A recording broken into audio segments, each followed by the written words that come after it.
The brown one. Wait. Uh. Yeah, there we go.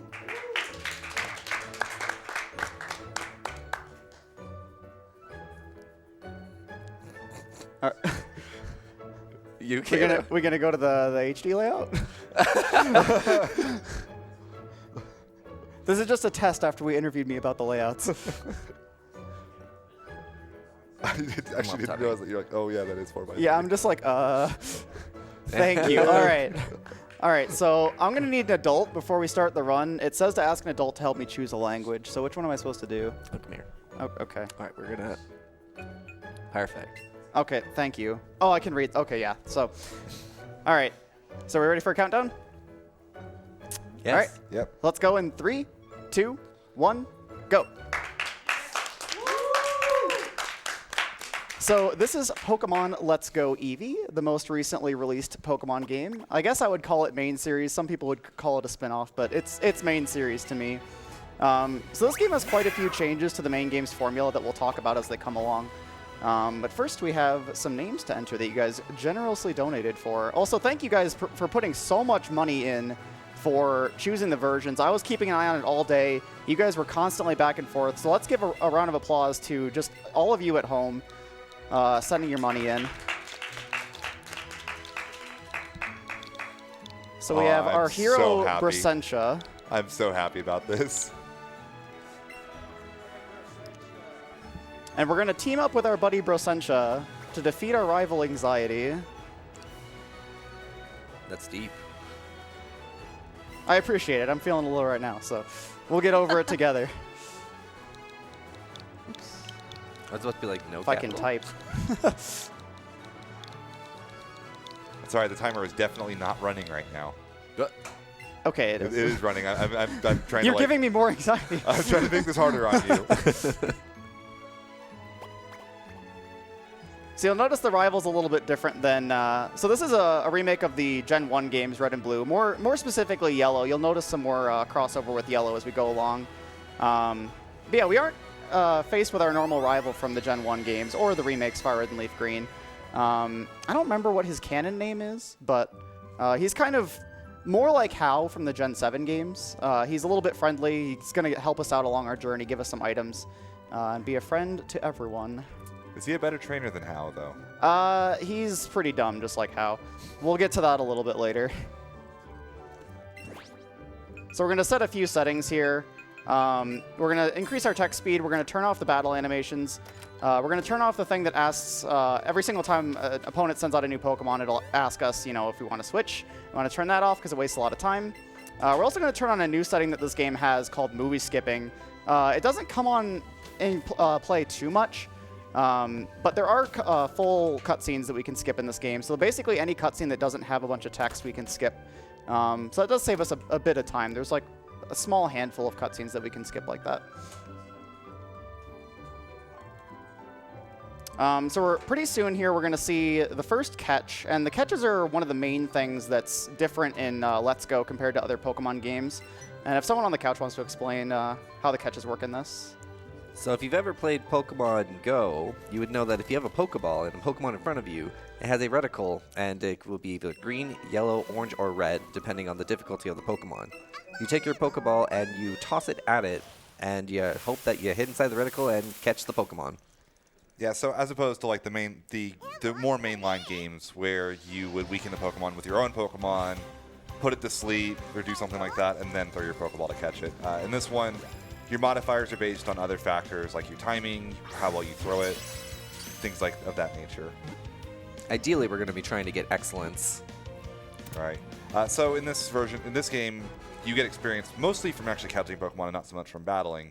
And you get very, very large multipliers if you get good timing, if the Pokemon is a special variety, like say it's huge or if it's tiny, or if you have a co-op partner throwing the Pokeball with you, which we'll be using pretty heavily over the course of the run.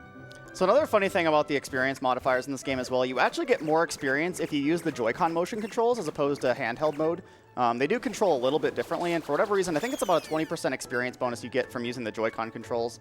And thankfully, the Joy-Con controls actually help us get excellent multipliers a little bit more. Pretty much every Pokemon we're going to be catching in the run stays in the center of the screen most of the time. And the way the motion controls work is it kind of auto-centers to the center of the screen without you having to aim there. So it makes getting excellence a little bit easier, and that is going to help us quite a bit throughout the run.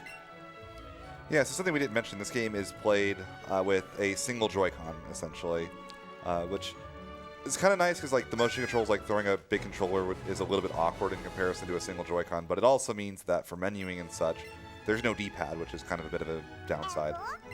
Yeah, a lot of the menus you have to do with the analog stick, which is a little bit cumbersome, but we deal. Also, thanks Alta for Pukamuku. So I'm going to really quick check the nature of this Eevee. I do have some backup saves prepared if this is not something I want to run. And that is not something I want to run, so we're going to go back to the home menu and load up one of my backups. Thankfully, I made a bunch for the naming incentives, so we are prepared for Braccentia and Anxiety still. I believe it's this one. Off to a strong start. So what happened there? What caused the Eevee to be something you wouldn't want to run? So these Eevee and Pikachus that you start with in this game are actually special. They have different base stats, which are much better than a normal Pikachu or Eevee. They also can't evolve, but they will learn some exclusive moves that kind of give them some coverage types along the way. And they do actually have fixed IVs. We can explain IVs in just a second here. But so they have perfect IVs, which is nice every single time. However, their nature still varies, which is going to affect their stat growth. Okay, we are still good here. Okay. I like how Pukamuku's now a girl, too. So the way IVs work is they're sort of a hidden stat. There's actually a judge in this game that you can unlock that shows you what your IVs are roughly. They won't give you exact numbers, but there's a graph that shows you roughly how good they are. So IVs are a stat that ranges from 0 to 31 in each of your 6 stats. And basically what each of those numbers equates to is an extra stat point at level 100, and it scales accordingly. So our Eevee has 31 in every stat, every single run, which is really, really nice for getting runs started in this game. We're only resetting over the nature. And the way natures work is that every nature is associated with a stat that will increase more than normal and a stat that will decrease less than normal. So ideally what we run on Eevee is something that doesn't decrease our attack, special attack, or speed. What I have on this backup is a neutral nature, meaning it doesn't increase or decrease anything compared to normal, so it's perfectly fine to run.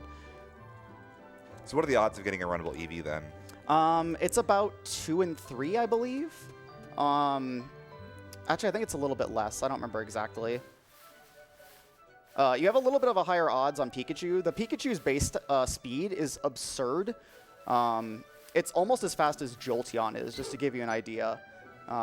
So Pikachu's speed really doesn't matter too much, but Eevee's will matter quite a bit. So as you do in the Gen 1 games, we're going to get Professor Oak's parcel. And thankfully, this game adds in a little fast travel feature that'll take us back to Professor Oak and save us a little bit walking back and forth.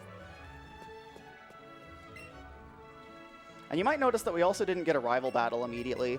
So kind of what this game wants you to do is to catch Pokemon on Route 1, kind of get some extra experience and learn how catches work and kind of ease you into the game a little bit more. So our rival's actually going to start at level 6 here when we fight him, instead of level 5, which you might be accustomed to in other Pokemon games. So this beginning fight's going to be pretty simple. We're basically just going to spam tackle.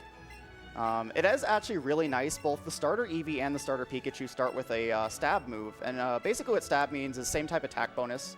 So if a Pokemon uses a move that shares a type with one of its actual types, it gets a 50% damage boost, which is going to come into quite a bit of play with Eevee. It's actually one of the main factors as to why Eevee is a little bit better than Pikachu.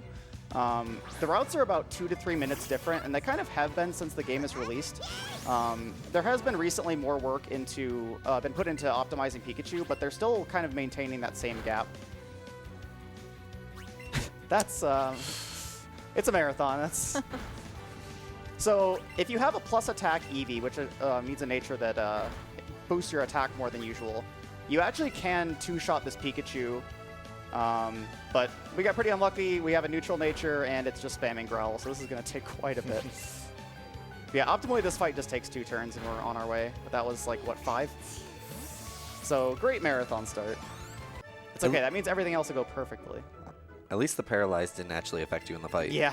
I've had runs that start off, and I just get fully paralyzed, like, 6 times in a row, and Is it problematic if you lose that fight by any chance, or have you ever lost it? I actually have never lost it, but it would just be a small experience difference, which wouldn't really matter a whole lot, so.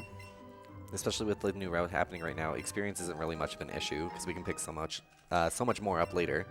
Yeah, so to touch on a little bit more what Casa just mentioned, recently we just added to the rules for this game that you can use 2 controllers. So this game has a co-op function, which allows you, it's kind of meant for, you know, parents playing with their kids, I would assume.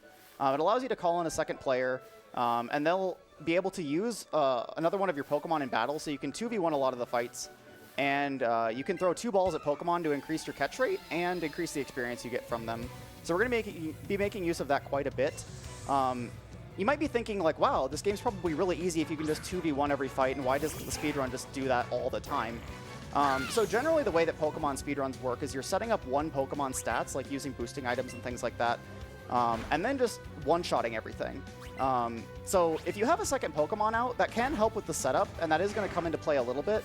But generally, you're going to be wasting a lot of extra inputs that aren't really going to be even doing anything. So we're only going to be using the second controller for fights that are really, really problematic. And there's only a small handful throughout the game, but we'll definitely showcase some off. But yeah, before we added that rule change, we basically split them when the game came out, kind of as a precaution in case like it was just really, really broken and just kind of ruined the challenge of the routing and everything. But it kind of turned out that 2 controllers was just more helpful and actually still maintained a lot of the interest of the route. So we ended up just allowing it for any %, which is really, really nice. It adds a lot of consistency to the catches more than anything. Basically, it preserved the fun without taking away from the actual other parts of the route. Exactly, yeah. And it makes some of the worst fights in the run just not a complete headache, which is nice. So this is the first area where we're going to be catching some Pokemon. I haven't been catching anything up until now for some pretty good reason. We actually want to hit level 10 here from catches. And this is going to really show off just how absurd the experience you get from catches is. Because we're going to be going from level 6 after this fight to level 10 just off of catching a few Pokemon, ideally. And thankfully I got lucky. I did see a Pikachu before I started this fight, so we're going to go grab that immediately. That's actually the thing you want to hit to get first. It actually does matter a bit here as far as which order the Pokemon appear, as far as saving a little bit of time on menuing. And Pikachu's the best thing you can get first, so. Something to note is that this is the first Pokemon game. Omega Ruby Alpha Sapphire dabbled a little bit, but this game, every single Pokemon is visible on the map as you're walking around. Yeah, which is really nice for a game like this, which if one of you wants to explain why we need to catch Pokemon, apart from just the experience. So, in this game, we actually have a Pokemon capture requirement for one of the gyms. We actually have to capture 50 different types of Pokemon throughout the route in order to be able to finish the game completely. To note, that's a 50 dex number. That's not like you have 50 Pokemon, or you can't like catch 50 Caterpies in Viridian Forest and be done with it.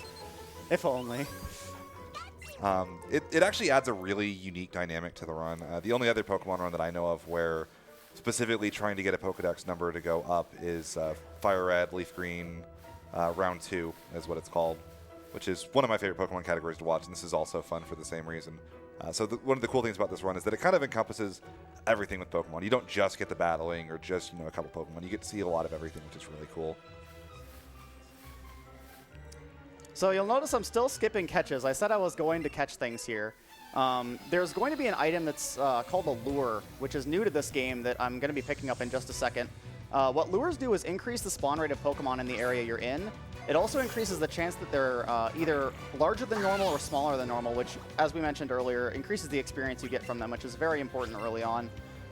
In addition to that, it also takes... So there's usually a level range for wild Pokemon. Like, say here, it's like 3 to 6, I think, wild Pokemon can be. It not only maxes that out, but adds another level to that. So the wild Pokemon we're going to be obtaining here are always level 7. And the experience you get from catches is based on the level of the Pokemon you're catching. So that's very, very important just for maximizing the experience we get here. So lures are, again, another one of those carryovers from Pokemon Go. This kind of was meant to be a bit of a fusion between kind of Go and the traditional games. Yeah, it was very much meant to get people who play Go into the main series and people who play the main series into Go, which I think it does a really good job of kind of being a middle ground for. While we start doing some captures here, do you think we get a few donations in? Oh, yeah, definitely. Absolutely, thanks so much indeed. First of all, we have a $100 donation from Gedrith saying, "Hi, RPGLB guys. It was fun attending the event for the 3rd year in a row. Sad I couldn't stay to watch my boy Ouro's last run. Shout out to Ghoul, Casa, and Cassie on the couch. Good luck, guys." Thank you very much, Gedrith. We also have a $30 donation from Trevor. Let's go, Trev. "Been enjoying this marathon all week and thrilled to give just a bit more to such a great cause. Thanks to all that donated and good luck on the last 2 runs."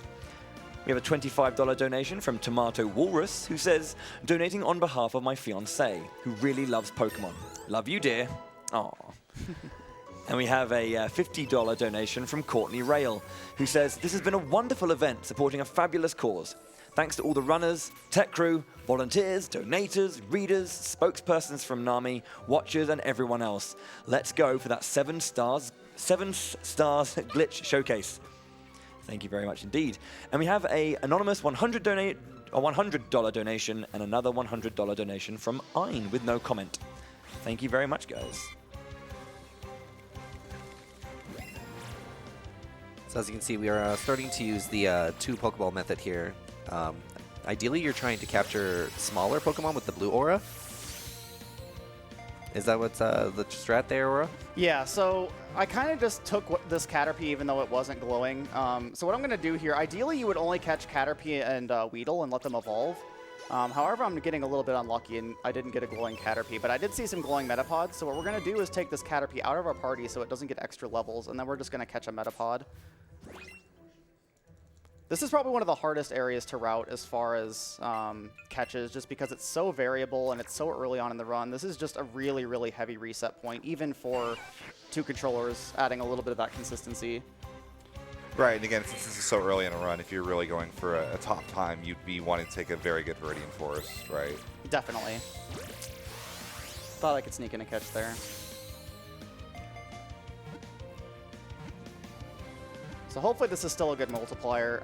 So you get an extra multiplier if you catch the Pokemon in the first ball you throw, which is also really important. Thankfully, with the 2 controller method, we're going to be... Okay, that was a huge multiplier, so we're definitely good. There is quite a bit of variance here with these catches. So basically the way that the size modifiers work is there's 3 tiers of them. There's, 3 levels of being big and there's 3 levels of being small. What we got there was the 3rd level of... I don't remember if it was small or big, but... it's just a huge, huge multiplier, and especially exacerbated by the fact that we have the 2 controllers boosting experience even more. So we do still need 1 more catch here. We do need a grass type to enter Brock's gym, and our only options are Bulbasaur, which is rather rare. It's about a 1% spawn, or Bellsprout, which is a lot more common. So we're going to have to sit around a little bit and hope a Bellsprout shows up, or else we actually can't progress. It's funny because the game also gives the option of a water type as well, doesn't it? Yes. Assuming you just trade with someone, I guess. But there's no other water types you have access to this early in the game. Okay, there's a Bellsprout. And we're over-leveled as far as where... What was even there? Oh, Caterpie. Hi, Caterpie. How are you doing? So one of the nice things about this run as well is that running is 100% guaranteed, I believe, correct? Yes. It wastes about 6 seconds to get an extra encounter, which is pretty harmless as far as most encounters in Pokemon games go. So with this Bellsprout catch, we are going to have everything taken care of in Viridian Forest, and we can progress on. So I noticed that when you got into the encounter with the Caterpie on your way to the Bellsprout, you didn't lose the Bellsprout. So when you get into an encounter, all the Pokemon that are there are going to stay then? Is there a way to reset that? Yeah, so every area has sort of a certain amount of Pokemon. It has a cap that it will only spawn that many Pokemon, even with a lure up. Apart from that, you have to wait for Pokemon to despawn. They're on a timer. I'm not actually sure how long that timer is. But you can also go out of the screen and back onto it in order to reset encounters, which sometimes is necessary here.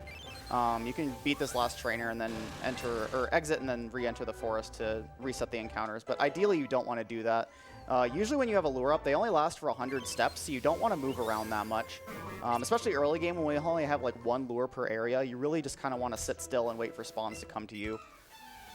So it works similar to how like a Repel does in the main games, except in reverse. Yes, exactly. And we are still going to be using repels a little bit.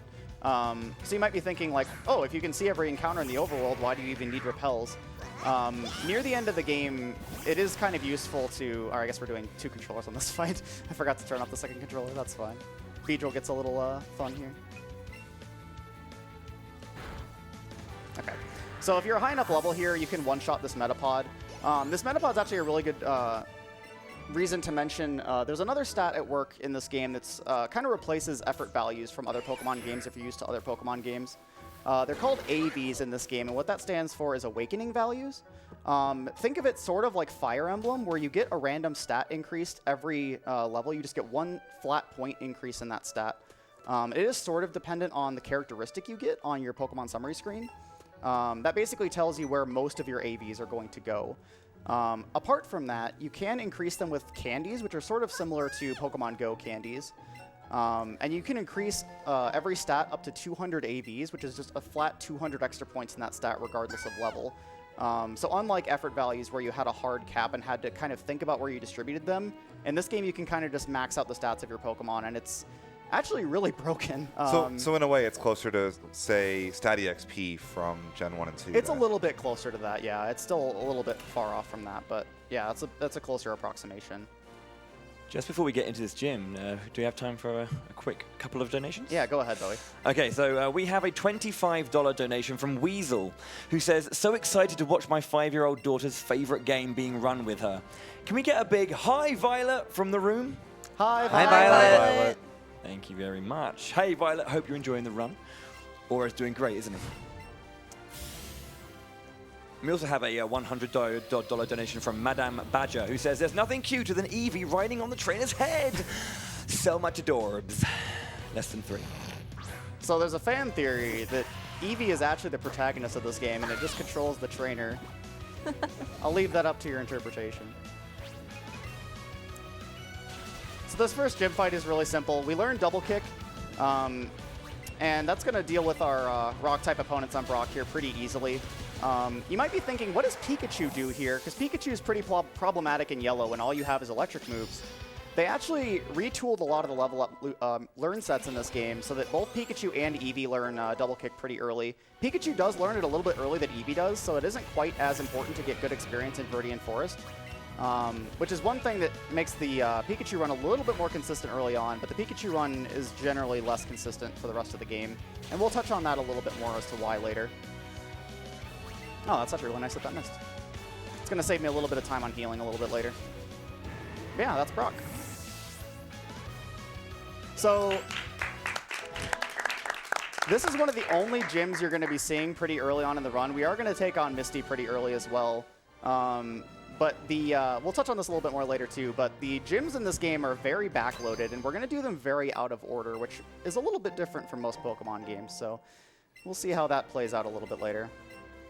So Brock's TM is different from what it was in past games. In the Gen 1 games, he gave you Bide, and in the remakes, he gave you Rock Tomb, I believe. So in this game, he gives you Headbutt, which is actually a really nice move that just about any Pokemon can learn this early on. And it's one of the things that helps Eevee out as far as between the versions. Like we touched on earlier, Stab is really helpful. Headbutt's a normal type move, which matches Eevee's type.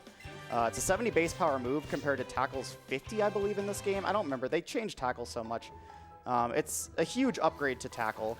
And it's going to do a bunch of damage for fights moving forward here. It also has the ability to flinch as well, which... Yes, which is going to come into play quite a bit, actually.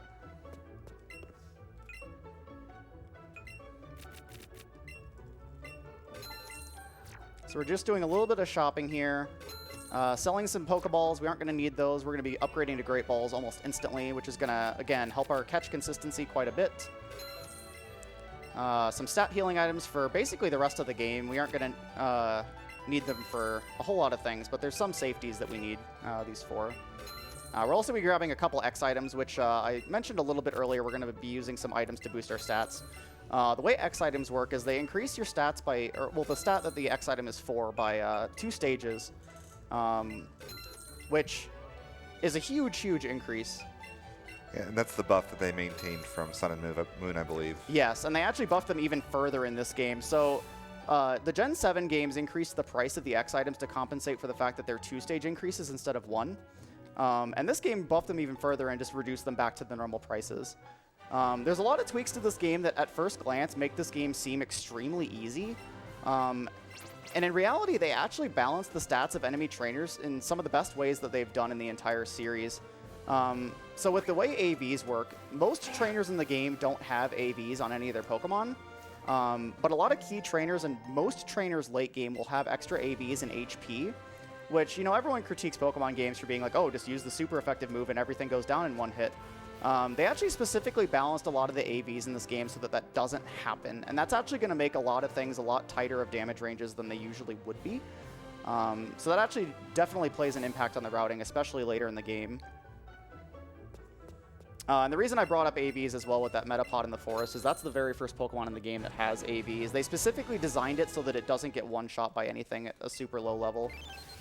Kind of just to teach you that it's there, although they don't really mention it directly. Pokemon still has a lot of invisible things that they don't really teach the player about super well, unfortunately. So we're going to be heading into Mount Moon here. This is another section where we're going to be doing quite a few catches, assuming things show up. We're going to be skipping Zubat for now. This is kind of the first instance of we're going to be skipping Pokemon with the intention of catching them later so that they evolve in only a single level because it saves a lot of time on level ups. Every extra level up you receive on a Pokemon in this game is about 2 to 3 seconds lost, in addition to moves they might learn, which is another few seconds apiece. So we're going to be trying to cut down on extra level ups as much as possible. So we're going to be taking out some of the Pokemon that don't need to evolve here, just again to cut down on that extra level up animation. We're going to pop a lure here for our catches here, and we're also going to teach Headbutt to Eevee. This is going to be our go-to damage move for a little bit. And you'll notice that Ouro is doing all of this in a single menu as well, which just saves a lot of time as well. Yeah, that's going to be a common theme with when I'm removing Pokemon from my party. I'm going to try to overlap it with other things as much as possible.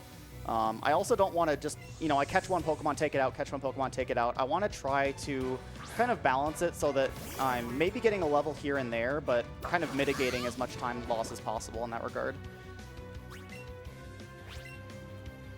So ideally in Mount Moon here, we wanted to hit level 10 Viridian Forest. Similarly, we want to hit level 15 coming out of here. What that allows us to do is do Misty early instead of waiting after the Nugget Bridge section. I'm actually going to hold off on Paris for now, which might be a little risky, but we'll see how that plays out. But yeah, doing Misty early saves about 15 seconds, just kind of saving on movement. So it's something we want to definitely go for if we can. So I used to run this a long time ago, back with like the original route, and I used to do Pikachu. Do we still pick up the items in the craters here?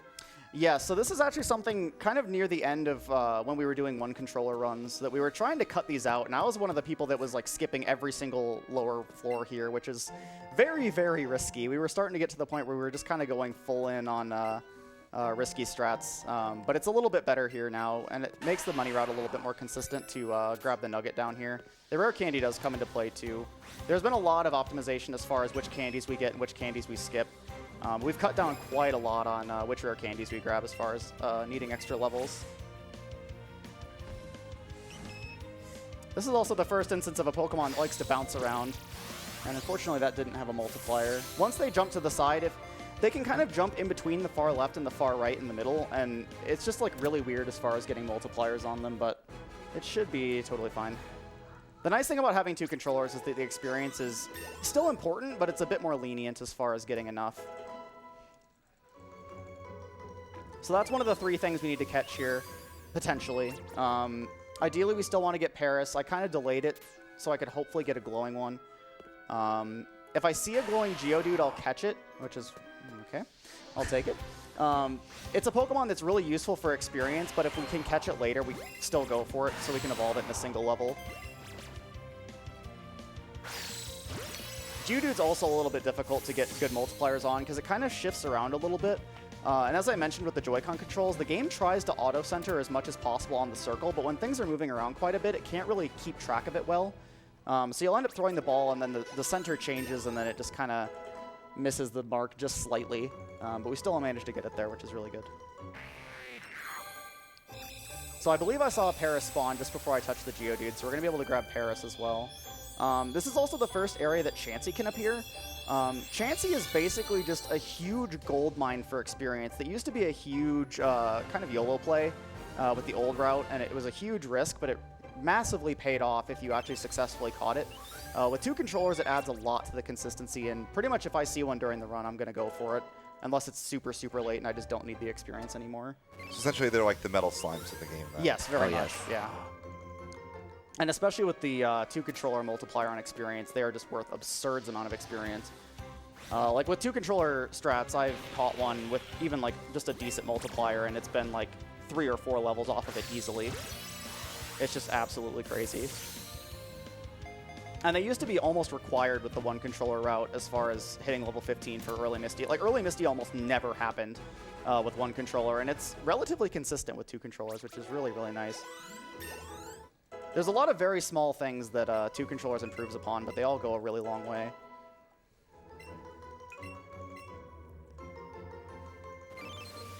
Might I be able to throw out a couple of donations? Yeah, definitely. Okay, great. Well, first of all, it's it's time for trouble. We got a $50 donation from Met King, saying, "Been an absolute blast again this year, especially since I'm not on a vampire's schedule. I plan to be back next year, but let's go and finish this year strong." And we got to make it double because there's a $50 donation from Temokun saying, "Shout out to Met King." Timely, timely. We have a $10 anonymous donation that says, "Have to donate during a run of my favorite series. Ouro, your constant explanation of what you're doing is great and is convincing me to try a speedrun of my own. Thank you." And thank Yeah, you. definitely give it a shot. This game's a really good entry point to Pokemon speedrunning as well. It's, especially with 2-controller strats, it's very, very consistent and very, very forgiving. You'll often hear people in the speedrunning community kind of bash on Pokemon for being really inconsistent and really brutal. This game's actually really, really kind in that regard, so definitely give it a shot. And the motion controls are a little bit to wrestle with, but they're really, really fun. We also have a $10 donation from The Protagonist. Not any old protagonist, no, this is The Protagonist. "I've always been a Pikachu fan, but this run is starting to convince me that I may have been missing out on Eevee's adorableness all this time." Oh, I would agree. that's All right. a Chansey. Got to take a Chansey on Chansey. Sorry, I'll go now.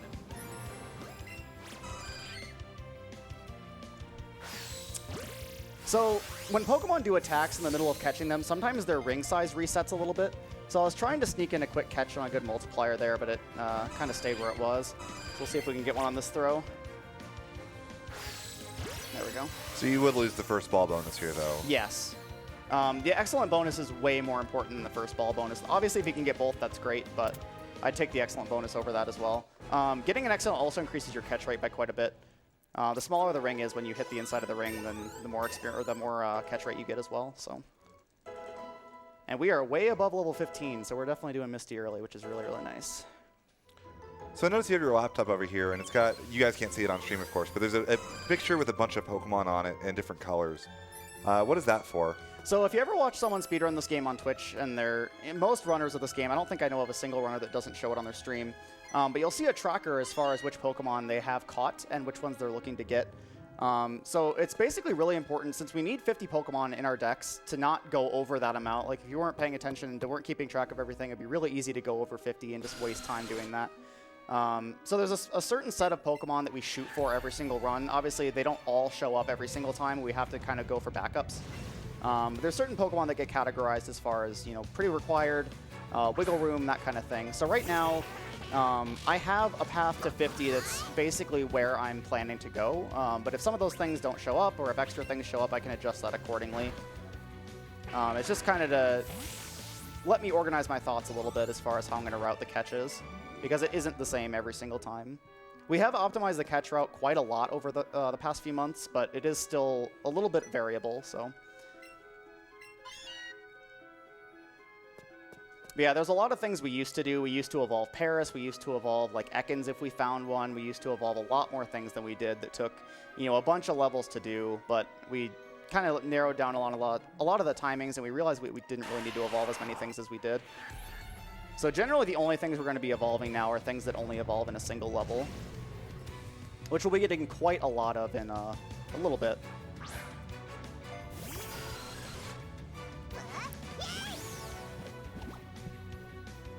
So since our Eevee is so over-leveled right now, we're going to be one-shotting a decent amount of these things, which is really, really nice. Some of these fights are ranges if you're a little bit lower level, but we're level 16, which is really, really nice. I've also been mentioning damage ranges a couple times. So the way damage is calculated in Pokemon games is whenever you hit something with a move, it rolls one of 16 numbers, and they vary slightly. So if you ever hear me referring to something as a certain number out of 16, that means that, you know, that many rolls out of 16 will do the desired effect. It's something that's kind of persisted through Pokemon ever since the beginning, and it's honestly a really nice thing as far as routing these games, as far as just really calculating what will guarantee things and really pushing it as far as it can go.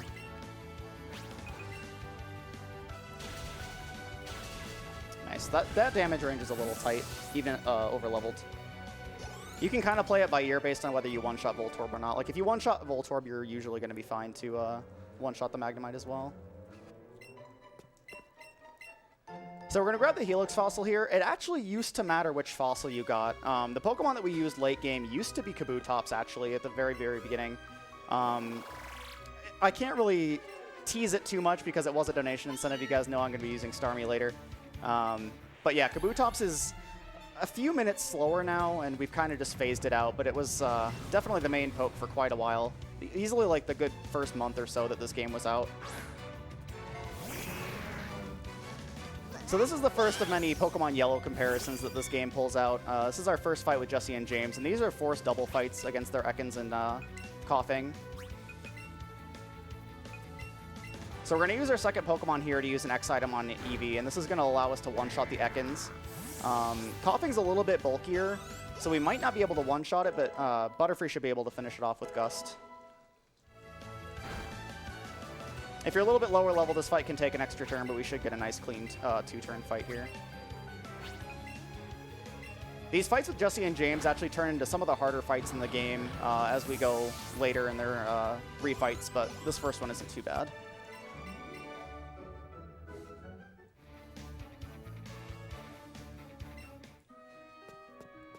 And with that, that's everything in Mount Moon. So we're going to be heading basically straight to Misty. We are going to take a quick detour into the Pokemon Center for a few special little moves we're going to learn. So these are the first of the exclusive moves that Eevee gets. Pikachu gets some moves as well. And one of the main benefits of Eevee over Pikachu, again, is that Pikachu only gets 3 unique moves spread across the entire game. So you get 1 here, 1 in Celadon, and 1 in Fuchsia. Whereas Eevee gets 3 here, 2 in Celadon, and 2 in Fuchsia.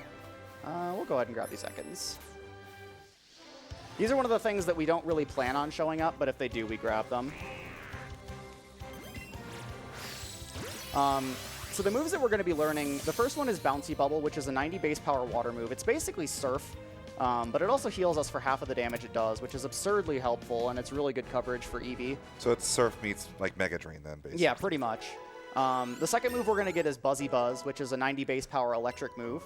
And it also guarantees a paralysis, which is going to come into quite a bit of play as well. The third move we're going to get is called Sizzly Slide, which is a 90 base power fire move, which guarantees a burn, which also helps us out quite a bit. The move that Pikachu gets here is called Zippy Zap, which is basically electric extreme speed. It's 80 base power, has +2 priority, and it actually always crits, which is really, really good as far as damage goes. But it's an electric move, so it doesn't really help Pikachu's type coverage, which it ends up struggling quite a bit with a couple grass types and some ground types in the run that Eevee just doesn't have to deal with at all.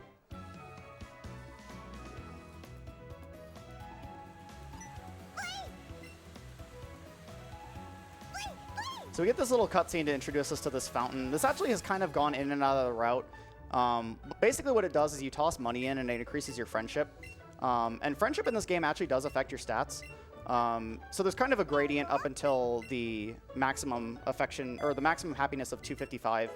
And once you get up to that, you get an additional 10% stat increase, which is really, really crazy, but we don't really have to force it too much. We're going to get to that point just kind of through the rest of the game.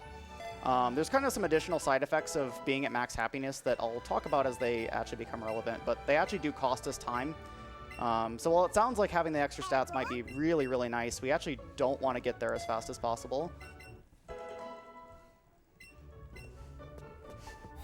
So we learned our new moves. We're going to head off immediately to Misty.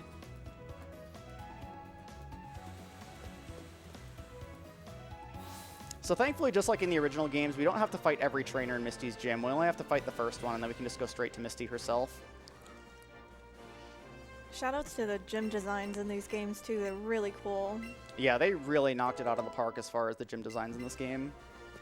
So you saw there, that's the second gym requirement. We needed a grass or a water type to enter Brock's gym. Misty's requirement is we need a Pokemon that's level 15, which is why we need level 15 to do Misty early. Every other gym leader in the game does have a requirement. The only ones that differ from the original games is that Koga is the one that requires you to have 50 Pokemon in your dex, which is the main thing we're catching Pokemon for.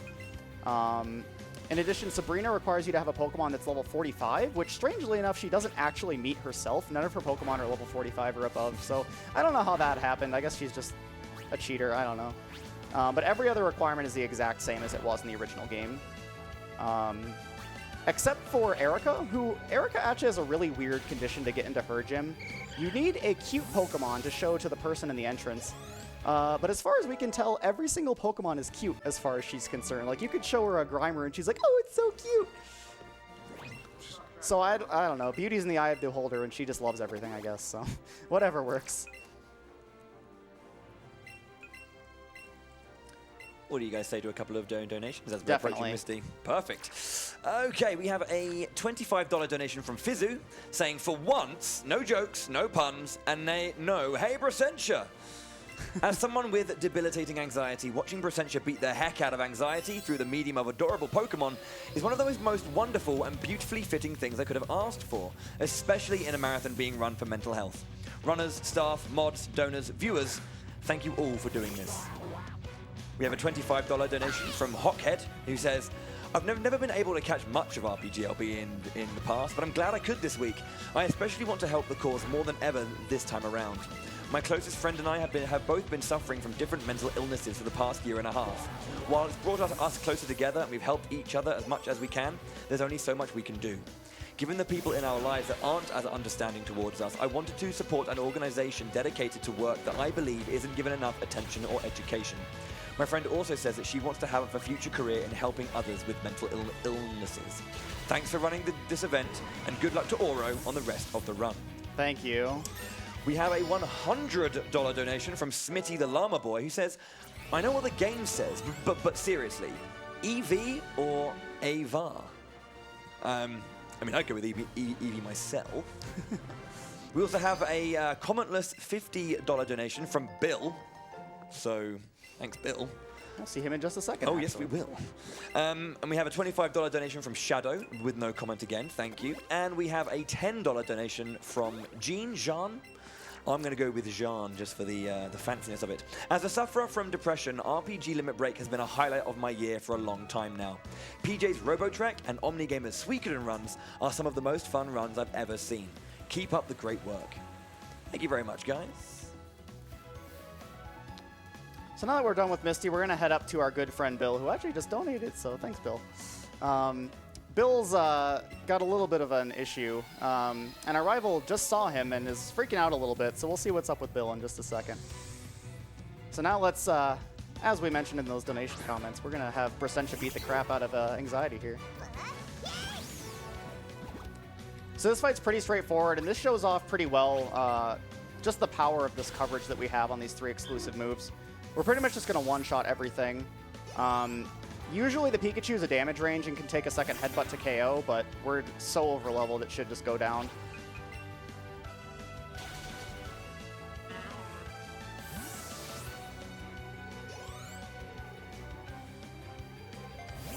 So you'll notice again that I removed my Pokemon not too long ago. So Eevee's the only Pokemon in my party right now. There's nothing we need to evolve right now.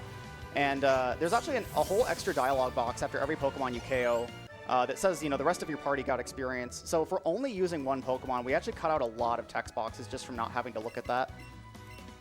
Adds up quite a bit, actually. A lot of the optimization in this game just comes from ensuring that we don't have extra Pokemon in our party so they aren't getting extra levels, we aren't getting extra text, and it really, really goes a long way.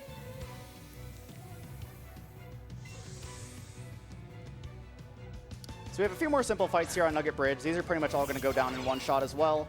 A couple of these we're going to be bouncy bubbling to top off our HP, which is a small other benefit over Pikachu. Pikachu kind of has to heal between a lot of these fights just because it doesn't have a good way to heal itself, but Eevee has bouncy bubble and it's pretty much just always going to top itself off.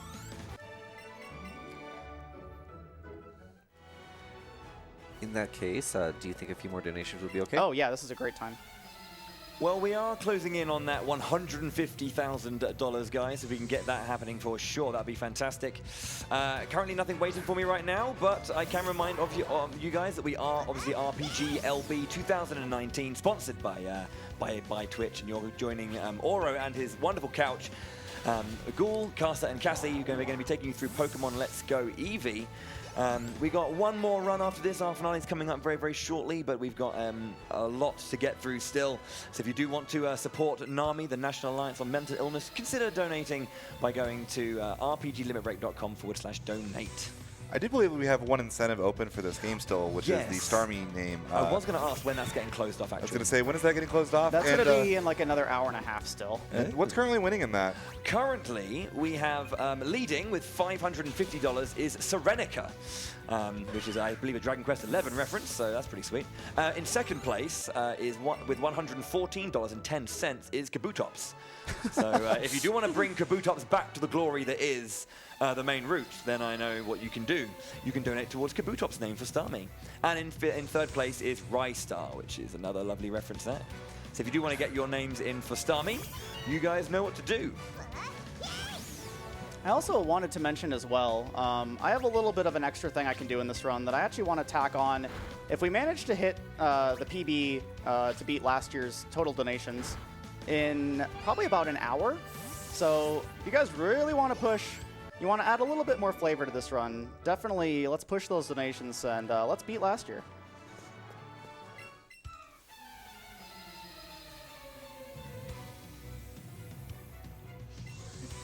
So I noticed with these trainers, it's faster to just walk up and talk to them rather than them seeing you.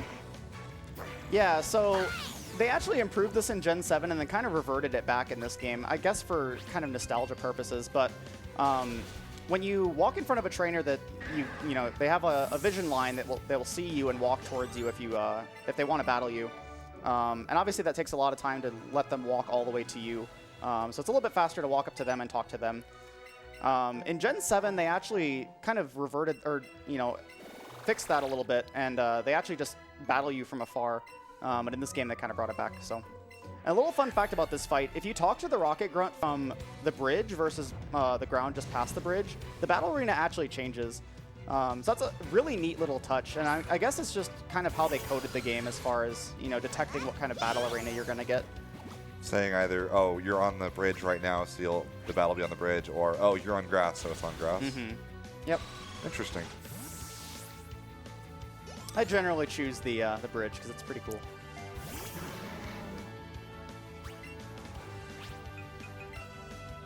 Ladies and gentlemen, we have just hit $150,000.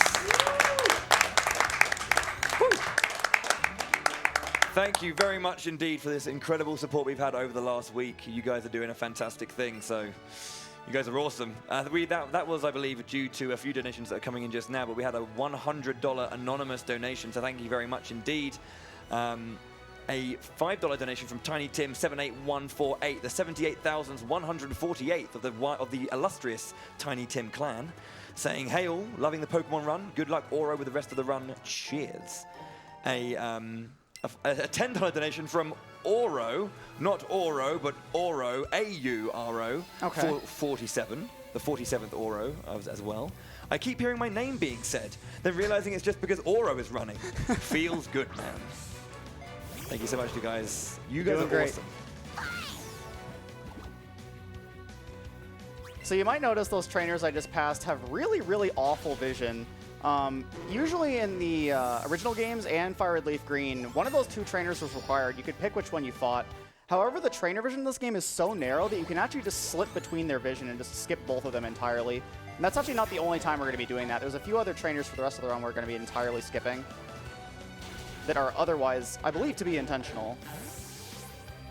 Is it problematic if you get caught by one of them, or would you just be able to fight them? A lot of the trainers that we hit, that we try to skip like that, they generally just have like one Pokemon that goes down pretty quick, so it's not a huge deal. There is one, the last one we can hit actually that we try to skip is pretty bad. It has 3 Pokemon and takes, I believe, 4 turns to take out. But yeah, hopefully we won't hit that one. So where's our friend Bill? Well, he is hiding in the back of his house, and he accidentally fused himself with a Nidorino, apparently.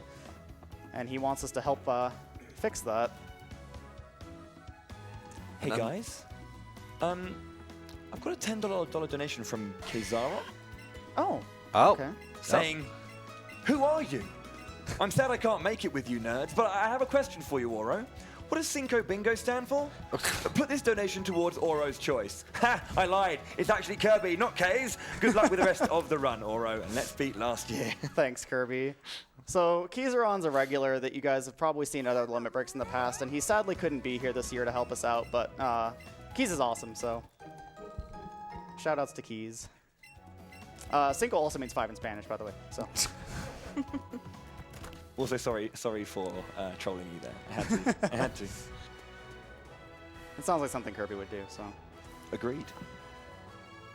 I had a He feeling- left us already. Yeah, he did. I had a feeling it wasn't Keys because he didn't call us nerds. Yeah. So we call this walk back to Cerulean the Walk of Shame because most of the time Pokemon don't show up in that patch of grass that we actually need, and they always show up on the way down here, which we can't actually do anything about. And of course, Venonat is something that I probably would have picked up, and it showed itself there. Of course. So now we're going to do our close approximation of the Detective Pikachu movie, and we're going to solve this mystery since Jenny ran off with her Squirtle. And we're going to figure out what happened to this house. Eevee's going to do a pretty good job. So there's all these huge footprints everywhere. Eevee's very, very confused. Going to put the clues together and figure out what happened.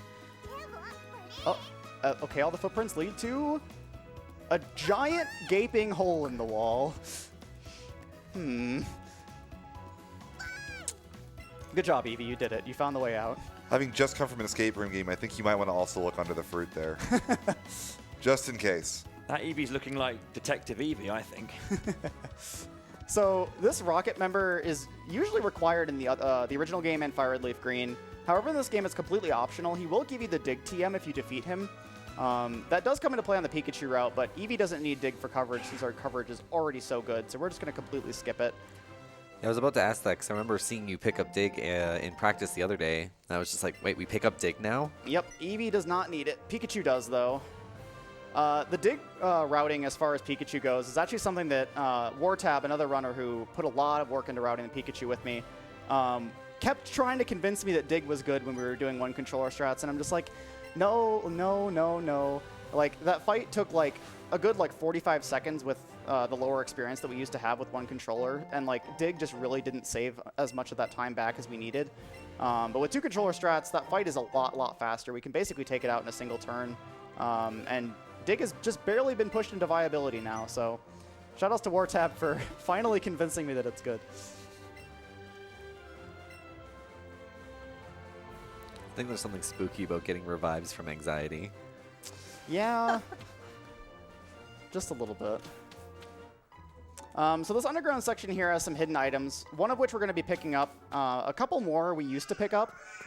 So there's 3 hidden items in this underground that are primarily used for selling for money. One of them is always a nugget, which is the one that I'm grabbing now, which sells for 5,000. The rest can be anything from Pretty Wings, other nuggets, pearls, or big pearls, which sell for much less than nuggets. And we actually used to need to get certain ones of those to make the money route work. And then we discovered there was a hidden PP up just outside of Mount Moon, which is what we grabbed a little bit earlier. And that basically makes the entire money route just consistently click, which is a really, really nice find. And if you notice, Eevee's tail wiggles when it senses something. It's Yeah, really so cute. there isn't an item fighter in this game, so they basically just did that instead with Pikachu and Eevee. Really nice little touch. I'm actually going to dip back inside here. I forgot to lure before I came out here. It's very important. So any Pokemon that spawn before you use a lure obviously aren't affected by the lure. So I just want to make sure that everything that I encounter here and catch is actually affected by the lure. We're going to be looking to pick up Pidgey here because with a lure up, it's level 17 and will evolve in a single level. Everything else here we're going to be picking up. Okay, I don't have a second Pokemon. So strangely enough, you actually need a second Pokemon in your party in order to do the 2 controller catches. So that plays a bit into how you route the catches. And since we took all our Pokemon out of our party earlier, we have to single controller catch something. Generally, Pidgey is about the easiest thing you can catch here. And of course, as soon as I even start to say it, it breaks out.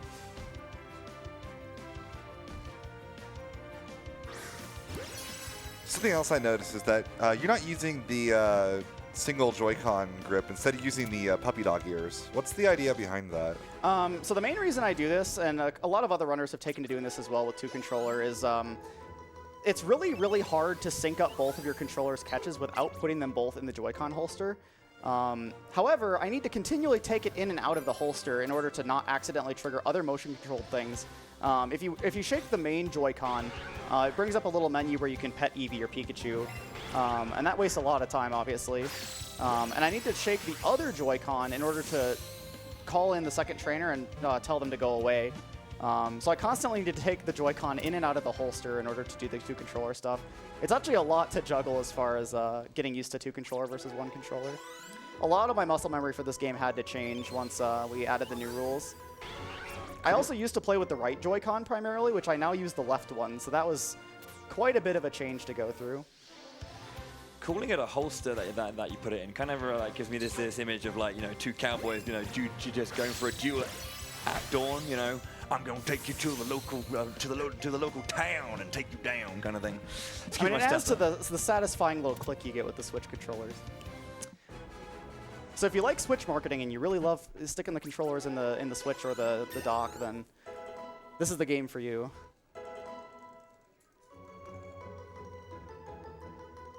So this is actually everything that we're looking to catch here. Psyduck can also show up here, but we're looking to catch Psyduck a little bit later so that we can evolve it in a single level. It is generally acceptable to catch Rattata here. It'll evolve in 3 levels if you catch it here under a lure, but we're still going to try to put it off. If one shows up that's glowing, I'll probably consider it, but generally I try to avoid Rattata here. But yeah, Jigglypuff and Vulpix are the other things we look to get here, and they showed right up, so that's really, really nice. And level 20 is about the threshold we want to hit here as well, so we're right on track.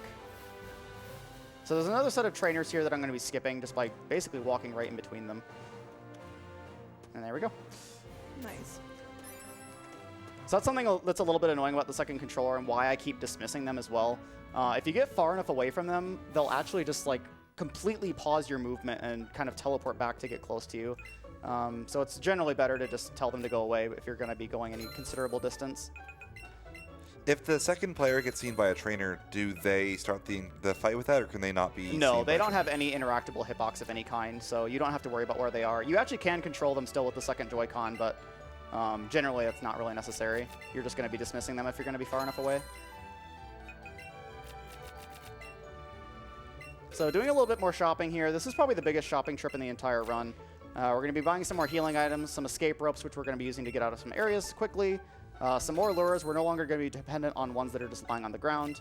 And basically as many X items as will cover us for a good majority of the run. These are basically going to carry us until we get to the Starmie section, and even a little bit of the Starmie section will be covered by this as well.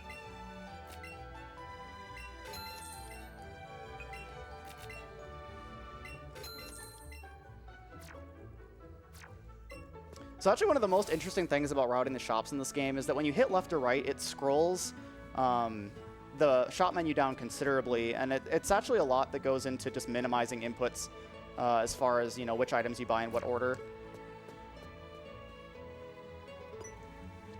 So we're going to be heading on to the SSN here. We need to get... it was cut in the original games, but the way HMs work in this is basically your partner Pikachu or Eevee will learn these hidden techniques that basically emulate the HMs of old. So we're going to be getting a one called Chop Down here, which is basically cut, just like it was in the original games, which is required to progress east from Cerulean and enter Lieutenant Surge's gym. However, we're not going to be doing Surge just yet. We're going to be generally putting off the rest of the gyms in the game for quite a while.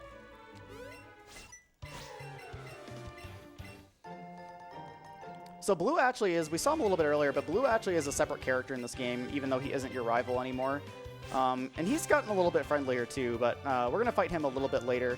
But generally he just kind of pops up and gives us nice little items from time to time. So Blue's in the game. Does that mean Red is as well? Yes. So there's a mechanic in this game called Master Trainers, which are kind of the main post-game in this game. And they all are kind of just excel in a specific Pokemon. So they'll all have one of the original 150 Pokemon. I don't believe there's one for Mew. I actually don't think there's... I don't remember if there's one for Mewtwo either. I think there's 150, but... So if you defeat 6 of them, you have to fight them with the Pokemon they specialize into. So like the Bulbasaur trainer, you have to defeat with a Bulbasaur. If you defeat 6 of them, basically, I guess they assume that they want you to master a full team of Pokemon. They allow you to fight Red, and he shows up by the Elite Four after you've beaten the game. Green is also in this game, if you're familiar with the manga at all. And she's connected a little bit to the post-game Mewtwo encounter that you get in Cerulean Cave. And a lot of her cutscenes are actually really, really funny. So if you have any intention of playing this game at all, I highly, highly recommend you do to see those. So this fight's pretty straightforward. We set up a guard spec to keep the Pidgeotto from sand attacking us and reducing our accuracy. Set up an X attack, topped off our health a little bit with Bouncy Bubble, because this Pikachu actually really hurts if it doesn't go down in one hit, which hopefully it does. But okay, good. And then we're going to be taking out Oddish in a single hit as well. But yeah, if you have like a defense-lowering nature, or if you're super low on HP, that Pikachu actually can be a huge threat. It's generally going to outspeed you as well. It is important to note that your rival, while having the Pokemon that's like from the opposite version, so like they'll have Pikachu here and then Eevee on Pikachu version, they actually don't get the special Pikachu or Eevee that you do. They just have a normal one, and it will evolve accordingly. So the evolutions for Eevee when you're playing on Pikachu actually work very similarly to how they do in Pokemon Yellow, and they're based on the number of times you beat him. And if you skip, there's an optional rival fight near the beginning of the game, and it behaves just like it does in Yellow, where if you skip the fight entirely, it just assumes you won, which means he'll evolve into Jolteon.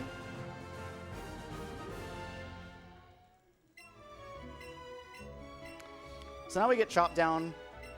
And the nice thing about this, we don't need an HM slave. Eevee just kind of has all this stuff for us. We don't even have to have Eevee in our party, which will come into play a bit later. We just have access to these abilities, which is really, really nice. I really, really like that Pokemon games have been doing away with HM slaves recently. They're just not a very nice necessity, especially as far as speedruns go. There's got to be a better way to teach you that, though, than like cutting down his own little shrubbery. I don't even know how Eevee does it. Like, what on Eevee is sharp? It's just like a big floof ball. I guess it just bites it? I don't know. Maybe the point of her tail. Maybe. It makes a little bit more sense with Pikachu, because its tail is, like, pretty defined edges, but... Can Eevee learn Iron Tail? Maybe just like kind of like pseudo Iron Tails temporarily? I actually don't know. I know Pikachu can. Yeah. I mean, Ash's Pikachu uses it all the time in the anime, so... So we're going to be heading back to Cerulean and heading out the east exit of Cerulean now that we have Chop Down. And that's basically what we need to do to progress. We're actually going to be picking up a bunch of Pokemon here as well. This is probably one of the biggest sections of catching pokes. And pretty much everything here is something that we're going to be looking to evolve in a single level. So we're going to be doing a lot of evolutions in this next segment. And while we're walking back, if you have some more donations, Bowie, go ahead. Of course, thank you so much indeed. Just an update regarding the Starmie name. Kabutops has got a little bit of influx coming, so if you do want to get Kabutops to be the name of Starmie, let's keep going for it. We have a $25 donation from Scenario saying, "Let's go, Kabutops!"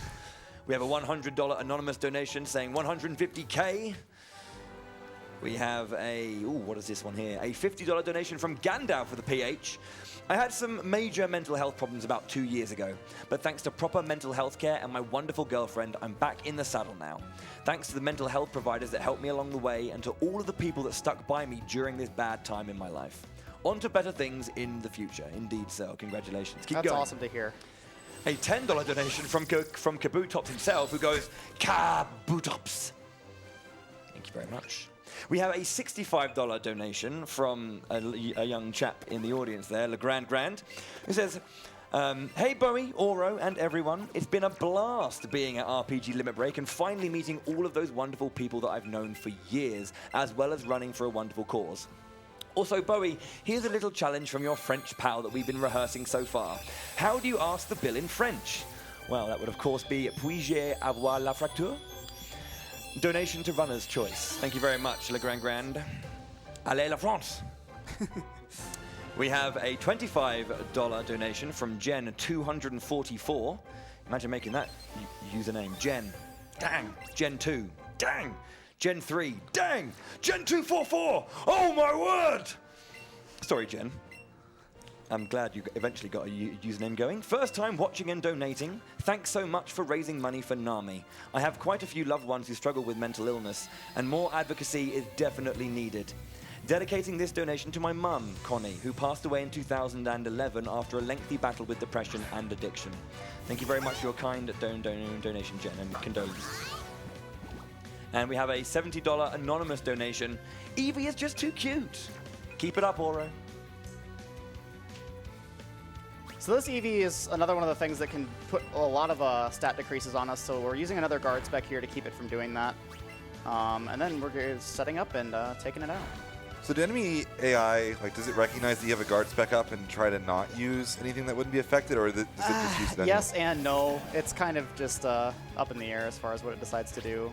They generally stop, but sometimes they still just ram stat lowering stuff into your guard spec. The AI in this game is generally pretty good. They definitely put a lot of reading into how much health you have left and how much damage they're going to do to you. There's a lot of Pokemon in this game with priority moves like Quick Attack, things like that, that if they know they can take you out with Quick Attack, they'll go for it, which is actually really abusable because they generally do less damage with those moves than anything else they'd go for. It's just kind of a last-ditch effort they go for. So if you heal up when they do that, it's pretty safe and they're not doing too much damage to you. But it is definitely something to watch out for. Like if you try to go for moves on things that have priority moves when you're at like super low red HP, like you're not going to be too well off. So this is a fight that Pikachu really struggles with. Sandshrews are generally a huge problem for Pikachu just because it doesn't really have anything to deal with it. And this is actually a fight that you use 2 controllers for on Pikachu version, but Eevee has Bouncy Bubble, so we just don't even need to worry about it.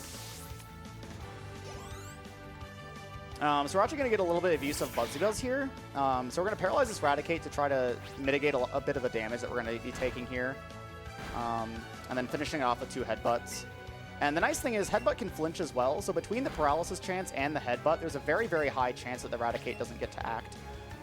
We actually are going to get a free heal on the next fight as well, so it doesn't really matter how much damage we take here as long as Eevee doesn't go down. And you chose paralysis there as opposed to the burn because Super Fang does 6 damage then, right? Yes, Super Fang always does half of your current HP, so paralyzing it is generally more consistent than burning it. Even though it decided to use Super Fang right away, but... And everyone that watches this stream should know that what burn does thanks to last year. You'll have your chance. Just I will have calm my down. chance. So for those of you that weren't here last year, burn halves your the Pokemon that's inflicted with its attack. Generally a pretty debilitating status condition. It also deals damage every turn.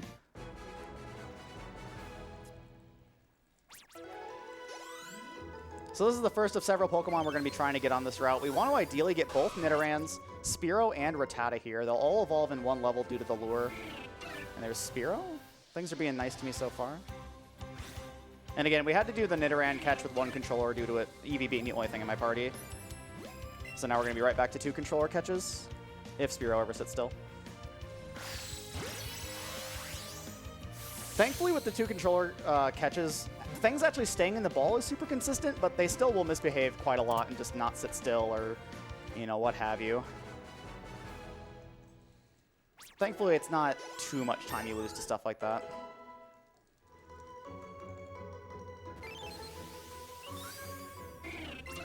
I actually think I forgot to put a lure up because that Nidoran's a lower level than it should be.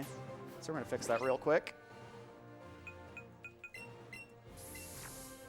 Thankfully, it's fine for both of those evolutions. They don't need to be super high level.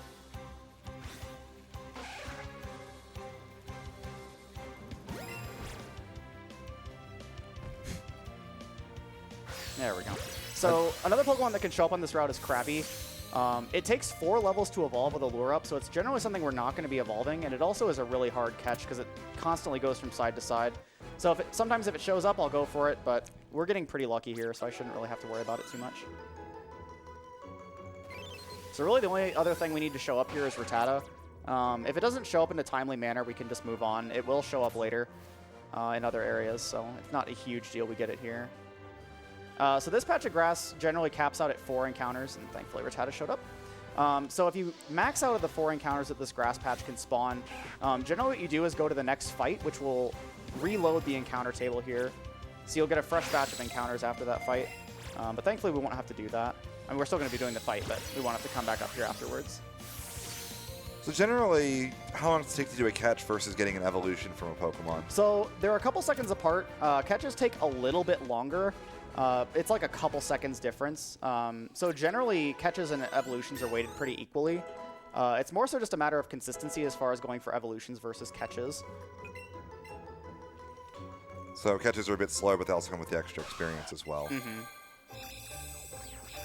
So generally the idea is we kind of the basis, the skeleton of the capture route is you take the things that are easily accessible and will show up most of the time that evolve in a single level.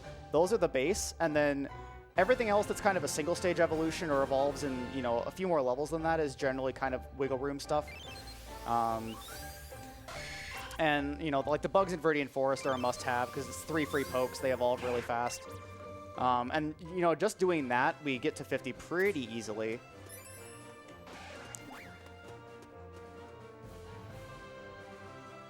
So now we get another Team Rocket fight. This is another Raticate that we're going to be dealing with basically the same way as we did the last one. And this is a place where we do get an invisible free heal. So it actually works out really nicely because we're about to run out of Headbutt and Buzzy Buzz PP. So we're basically just going to be refreshed right when we need to. Also the arrival of best character. Yeah, so a lot of the characters in this game got a really good design upgrade, and Lorelei is definitely one of them. And they kind of had them play a little bit more of a part in the rest of the game as well. This cutscene was never a part of, you know, the Gen 1 games or Fire Red Leaf Green. I thought he was referring to the Lapras. Oh, yeah, probably. The Lapras is pretty great. So Rock Tunnel coming up is another area we're going to be looking for quite a few catches. We did get Geodude earlier, so we're going to look to just catch Graveler outright. We're also going to be looking for Zubat to evolve into Golbat. We don't want to catch Golbat. It's a really, really awful catch to go for, and it's generally better to just go for Zubat and evolve it. Another thing we're going to be looking for is Machop and Cubone. Those are things we can evolve. Like Krabby, they evolve at level 28, so they're generally something we want to avoid because they take 4 levels to get there. But, you know, sometimes desperate times call for desperate measures. Thankfully, we're not in that situation today. We're also looking for Rhyhorn. So a mechanic of this game, since we don't have a bike yet, which is, we usually have a bike in the original games by now, they added a feature called Ride Pokemon, which there's a certain list of Pokemon that you actually can ride. You can't ride every single Pokemon in the game. The rest of the Pokemon that you can't ride will just follow you if you choose the option. But Rhyhorn is the first real Pokemon we have access to that we can use to ride. It's not the fastest of them, but it's basically all we have access to now, so we're going to be using it to increase our movement speed just a little bit. And of course, Golbat just spawned right on top of me. So we'll go ahead and grab that Machop before the first fight here.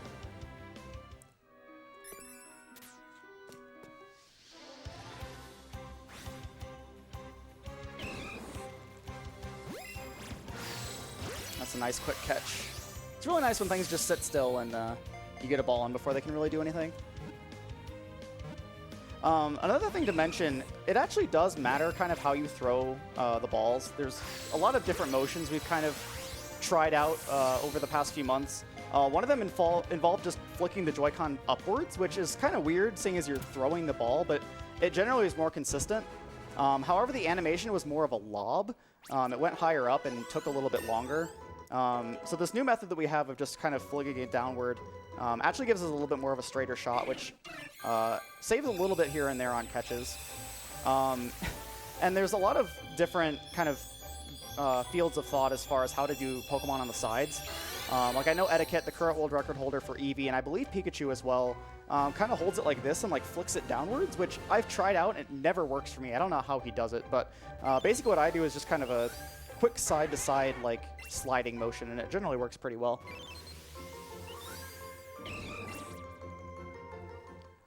There's a Pokemon that could show up in Mount Moon as well as here. Ooh, there's a Rhyhorn. That's really, really nice. So if Rhyhorn doesn't show up, it's about a little over a minute time lost just on movement. It's not a huge deal. We are going to be getting a different ride Pokemon later, but just not getting Rhyhorn is a huge, huge bummer. But thankfully we got it, so that's really nice. And we actually got it pretty early too, so we have it for basically as long as we could possibly use it for. In original versions of the route, we actually didn't really use lures that much because we didn't realize how valuable they were as far as experience goes. And this is one of the main places that we used them just to try to force a Rhyhorn to spawn more often. But generally over time, we just found out that lures were just really, really powerful as far as increasing our experience gain, and they're a pretty crucial part of the entire route now. Yeah, I was going to say, it kind of sounds like the opposite of what you normally do for a Pokemon run, where it's like normally you repel as soon as you get access to them and never see a Pokemon encounter, ideally, but... Yeah, and this run will only use 4 repels for the entirety of the route. The rest of it will be pretty much lures everywhere that we can find Pokemon. You do lose a little bit of time trying to move around things, but it's generally not worth it to repel in most areas. Just to save, frames here and there on movement. And the other... Oh, sorry. I was saying, and then again, also getting into a random encounter is only 6 seconds or so. Yeah. Not a huge deal. The main place we use repels for is Victory Road, which is really claustrophobic, so we mostly use it just to kind of keep Pokemon from spawning in choke points that would just force us to encounter them. In a lot of these early areas, they're just going to be in wide open areas that we can pretty easily just walk around them. So we're going to get on Rhyhorn here and take on this first trainer at Rock Tunnel. I actually forgot to dismiss my second controller, so I'm going to lose a little bit of time on this fight. This is one thing that's really, really hard to maintain as far as doing the 2-controller route, is just making sure you dismiss your second trainer when you don't need it. It's really easy to forget that they're there. Especially after running this game with only 1 controller for, the first very many months that this game was out. So if Rhyhorn were to be KO'd here, could you still ride it on the map, or would that actually cause which issues? makes no sense, but actually should have done another move there. Probably could have just killed it outright. That's okay. So generally this is a 2-turn fight. You just Buzzy Buzz twice, but I didn't really think about how to maximize using Rhyhorn there. That's okay. All right, so we're gonna get rid of the second controller here. We do still have more stuff to catch here, but we generally just want to keep them out of the way just so they don't freeze us when we warp or get too far away. That's a Cubone. We'll grab that. Oh yeah, so I started to talk about it earlier, and one just showed up there. Onyx is a catch that is just really, really annoying because they show up quite a lot, and they're honestly just useless as catches. I mentioned that with the Joy-Con controls, the game kind of tries to auto-center on where the circle is. Onyx's circle is very, very up and off to the left, and it just really doesn't work with Joy-Con controls. It's almost impossible to get a good multiplier or a multiplier at all on Onyx.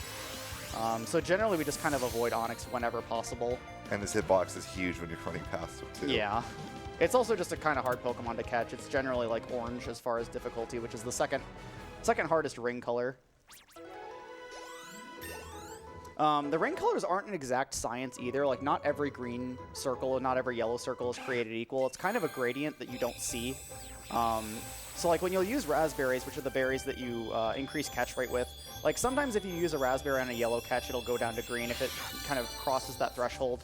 But sometimes it won't change color, and it's kind of like, is the game just not working? But it is affecting your catch rate. It is helping, but it's just not super visible just because of how that mechanic works.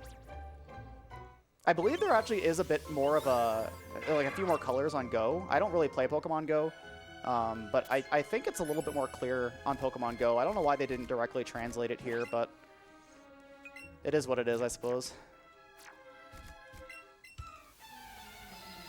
So this trainer is like the first major use of Sizzly Slide as far as using Burn to mitigate the damage we take. This Kangaskhan hurts a lot. It pretty much always starts off with Fake Out, and I actually saw it use Bite first turn for the first time I've ever seen it do anything but Fake Out. So we use this kind of free turn that we wouldn't normally be able to do anything else to set up an X attack. And then we're going to burn it with Sizzly Slide so it doesn't hurt us that much. And then we're going to finish it off with another Sizzly Slide. If you have absurd levels of experience, which we are nowhere close to, even with a Chansey right now, if you hit level 28 in here, Eevee learns Double Edge at 28, which is an absurdly strong normal-type move that also deals recoil damage to you. And that gets replaced for a lot of the moves you use in pretty much all of the fights in here if you get it early. For instance, it saves a whole turn on that Kangaskhan because it just one-shots it. Saves a turn on the next fight. Saves a lot of turns here and there. Obviously, it wastes a little bit of time because of the extra damage you take. But, you only have 4 move slots. You kind of have to make do. And Eevee definitely, with all the coverage moves it has, it needs every move it can get. So spinners in this game are actually really, really nice. You might have noticed that some of these trainers rotate, and I'm kind of waiting for them to pass them. Kind of along with the trainer vision being so bad that I can slip between some of their vision. They actually made it so that spinners can't hit you as they're spinning in this game, which is really, really nice and allows you to really aggressively go for passes on them, which you really wouldn't otherwise be able to do in other Pokemon games. Spinners are a huge, huge annoying part of pretty much speedrunning any other Pokemon game. A lot of other games have manipulation for freezing the spinners in place for a brief amount of time. But especially some of the newer games don't really have anything like that, so you kind of just have to go for it in a lot of instances. And they can be really, really scary. Obviously, hitting extra trainers is something you really want to avoid. I was going to say, I know that like even in Crystal, it's possible for them to spin like every single frame. Crystal's one of the worst games as far as spinners go, for sure. So again, removing Pokemon from our party that don't need levels. Generally here, if you have 2 or more in your party that don't need to level or to evolve, you want to get rid of them as soon as you can. So we're going to be using Sizzly Slide again here to deal with this Machop. This Machop has Brick Break, which hurts Eevee quite a bit, but Sizzly Slide is going to mitigate a lot of that, and we're going to heal up on the Rhyhorn immediately after this Machop, so it actually works out really, really nicely. This fight is another fight that's a huge struggle for Pikachu, because Pikachu just doesn't really have a way to deal with Rhyhorn at all. Early versions of the Pikachu route actually kept Oddish in your party, basically until this trainer. And you'd actually use either Oddish or Gloom on this fight based on you know, how much experience you got. And you actually use it on one more fight after this, actually. But it wasted a lot of time to keep Oddish in your party. As I said before, every level you gain is, you know, extra 2 or 3 seconds, and Oddish learns a lot of moves as it levels up as well. So you're basically keeping this other Pokemon in your party that wastes a bunch of time just so you can progress. Pikachu's coverage is just really, really lackluster, unfortunately. So we still are looking to find a Zubat here. If I don't find it, there are some other things I can grab instead, but largely by the point we exit Rock Tunnel, we want to have our path to 50 pretty figured out. The catches after this point are pretty consistent, generally speaking. So if we don't have a path to 50, which we do actually have a few more than 50 accounted for right now, but you generally want to have that figured out by this point. If you don't, you're kind of in trouble, and you're usually going to be losing a lot of time on some backups that you really want to avoid.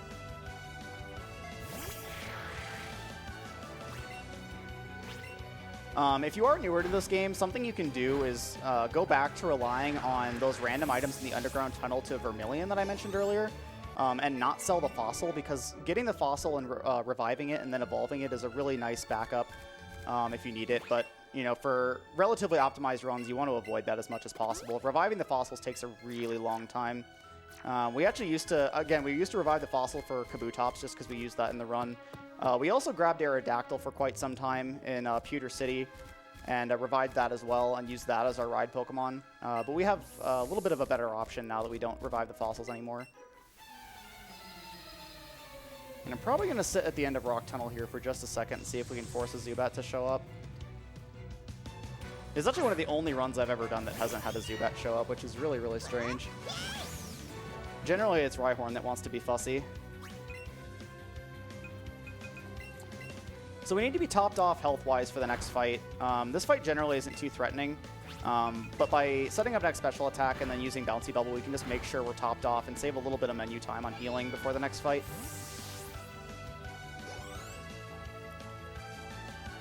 Do you think we have a few moments for a couple donations? Yes, definitely. Alrighty. Of course, thank you very much indeed. Excuse me. We have a $25 donation from Mechamoth, who says, we adopted our own Pokemon today, a leopard gecko named Farfall. So excited to see this run and how awesome the Pokemon community is. We then have a $20 donation from Red Silvers, saying, it's the final night of RPGLB 2019. I'm sad to see it end. I had to get in one last donation. This event has been a blast. We didn't pet the dog in Shadow Hearts. We sent all the Lamia Queens to the 4th dimension. We randomized FF4 so many times Cecil will never remember the base route. Siri defeated Chaos without Spud. A room full of people laughed like I ate your pie. We beat the evil robots, but most importantly, we raised all this money for Nami. Shout outs to everyone who made this possible. This donation might be a little long, but it's okay. Your smelly feet have been cured. It's a joke. Thank you very much, Red Silvers, for the $20. Very kind of you.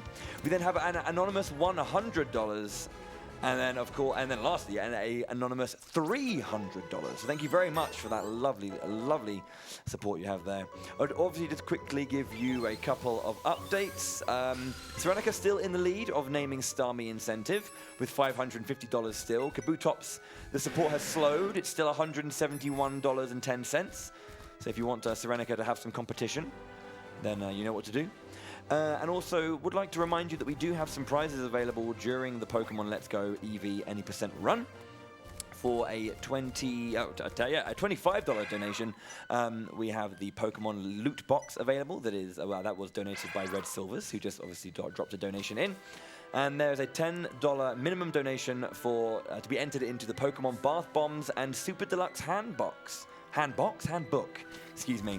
And then for another $10, we have the Pokemon Sun and Moon figure, which was donated by Crunchy Kimochi. So if you want to have a chance of winning those, make sure to get in a minimum donation of $10 or $25 for the one that you're interested in. So this is a fight that you used to be able to delay in Gen 1 and Fire Red Leaf Green. However, in this game, there's kind of an extra little story beat that goes on with kind of your rival and this attachment that he has to this Cubone. That they go into a little bit more. So there's the Marowak in Lavender Tower in the original games that, you know, the Cubone's mother died and it's, you know, kind of just lost and alone. And it ends up befriending your rival, which is really, really cute, actually. But yeah, you actually have to do this fight now instead of coming back to Lavender Tower later like you would in the original games. So again, we're going to guard spec to keep him from lowering our stats. Hope that he doesn't wing attack too much, which thankfully he tried to lower our stats the first turn, so that's really nice. We're going to set up 2 X attacks, and then we're going to set up an X speed, and then we're just going to sweep the rest of his team.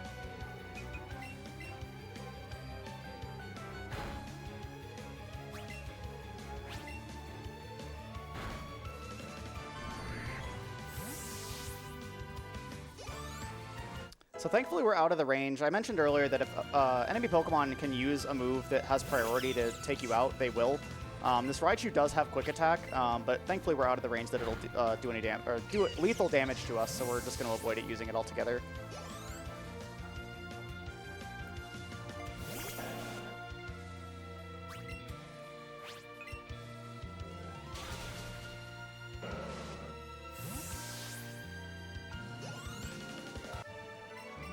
All right, Ghoul, what's your prediction for Metronome? Oh, we're almost there, aren't we? One more fight, yeah. Or the next fight. Ooh, all right. What's the one? I think I got to go with Spore this time. Okay. So you're too high level for Fisher to actually be a problem, so... I actually got a good friend of mine, Ghost Kuma, when I did a race. A pseudo race. It was a catch-em challenge where we had like 6 hours to get as many Pokemon as possible. We get to that Clefairy, and it uses Metronome Fisher and hits him, and... I was laughing for the next solid, like, 2 minutes. Yeah, Ghoul also has a bad habit of jinxing Marathon Metronome uses. Yeah. I think Spore and then Swagger would be... Ooh, okay. Going a little bit hard this time. All right. We'll see if I just get the flinch. Thankfully, I do have a chance to flinch this Clefairy and not have it do anything. So we'll see if Ghoul even gets to have a relevant prediction at all.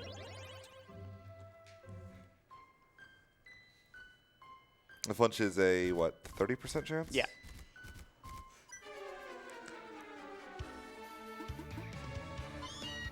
So we get this little cutscene here with Team Rocket again, and they're kind of figuring out what to do about these ghosts as well. And this Cubone that lost its mother is kind of just like looking for someone to follow around. So right now it's kind of just following Team Rocket around.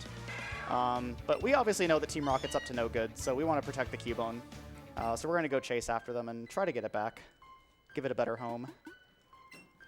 Are you trying to protect the world from devastation? No, they are. That's their job.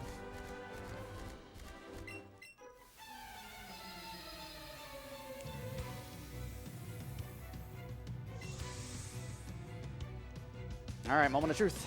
All right, here we go. Here comes the fire spin. No flinch, no flinch, no flinch.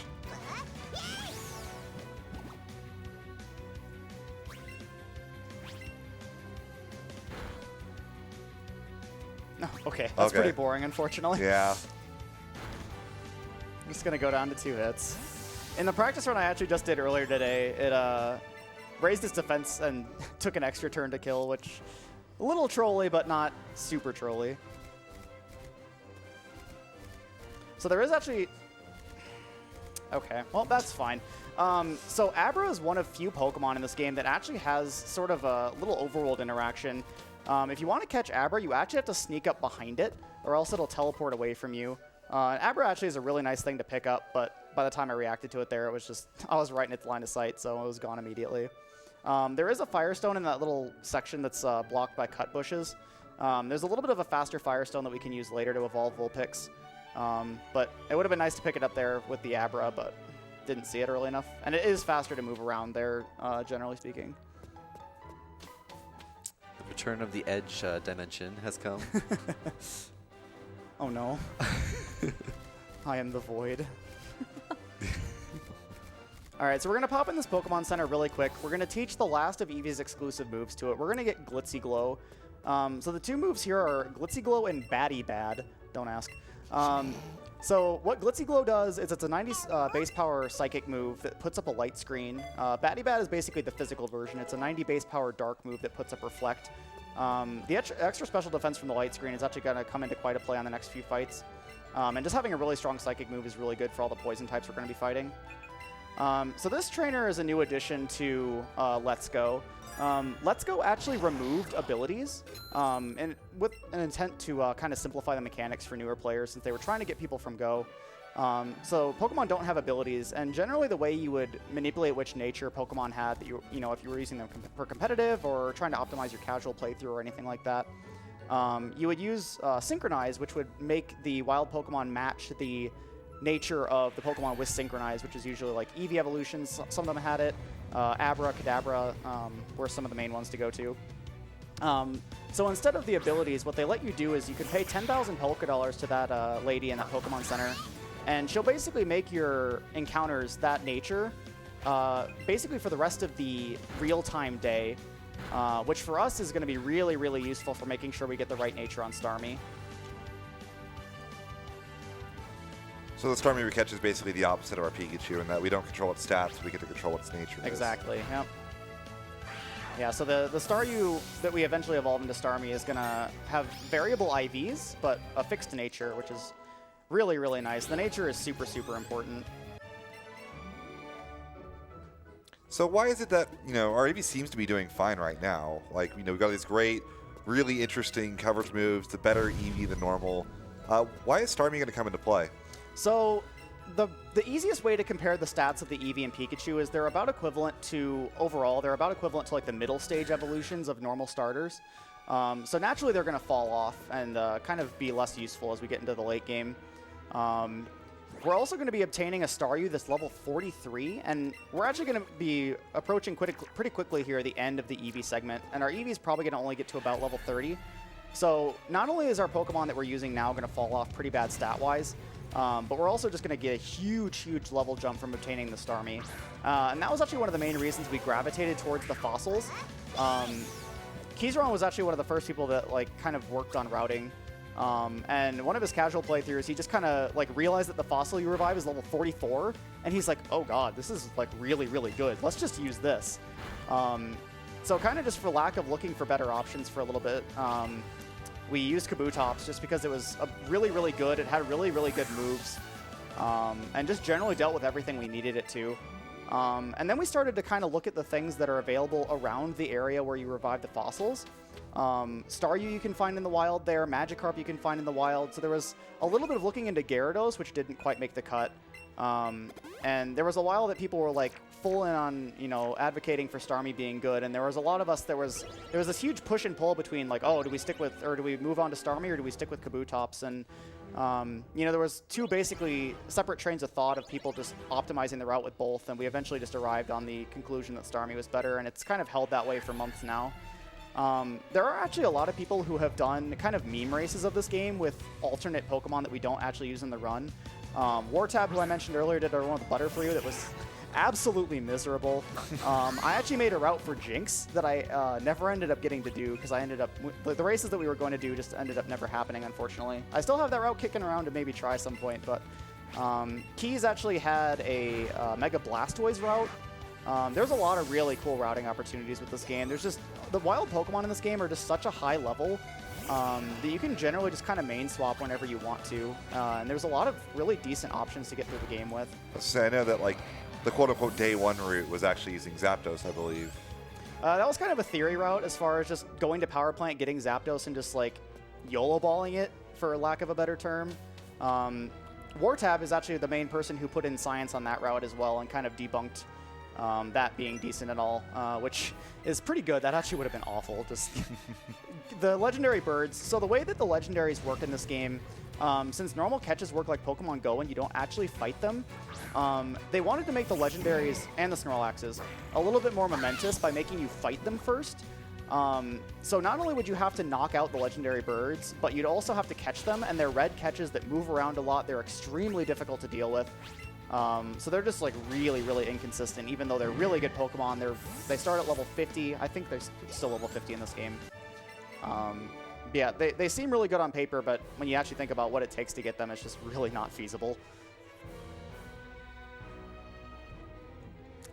It's actually kind of interesting, too, with the fights for the legendaries, because they put you on a 5-minute in-game timer in order to do the fight, and they don't really balance it around having battle animations on.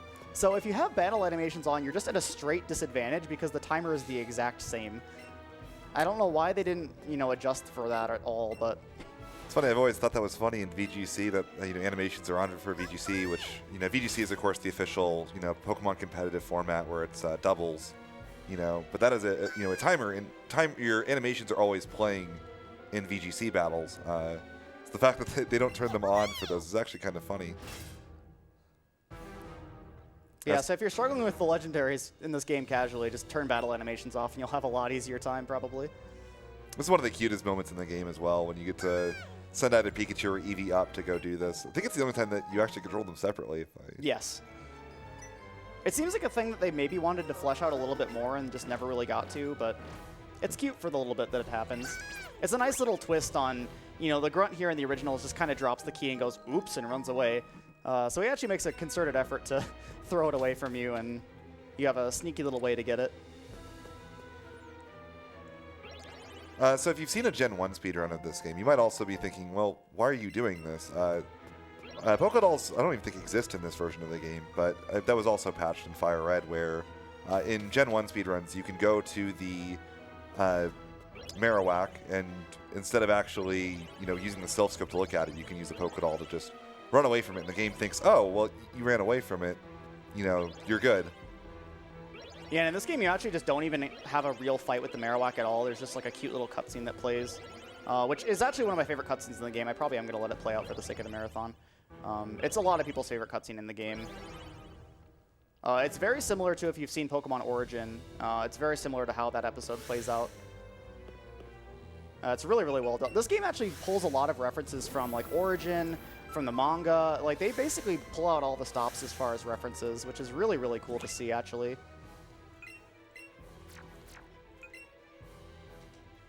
All right, so we're going to be pulling Wigglytuff out here, and it actually does serve a use for this double battle with Jesse and James.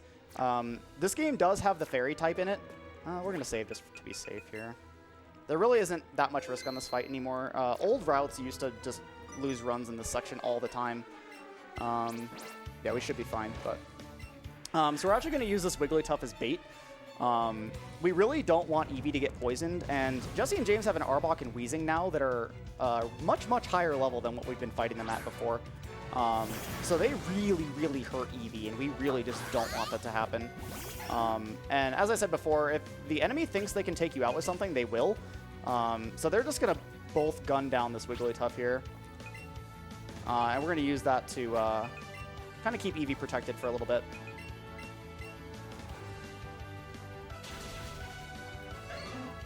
So Weezing is still going to hit Eevee here, but Arbok does a lot more damage than Weezing does. Unfortunately, we got poisoned, which should be fine. So another benefit of Happiness, if you're familiar with kind of how Affection works in the Gen 6 and 7 games, one of the additional benefits of that was your Pokemon being able to shake off statuses on its own. In this game, you need them to be basically at max Affection, or max Happiness. They kind of merged Affection and Happiness into one thing. Which is good. I think it was kind of silly that they were separate effects, or separate stats. But so around this point in the game, Eevee can start shrugging off statuses by itself. which is kind of nice, but for the sake of safety, we're just going to make sure Eevee's topped off. Another side effect that's actually a little bit less beneficial, and I mentioned being at max happiness wasn't all good. So you're seeing Eevee here is constantly turning around and looking at us. So like when you hit super effective moves, when you heal the Pokemon, there's a lot of animations of your Pokemon looking back at you when they're at full happiness, and that actually wastes a lot of time. Like each one of these, you can see it's a really slow animation, takes a good couple seconds. There's actually a bit of routing that goes into kind of keeping that kind of under wraps and not having it affect us as much as possible. And we'll see that a little bit more with the Starmie section. We actually want to keep Starmie at a lower level if we can help it. That's a Jesse and James fight. So the next fight is probably the most notorious fight in speedruns of this game. And thankfully, 2 controller routes for this completely made it just way, way better than it was. This was like the biggest run killer. This next trainer has a Weezing and a Golbat that have really, really high stats. All the Weezings in this game have really good coverage moves, just do a bunch of damage. Getting poisoned here was just awful. There was just like a million ways this fight could kill you. But with 2 controller, we're pretty much just going to use our second Pokemon to set up, and Eevee's just going to kind of clean house. These next 2 fights are like probably the biggest singular boost as far as fights go, and not catches as far as 2 controller benefits. Definitely makes running this game a lot less of a headache than it used to be. Especially because at this point, you usually have your catches sort of figured out. It always sucked to be on good catch pace and then get here, and then your run just dies to Archer. All right, so we're going to take Golbat out now that it's evolved. Let Rhyhorn be our second slot. I'm actually going to grab a Max Revive here just for safety. There's a hidden Max Revive up in this cabinet. And then we're going to take on Archer and Giovanni here.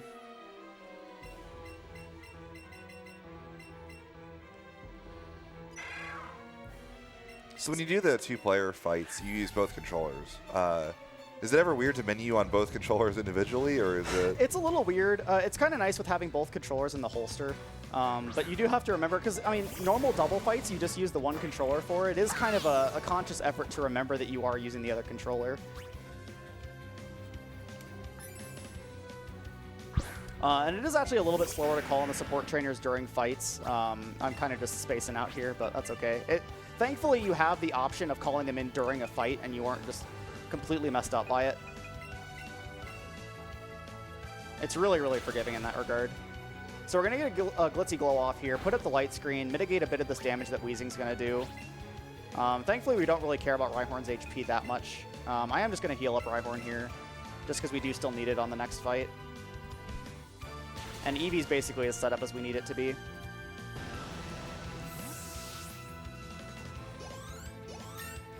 So usually with the one controller strat here, even if you got decent luck on the Weezing, it didn't poison you, it didn't do anything funky, you'd be at pretty low HP going into this Golbat. It would outspeed you like pretty much every single time, and you'd use Buzzy Buzz twice. You use it once to guarantee the paralysis, and then just go before it and finish it off. But it had a really good chance of either flinching you, killing you, a lot of other nonsense. But thankfully here we have a second Pokemon to help us out a little bit. Unfortunately, it didn't quite take it out. If you have good Rhyhorns here, if you get good damage rolls on Buzzy Buzz, you can just take it out. But if it gets, since it gets paralyzed every single time, if we miss the damage that we need, it's fine to just take it out. And that's Archer.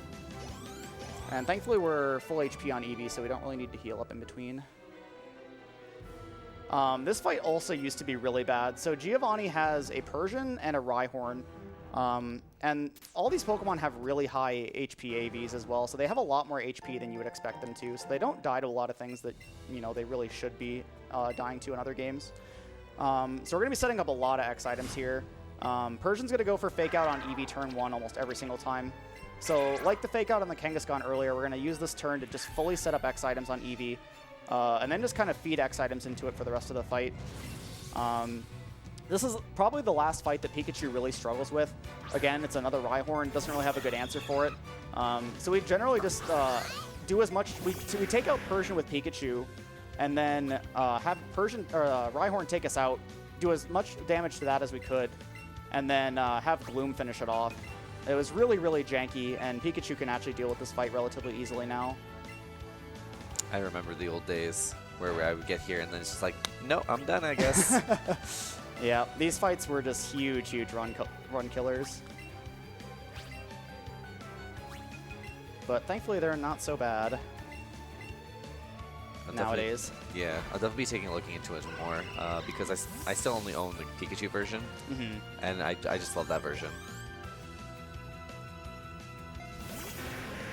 Yes, if you used to run this game and you haven't really been keeping up with things recently, definitely give it another look if these fights were kind of frustrating you. It's a lot better now, I assure you. All right, so now we're going to be getting the Sylph Scope, so we can go back to Lavender Tower and finish up story stuff there. And this is the last little section we're going to be using Eevee. So the Starmie incentive is coming up pretty soon. You do still have, you know, a good like probably 15 or 20 minutes, probably a little bit more actually.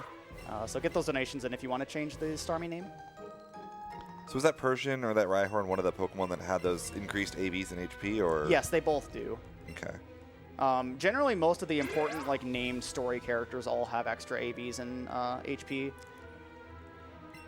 On that note about the donation incentive, do we have a moment for a couple of donations? Yes, definitely. Alrighty. Excellent, thank you very much. Okay, let's have a look at this. We have a $100 donation from Eternal Cow, who says, haven't been able to watch live much this year, but still wanted to contribute to this awesome cause. We have a $25 donation from Air Nick 15. I've loved this marathon. Hope to get to attend next year. We'd love to have you. A $25 donation from Lefty says, been a great week of speedruns from a lot of awesome people, a great cause and tons of top-notch gameplay and commentary, so wanted to donate before the end. Good job, everyone. Another $25 donation from Burn Venom. Wish I could have come to watch sooner, but I'm here now. Put this towards runner's choice. And then we have a $25 donation again from No Worries, who says, do I hear Bowie the Hero on the mic? Sorry I haven't been around much, but I have been enjoying the marathon thus far, and can't wait for Super Mario RPG to close things out. How has the Glitch Showcase not been met yet? Let's meet the goal and shoot for 200k. I agree. I should actually mention those quickly. Well, we do obviously have the name Starmie incentive, which is still at the same amount as it was last time. But a reminder that for Super Mario RPG, we have 3 challenges to meet, all of a grand total of 5,000 that need to be met for each one. The 3D maze is currently at $485 out of 5,000. The Glitch Showcase is $2,598 just now out of 5,000. And then the 8-Bit Mario is $378 out of 5,000. So we want to make sure we get those. So make sure to keep on going. And that was a $25 donation from BioSpark45, I believe, who says, digging deep to donate one last time. Let's push and reach that goal one higher. Good luck to the runners, and thank you for supporting Nami. Well, it's our pleasure. Thank you for supporting Nami. So now that we have the Sylph Scope, we can see all these ghost Pokemon here. We are actually going to be looking to pick up Ghastly here, which is why I put a lure back on. There's quite a few spinners here. We're going to be trying to avoid them as much as possible. But yeah, Ghastly's really the only thing we're looking for here. If you don't get Cubone earlier, Cubone actually is a rare spawn here. And it actually evolves in one level, the ones here. So if you don't get Cubone in Rock Tunnel, this actually is a really nice backup as far as getting it here. Ghastly is probably one of the harder catches in the game. I actually didn't touch on it earlier when I was catching Zubat, but there's a type of berry called Nanab berries. And what they do is they freeze the Pokemon in place when you use the Nanab berry, and it slows the speed at which the ring decreases. And it's really, really nice for a lot of these Pokemon that move around and dart around the screen a bunch. And Ghastly is definitely one of them. Nanab berries just mitigate a lot of the random elements of a lot of these Pokemon. So you have a couple fights with channelers that just have one Haunter. Thankfully, Glissyglow just kind of takes them out really easily. We get a free heal here, which is really, really nice. We are still going to want to use Wigglytuff for an upcoming double battle. We are going to have yet another double fight with Jesse and James right away. So yeah, it's going to stay in our party for a little bit longer. So Wigglytuff fulfills the same role in that as well, then? Yes. This fight plays out, it's like basically a cut and paste of the last fight. Their level goes up by like 1, I think, compared to the last fight. And my turn order sequence is exactly the same as it was before. It's kind of weird that they paste these fights like right next to each other, but it is what it is, I suppose. This fight was also still really, really bad on some early routes. Thankfully, we have a little bit more experience than we used to, which makes a few of the damage ranges on these a little bit more convenient. The Jesse and James fights on Pikachu version are actually one of the main benefits to Dig. It's one of the main places. Okay, good. I thought I was going to hit the cutscene trigger before Ghastly touched me. If you hit a cutscene in this game, it completely resets the spawns, so I could have just lost that gas leaf, but we didn't. That's not a great spot either. Okay. Hopefully it gets in. This is a catch that, if you're kind of overpaced as far as the Pokemon you're looking to get, this is like the first thing I look to skip, because this catch is just awful, but... Okay, that should hopefully get in. We actually really don't have that many catches left. Realistically speaking, we're looking at like 6 more catches, I think. The rest of the Pokemon we get are going to be gift Pokemon or evolutions.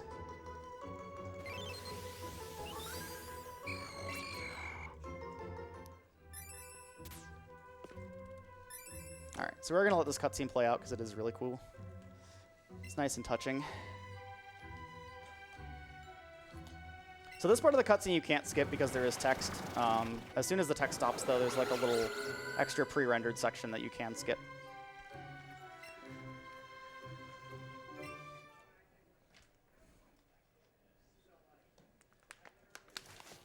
So yeah, if we have a couple more donations, go ahead and squeeze them in during this cutscene.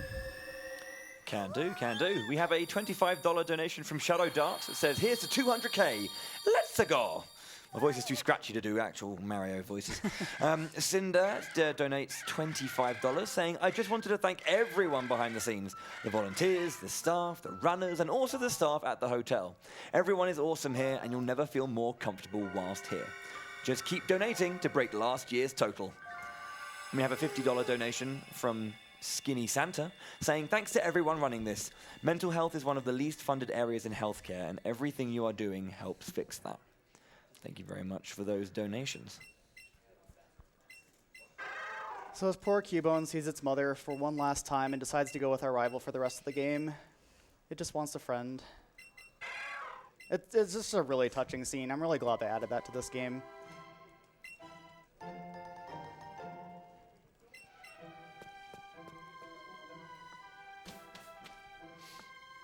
And as I was saying earlier, this Jesse and James fight is exactly the same as the last one. So yeah, if we have more donations, go ahead and keep them coming. No worries. I'll just remind you guys of the challenges that we have available. Obviously, for Super Mario RPG, there are 3 that you can meet still. So if you want to keep going for that, make sure you can. Bid Wars, we've got a naming Starmie incentive, which is going to be coming up fairly shortly. So if you want to get, it's currently still $550 for Serenica, currently in the lead. So if you want to change that, you know what to do. We have Kabutops trailing with $171. So you can definitely, if you want to throw out a donation, you can maybe change the fate of Starmie's name. We're still pushing for the next goal that we have available. We're currently at $151,000 currently raised for the National Alliance on Mental Illness, but we're looking for that 164. See if we can beat last year's total. So keep going, keep pushing, and we'll see if we can do that. I mean, hey, if we can do it before the end of this run, I mean, I'd be impressed. I'm not sure about you guys, but that'd be pretty awesome. Yeah.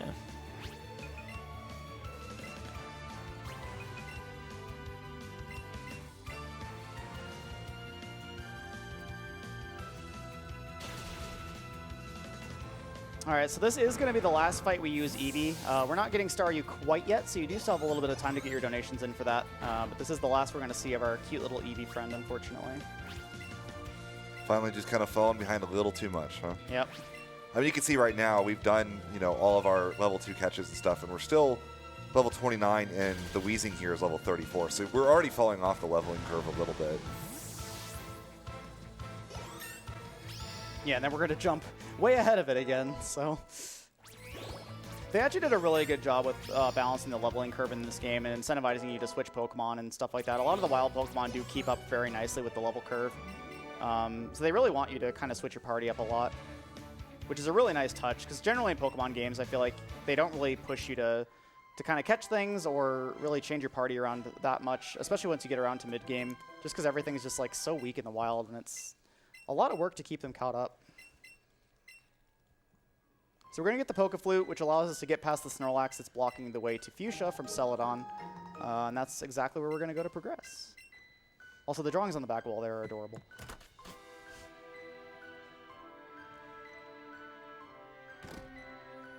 So we're going to do a little bit of Pokemon box menuing here. We're going to take out Eevee. We're going to take out Wigglytuff. We are going to use Rhyhorn for a little bit longer for movement. We're also going to stick Ghastly in the front just because we can. I believe I have a lure up still. Okay. So this last section is one of the last big catch farming areas. We're going to look to get Psyduck, Doduo, and Ponyta here. And Rapidash is actually going to be our next ride Pokemon. It is a considerable bit faster than Rhyhorn. There actually is an Arcanine you can get on Eevee version by obtaining 5 Meowths and then talking to an NPC in Vermilion. And one of the common questions in streams of this game, especially early on, was, you know, why don't you do that? Because Arcanine's really fast. Like, it's a lot faster than Rhyhorn. You get it earlier than Rhyhorn. Well, Meowth isn't exactly a consistent encounter to show up. It only shows up in really one way, or one route that we pass through. Getting 5 is just kind of a waste of time as far as, you know, it's not getting us any additional Pokemon as far as progressing our dex count for Koga. And it's really just really clunky. In addition to that, the Arcanine that we get is a really, really low level, which, as I mentioned before, we want to avoid any extra level ups we can. And the nice thing about Rhyhorn is it only gets a couple level ups through the course of the game, whereas if we're using a really low level Arcanine, it's going to get a lot more levels and waste a lot more time and kind of mitigate a lot of the time that it saves just from being a faster mount. Is there like no chance of riding that thing? You actually can ride Snorlax. Oh, Can we just... That has to happen, surely. Unfortunately, it's not really feasible to catch it. Oh, man. It's the best thing ever. Look at that guy. He's ready. If you do play this game casually, I strongly encourage you to check out especially the animations for riding Kangaskhan and riding Snorlax. They're absolutely adorable and hilarious. Some of the Pokemon you can ride in this game are just really, really silly. I've seen the Snorlax one. I have not seen the Kangaskhan one. I'll have to check that out. It's really good. Do you like go in the little pouch? Yeah. Yes. It's so cute. The poor, like, the baby Kangaskhan, though, can't be happy about it, or is it, like, next to you? It's just, like, next to you. It gets, like, pushed aside. So it'd actually be really cute if, like, the baby Kangaskhan, like, was on your head like the Eevee is, and you got, like, the... This is your little buddy. So, yeah, that trainer you can also skip. So I smushed myself against the wall next to that Pokeball to get myself off of my ride poke, and then I just kind of hugged the wall and hugged the corner, and it just lets you slip right by his vision. All right, so Psyduck's the first of the things we're going to want to grab here, so we're going to go ahead and pick that up. Thankfully, the experience we get from catches isn't really that important right now, since we don't even have the Pokemon we're going to be using for fights in our party at the moment. So we can kind of just catch whatever. I am still going to go for Excellence just for the catch rate increase. But, you know, if stuff gets in off bad multipliers, then that's totally fine.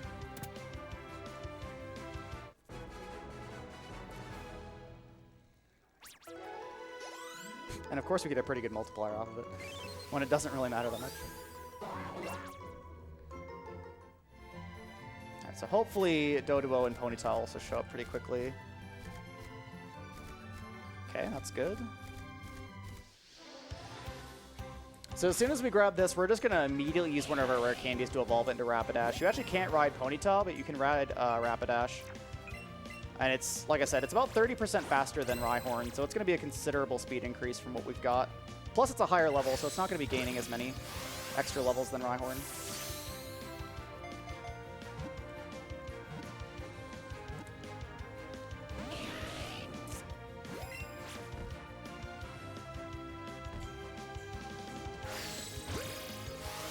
I've actually never seen a Nabberry effect wear off, like, mid...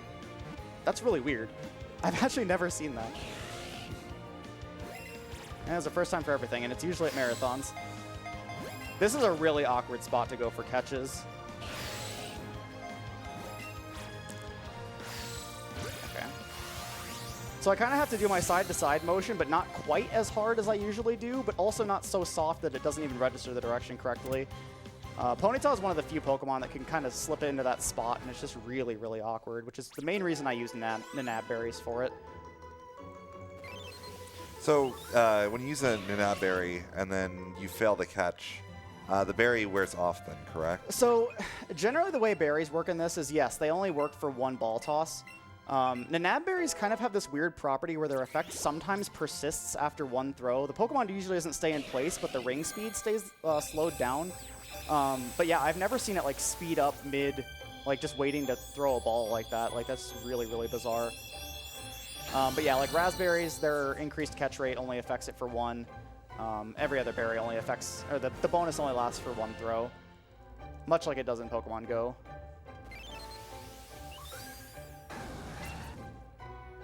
All right, so now that we have Rapidash, we're going to immediately get Rhyhorn out of our party. Its use has been exhausted. And we're going to immediately switch to riding Rapidash. And everything else in the party we're going to keep there because we do need to evolve it. And then we're just looking for Doduo on this route, which thankfully is pretty common, so hopefully I don't jinx myself by saying that. Hi, Chansey. At this point, like I said, experience isn't really an issue, so we're not going to really go for another Chansey. We already have one as well, so. Okay, I don't want big Doduo. I want the little one. There is one run that I had. So I've had 2 shiny encounters when I've been running this game. One of them was the Magikarp that you buy, which I didn't even realize could be shiny. There was also one other run where I was looking for Doduo here. And, of course, you know... Okay, there's Doduo. Doduo is about a 20% spawn rate. And, of course, I get a shiny Pidgeotto first. Because, you know, that's just how speedrunning goes.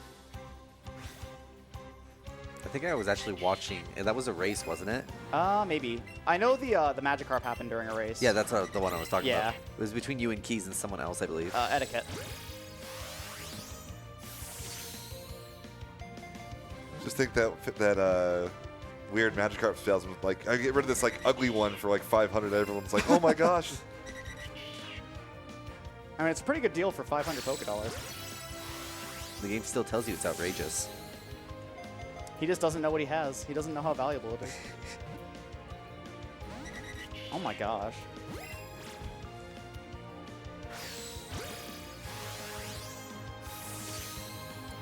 I usually would switch to Ultra Balls here. I honestly don't know why I haven't.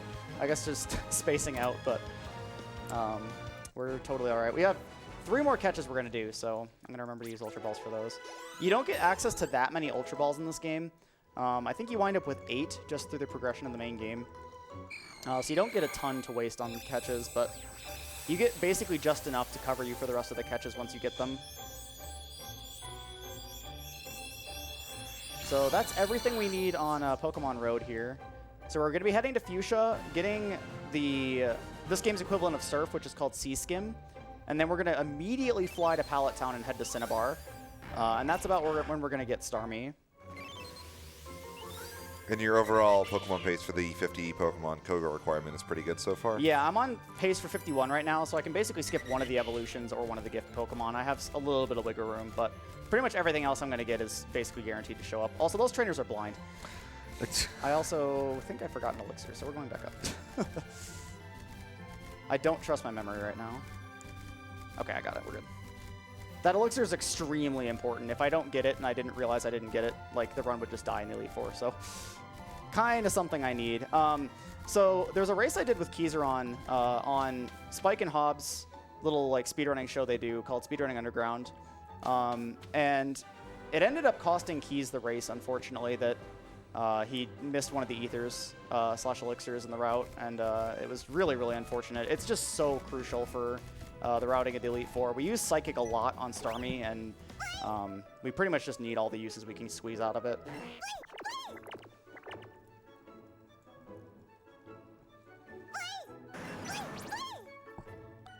This cutscene's also really cute. Eevee just plays with all its little friends. I also love Hurry Along. Like, it's one of my favorite, like, recurring Pokemon songs. Mm-hmm.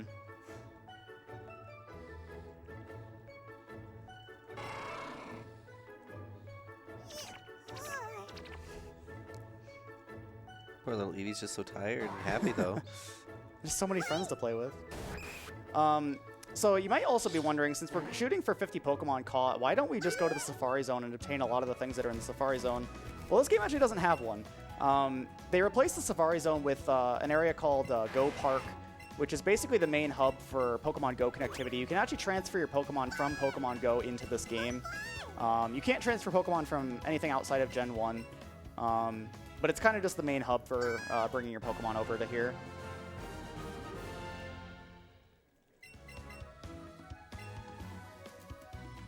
Alright, so we're going to pop that Super Lure I picked up from the last route. We're going to fly to Pallet, and then we're immediately going to be looking for Staryu and Tentacool.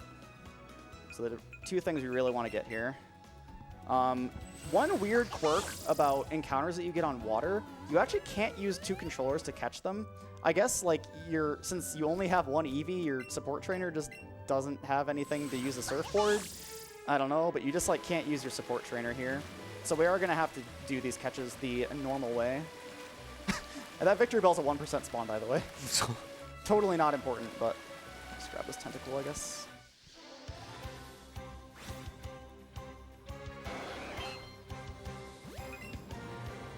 Okay, this is another Pokemon that moves side to side a lot, so we're just going to freeze it in place before it has a chance to do anything. And we're actually going to switch to Ultra Balls. I'm going to actually remember this time. Hopefully this gets in right away. These are some of the hardest catches in the game, just because they're high level, so they're generally inconsistent, plus we just can't do them with 2 controllers.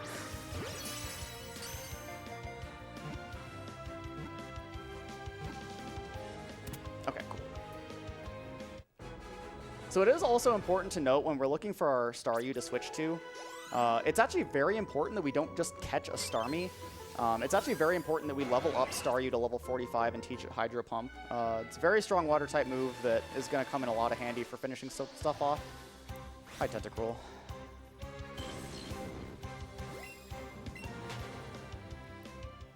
So something that was added to this game, they wanted to kind of mirror Pokemon Go. So every Pokemon that you see in the wild has that CP rating in the top right. Do you look at that for the Starmie you're going to use at all, or is it pretty much irrelevant? Yeah, so there is a certain range that the CP can show. It's around 950 to 1100 roughly. It isn't an exact qualifier of what its stats look like, but it gives you kind of a rough idea of how good its IVs are. Obviously, you can get like a really high CP Staryu that has terrible special attack just because it has really high attack and it just thinks it's really good, just because it's kind of a general stat. But you really don't turn away most Staryus. Like if you see one that's like pretty low CP, you don't really turn it down. So this one's 1034, which is on the lower end, but it still has a good chance of having really good special attack. And since we manipulated the nature earlier with the synchronized NPC, it's still a really good nature. It's modest nature is the nature that we shot for, which is increased special attack and decreased attack, which is exactly what we want from a Pokemon that primarily uses special moves. Just quickly, is this when we're going to be cutting off the Starmie name incentive? Yes. Okay, we'll do that right now then, thank you. If it ever gets in the ball.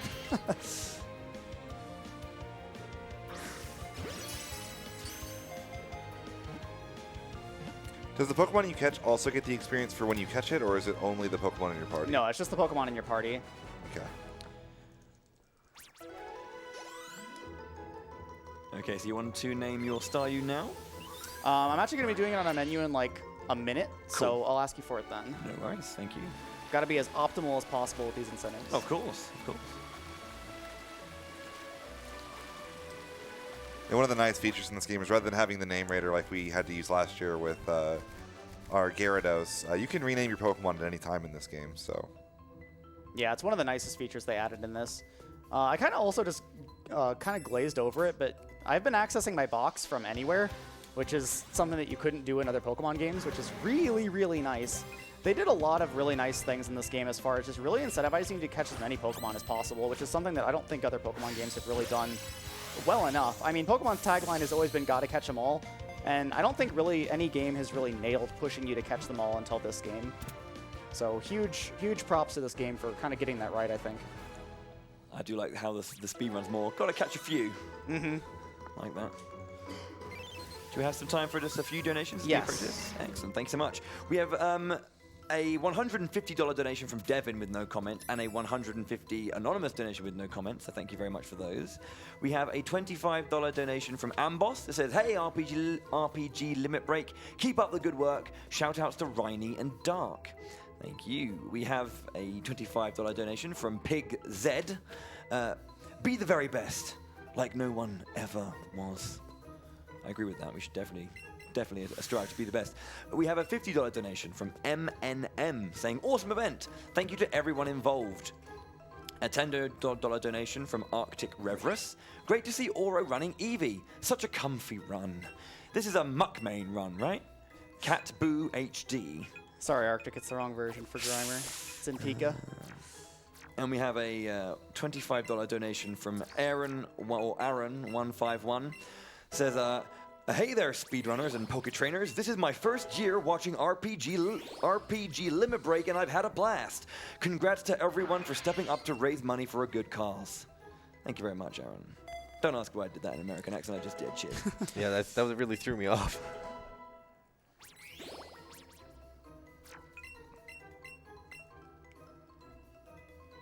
All right, so there's actually a little bit of rare candy routing that goes into how good this Staryu is. So if we have really high speed, which unfortunately I didn't, we can actually skip one of the candies here and save it for later, which isn't a huge deal. Just gives us a little bit extra experience later. But this one's really slow, so we did need the extra level here. I'm going to take a quick peek at my stats here as well. It's very important that I hit 2 different speed thresholds for the next gym. So I get to look at it here when I teach Scald. Scald you got from Misty, I believe, correct? Yes. So we hit one of the thresholds. Not hitting the second one is fine, as long as we hit one of the 2. There's 2 Pokemon on Blaine that we want to make sure we can outspeed. All right. I think that's everything. All right, so what are we doing for Starmie name? I should probably unmute myself. Serenica, capital S-E-R-E-N-I-C-A. All right, you got it. Shout out to Dragon Quest 11. I'm starting to think you put this one through, Bowie. No. I would have loved to, but that one's not on me. All right, so this is another one of the fights that used to be completely abysmal. You used to set up an X special defend here. Try to get this Electrode to not just completely destroy you. And then just kind of deal with it having a chance to paralyze you and doing a ton with Thunderbolt. But thankfully, with 2 controllers, we can just throw Doduo in the way. And since the Electrode can take out Doduo in 1 hit, it's just going to go for it. So bye, Doduo. Your sacrifice is not in vain. So we do actually need Doduo to be alive to gain experience so it can evolve. So we are going to be reviving it in just a second here. There is a free heal bed you can get at the end of this little mini dungeon here. So we're going to grab that really quick as well.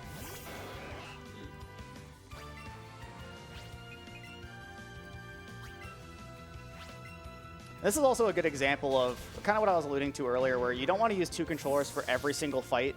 Like, if this fight drug on much longer, we'd be doing nothing with our second Pokemon, and we'd be wasting a bunch of time inputting other moves. But like I said, since this fight is so dangerous otherwise and takes a lot of setup to even survive, it's a lot faster to just use a second Pokemon, throw an X special attack on Starmie, and just take out the Electrode in 1 hit.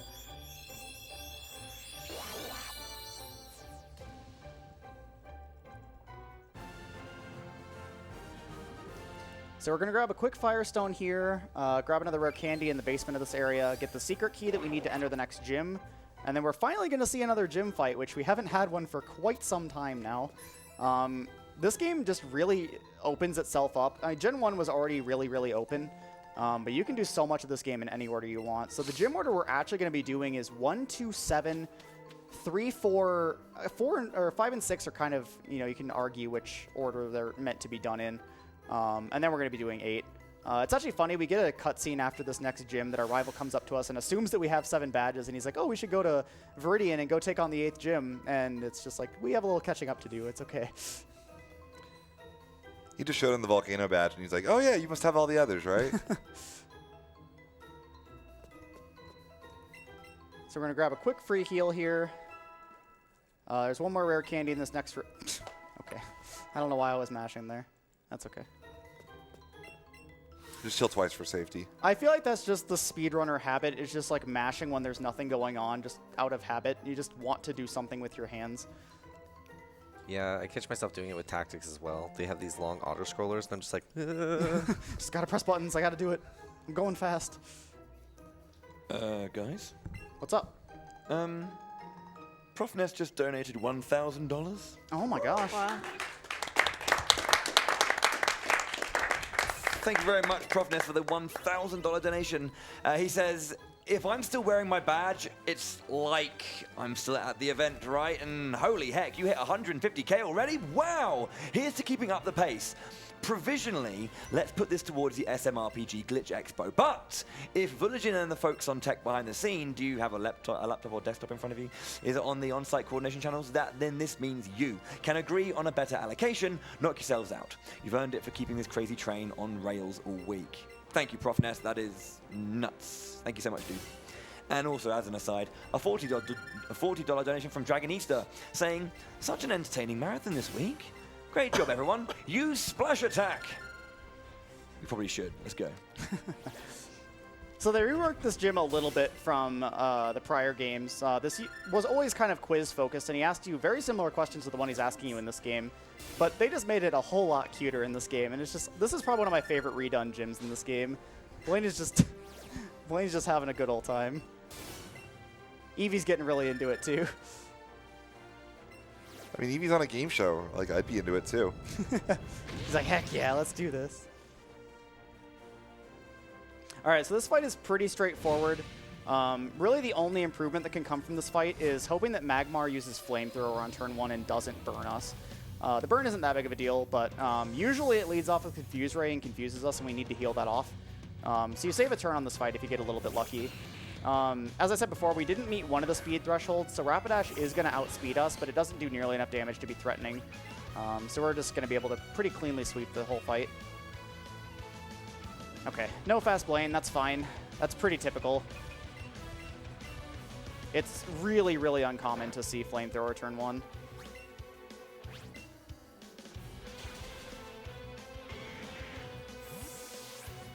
Also, shout out to the redone music in this game. They really nailed it. I love the remix of all these. And just Pokemon music in general is usually pretty good, so. Mm-hmm.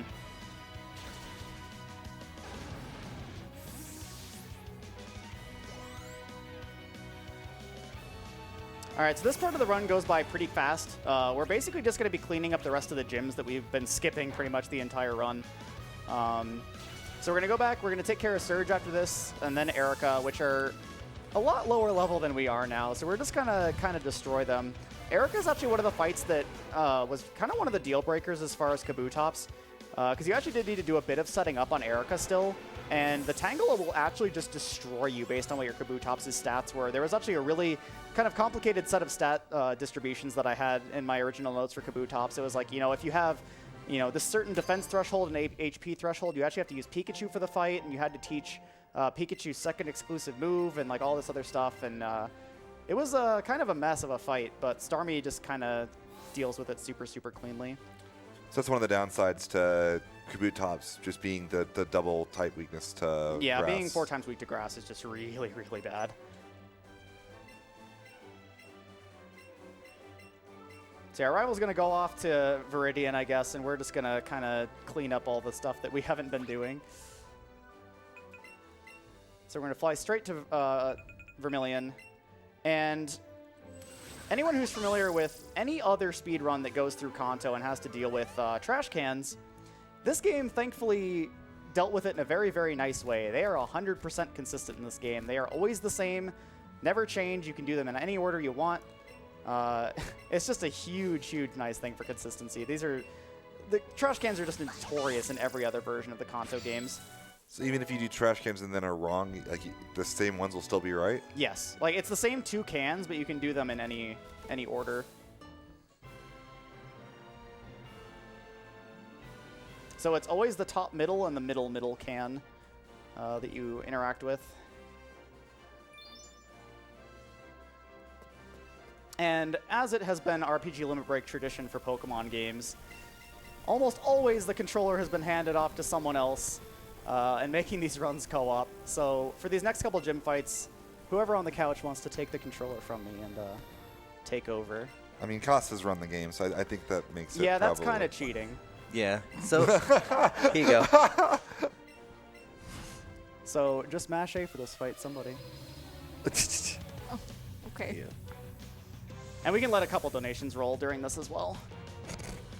No worries, can do. We have a $5 donation from Triptych that just says, amazing run so far. Keep it up. Thank you very much. I know, Sid, I know. Sid looking at me over there. Thank you very much indeed. Let's have a little look-see. Okay, well, obviously we're still pushing towards those challenges for Super Mario RPG. Make sure to get those filled up. You want to see those for our finale. Can't be having a finale without going all in. You know that's the truth. Don't even bother trying to fight with me. Speaking of which, we do also obviously have the file name for Super Mario RPG.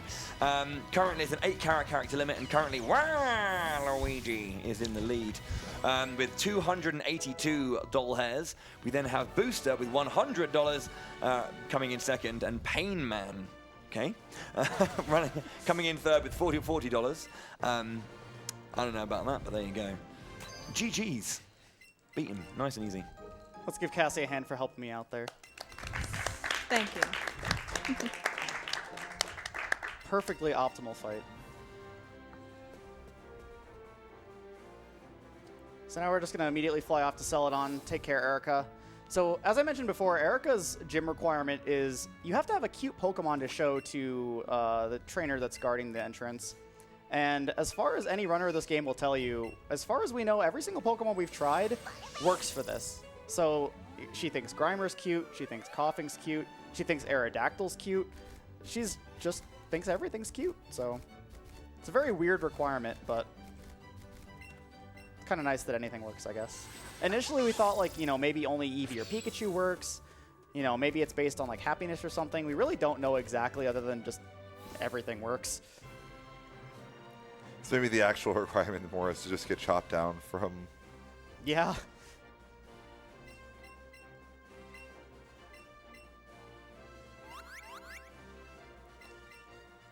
So, I believe this maze was intended to have a lot of required trainers on it, but because the trainer vision in this game is so bad, we can just kind of hug corners and skip all of these trainers in this gym and just cut straight to Erica.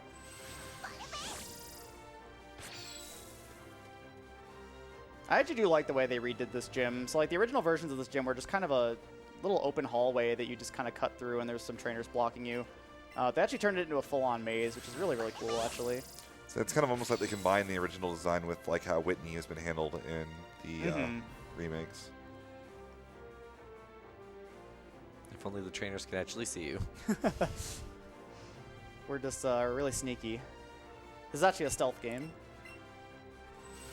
I mean, whenever a trainer sees you, a giant exclamation point shows up over their head, so... It's practically Metal Gear Solid.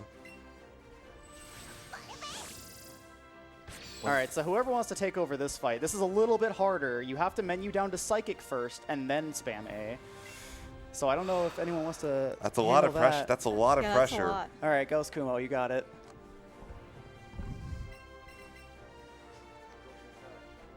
So when's the ladder scene? The what scene? What a thrill.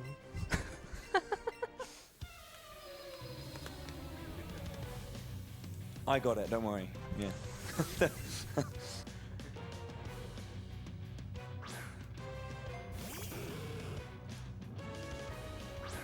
Live footage of Ghost Kumo's first Pokemon adventure. Coming to you live from RPGLB 2019. This Sunday. It's Saturday weekend. I like that we have a wrestling reference when we're fighting Keys of W. Hi, Keys. We miss you, Keys.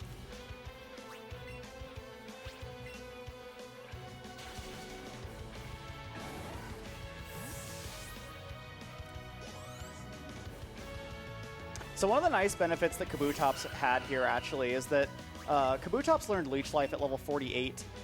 So basically what the strat was to get the Kabuto at 44, candy it 4 times, learn Leech Life, cancel the evolutions all of those levels, and then let it evolve into Kabutops. So it kind of had a bit of the benefit that Eevee has here. Thanks, Ghost Kumo.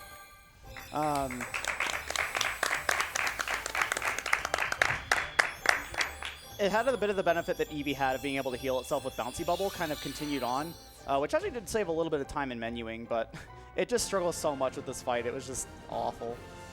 And this maintained the Leech Life buff that happened in Sun Moon, correct? Yes, it's 80 base power, really, really good. Heals you for, I believe it's still half the damage it does. This game is kind of a weird point as far as which gen's balancing changes it had. It reverts a recent dig change where dig was increased to 100 base power. It's back to 80 in this game. However, like some of the other 2-turn moves that are in this game, such as Solar Beam and Sky Attack, got buffed from 120 power to 200, which is actually a really good change, I think. The 2-turn moves are generally kind of iffy just because, you know, they take an extra turn to use. I think they should kind of compensate for that by making them a little bit stronger, but they are really, really juiced in this game. So a little bit of a small movement routing thing here. We're going to just fly back to Celadon. This is going to put us back at the Pokemon Center, save us cutting the bush again on the way out and doing a little bit of extra running around. Saves a couple seconds. It's not a huge deal, but definitely helps. Did they revert the burn nerf from Sun Moon as well, or is that? All the status changes, as far as I'm aware, have been kept. So the change to your chance to get fully paralyzed, the chance to hit yourself in confusion, those are all retained from Gen 7. A lot of people kind of refer to this as like Gen 7.5. It's not like fully a Gen 7 game, but it also isn't really the new gen yet.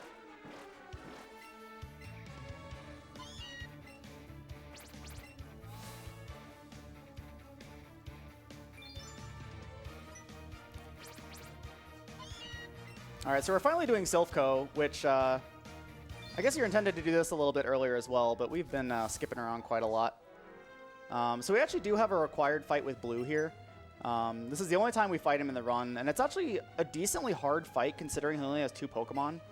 He has an Exeggutor and a Charizard, and Starmie isn't really that well equipped to deal with an Exeggutor, so we're actually going to use 2 controllers again here, and make use of that Dodrio that's still sitting in my second slot of my party.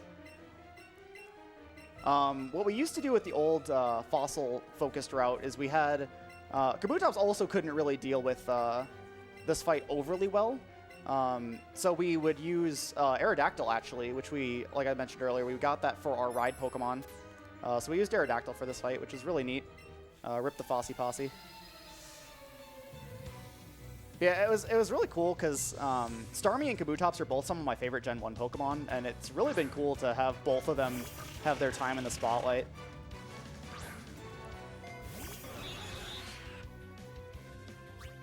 So we're going to use an X attack on Dodrio, let it use Drill Peck to finish off Exeggutor, and then we're going to have Dodrio use an X special attack on Starmie and take out the Charizard. If I actually select the right things. Did I not? You used the X attack on Starmie, I think. Okay, that's fine. Talking about one thing, did another. That's totally fine.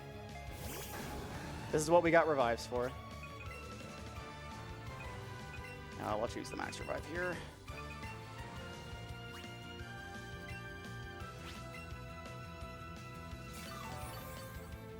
That's a really easy thing to do. So it defaults when you're using an X item, it defaults the cursor to being your Pokemon that's in slot 1.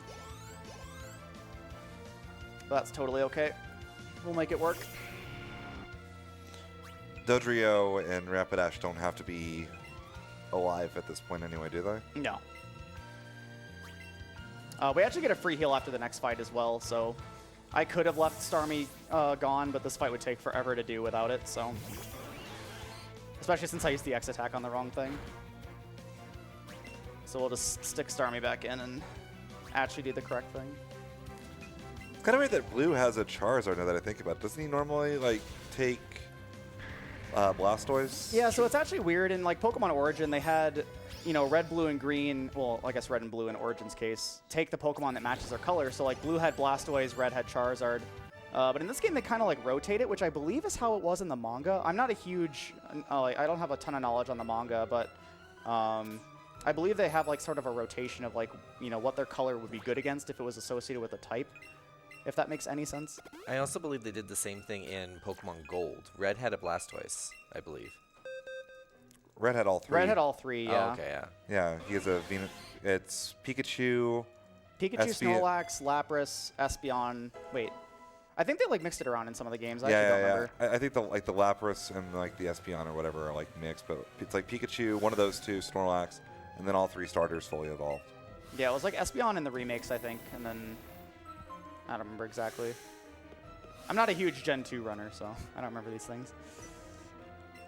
That was like 3-4 years ago for me. So this double fight is the only double fight in the game that we're doing with our rival, and we're going to see, hopefully, that he's not an idiot, but we'll see what he decides to do. So the ideal start here is that we Psychic the Muck, it doesn't use Protect, and then Electrode self-destructs. And then there's kind of just a priority order after that that we want to take out as far as threat level. As far as what Cubone does on this first turn, it's not super, super important. So we'll just see if it decides to, or if the Electrode decides to cooperate. The Electrode can also go for Thunderbolt on Starmie, which does a ton of damage, and basically our only option, thankfully it's self-destructed, our only option if it does that is to just kind of heal until it stops, which is really, really slow. This fight also takes a long time to like fully process the decisions you make. So like it'll sit there for a long time after you make a move decision and just kind of like this. Like I'm not doing anything. This is just the game kind of waiting to think. It's got to do all the calcs to make sure that they're choosing the right targets. Yeah, so like every fight in this fight just wastes a ton of time, and you want to do this in as few turns as possible. Okay, so this Raticate is actually really annoying. It has Sucker Punch. So if I use an attacking move, it has priority on me, and it's a 80 base power dark move, which is super effective against Starmie and actually does a decent amount of damage. We do live one at this range, so we're just going to go ahead and take out the Wheezing and just take the hit. Thankfully, if it tries to use Sucker Punch on us again, we're just going to heal here, so it's not going to get to do anything. And this is a bit of where the Cubone needs to do the right thing, which it did, thankfully. It can either go for Headbutt, Bone Meringue, or Focus Energy. Ideally, it just goes for Bone Meringue and 2 hits the Raticate. It actually looks like Headbutt might actually KO from there, which it usually doesn't. So hopefully it just takes the Raticate out for us. And it hit Golbat, of course it did. He started off good, and then he just forgot what doing good things was.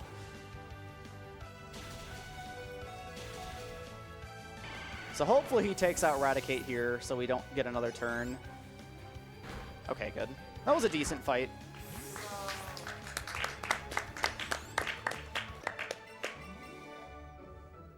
So we have one more Jesse and James fight here. This one's a bit easier than the previous ones we had, just because we're so over-leveled for this point of the game now.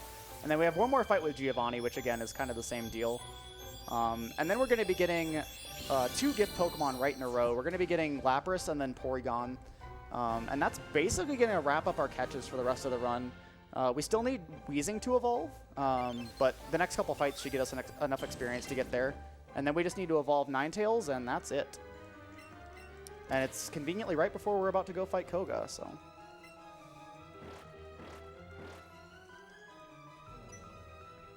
So they actually changed this sort of dungeon quite a bit from the original games. So you used to just get the card key on the ground instead of from a fight. And there was a lot of like kind of going around the building that you had to do. Thankfully, they just put the portal where you're supposed to go, just right next to the fight, and you just have to open one card key door to progress.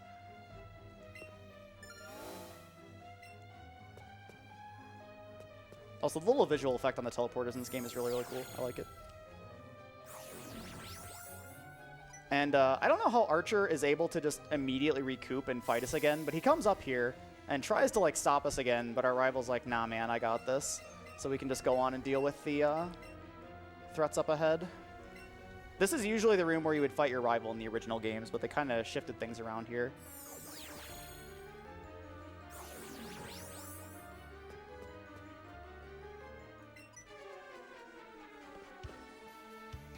So this is our last fight with Jesse and James. We do get to see them one more time in the rest of the run, but this is the last time we actually get to fight them.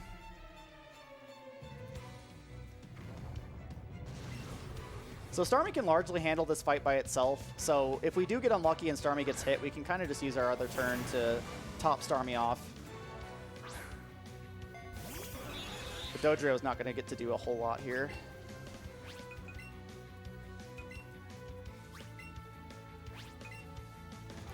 Ideally, Wheezing just targets Dodrio.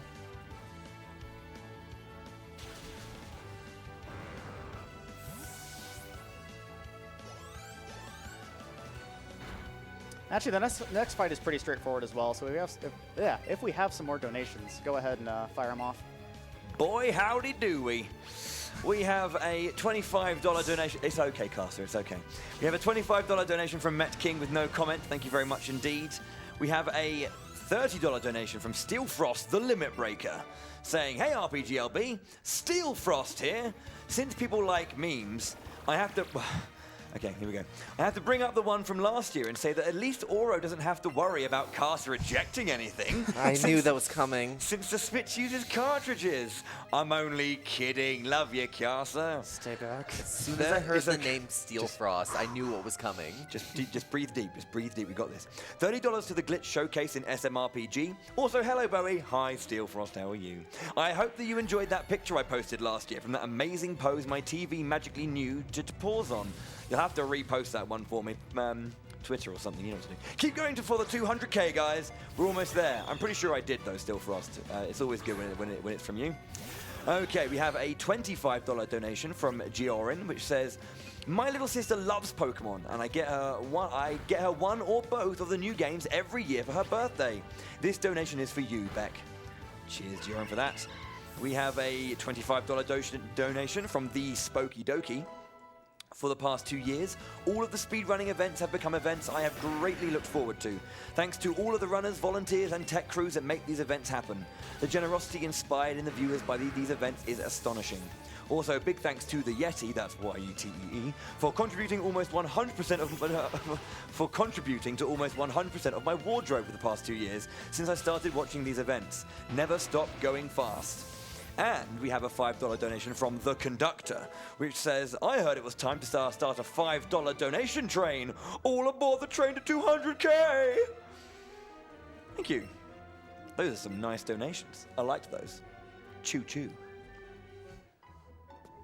You're right, Casa. You good? It's okay. It's okay. I meant the whole week. It's no not, one mentioned It's not your fault. Then two It's runs not in your a row. fault. It's not your fault. It's not your fault, Casa. 2 runs in a row. It's not your fault. Well, the Just funny thing saving about it that up. is you can still pop the cartridge out. It doesn't actually fix Sweetie, the problem. sweetie, I'm coming for that Switch. I am playing on the physical version, so It's over. I'm watching you, even though I'm not. Should just also point out, as an aside, that we are. It's currently for the RPG glitch, the Super Mario RPG glitch showcase. We're currently at 4,343 out of 5,000. So we're just over $600 away. So if we can make that before the end of this run, which I know we can, that'll be brilliant, wouldn't it? Just.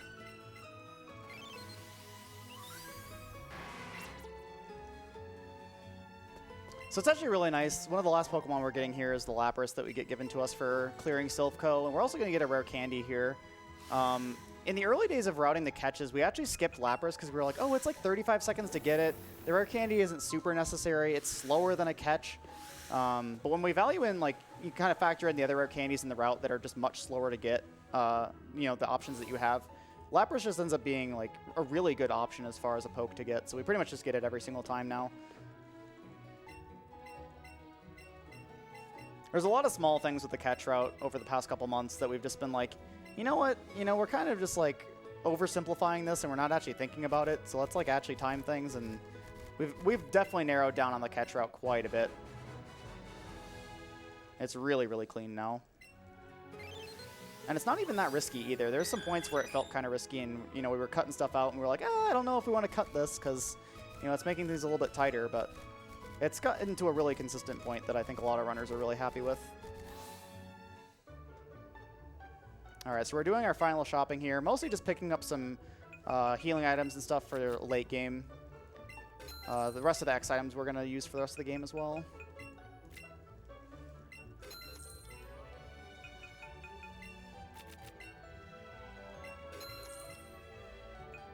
So we actually need more specific amounts of these X items than I'm actually buying.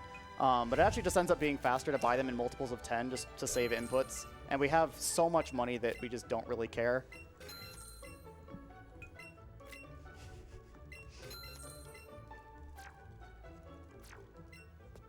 All right, so now we're going to take on Sabrina. This is probably my favorite of the redesigned gyms. It just looks really, really cool. It still has the same sort of teleporter puzzle that they've always had in her gym. But it's actually a different solution than it's always been. It actually has more portals that you have to take. Interestingly enough, they kept the same portal solution in the original game and the remakes, as well as using that same solution in X and Y. There's a portal gym in X and Y as well that uses the exact same solution as Sabrina's gym. So how does this fit inside the gym building is my question. It's like a TARDIS. It's bigger on the inside. Ah, of course. Forgot the Pokemon world perfected that technology. So thankfully, each of these spinners only looks in 2 different directions. So we know exactly where they're going to look, and I can just dodge them accordingly.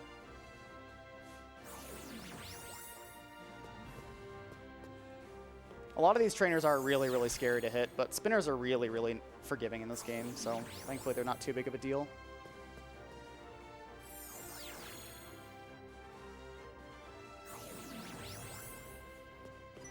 Okay, that's pretty much the one that I just kind of go for. It kind of depends on where she is in her cycle. That's, you know, not super consistent. So sometimes she does just hit you. Thankfully, this fight isn't too bad. I am going to have to take an extra center just because of the extra move uses that I'm going to use here, but that's totally okay. This one has lost some pretty good pace runs before. She only looks left and right, and usually she starts off looking right. It's kind of just a matter of when she decides to turn around, and usually I just go for it, but it figures today is the day that it punishes me. Thankfully, all she has is 3 Haunters, which is pretty easy for us to deal with.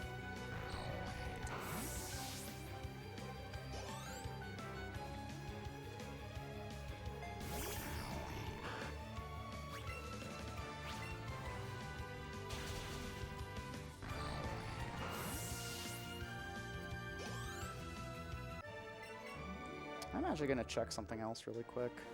So, ideally in the route, yeah, I didn't think so. Somehow Coughing didn't wind up in my party.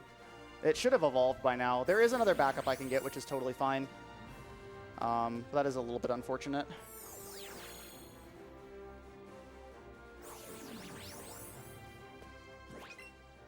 I had a feeling something was up there, and I was kind of like, what's going on here? Usually with the way the catches work out, you really don't have to worry about that, but...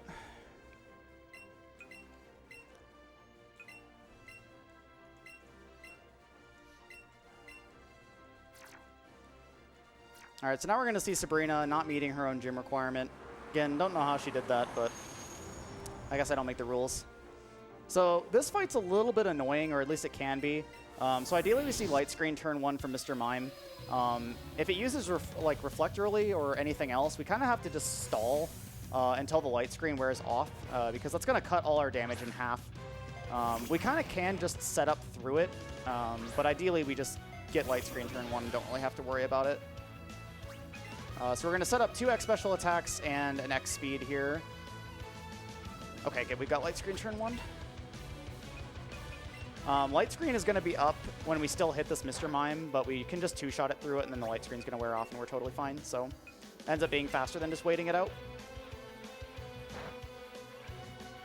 Psychic can be a little scary here if it drops our special defense, but it's a pretty low chance of happening, so... Actually, I'm going to heal here.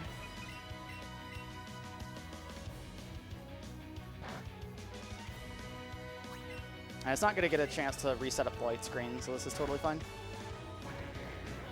And then the rest of this fight is pretty clean. There's really nothing that can go wrong. So instead of Coughing evolving, since I goofed that up, we're actually going to go get a backup Moonstone that you can get here. That's actually really close. And then we're going to do our two stone evolutions for Clefairy and Vulpix. And then we're going to be all set to go for Koga, which is the next place we're going to immediately.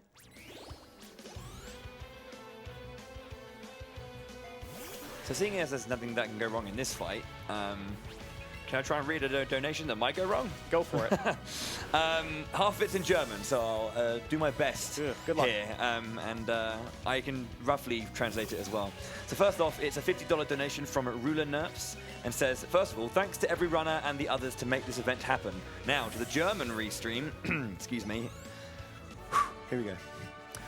Danke an euch alle, dass ihr dieses Event durch die deutsche Community näher bringt. Es macht einfach Spaß mit euch. Which roughly translates to as, thank you for bringing these events to the German community. It's fun, it's fun to share it with you all.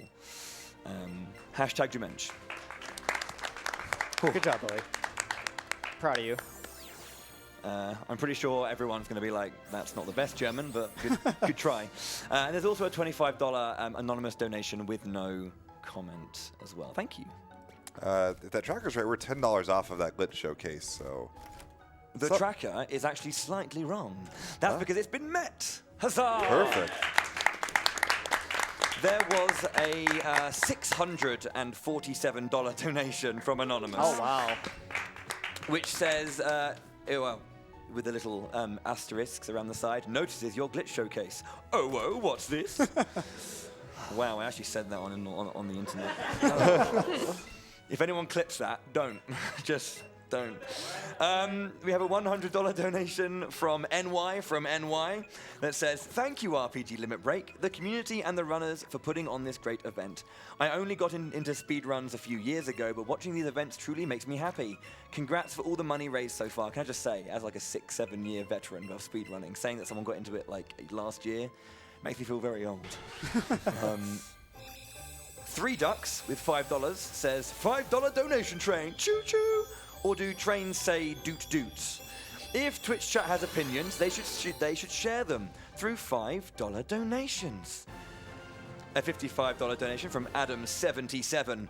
Let's keep the $5 train going. If 20% of the current 11,000 viewers donate, we'll pass last year's total of 164K. Train hype!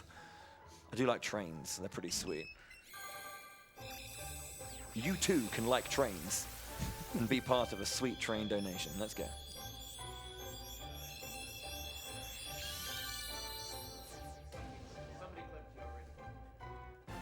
I saw that.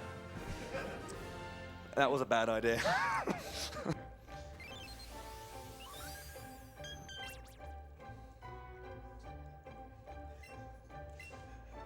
Okay. I've also just been tweeted about it. Fantastic. That one's for you, Ghoul. I just taught Metronome. Oh, perfect. So are there any double battles you can sneak that Clefable into? No. Sorry. We need our swagger.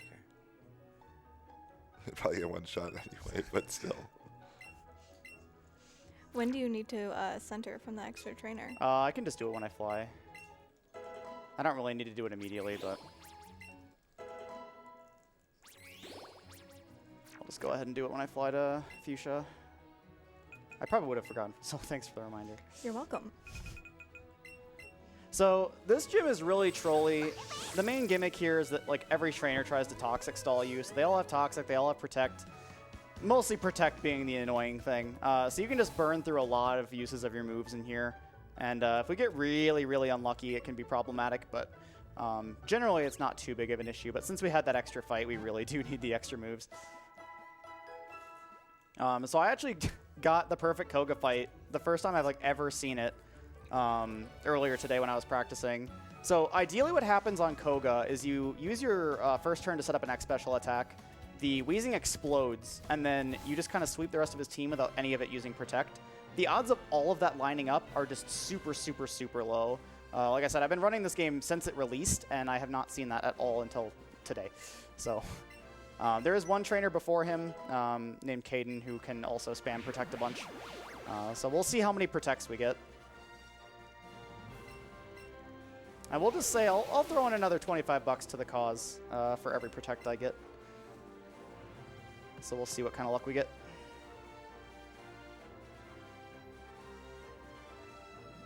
Also, the redone gimmick in this gym is really, really cool. I like the kind of walls disappearing and reappearing.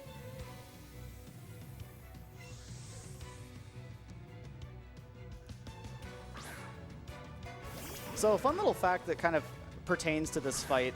The only fairy move that is in this game is Moonblast, or at least the only damaging fairy move that's in this game is Moonblast. And one of the only thing that gets it is Muck. Don't ask me how that works.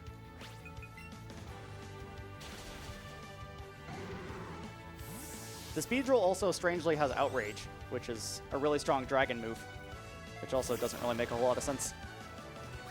So this trainer just has a lot of fun with his movesets. Yeah, then. he just does whatever he wants. All right, that was a really good fight. No protects. So naturally, Koga's going to just use it on everything.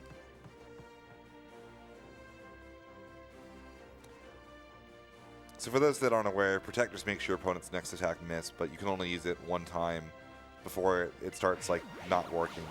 Yeah, the successful chance of Protect is cut in half every subsequent time you use it, whether it fails or not. So they can spam it multiple turns, But even if they do, it's a coin flip after the first successful one, so it's generally not too bad.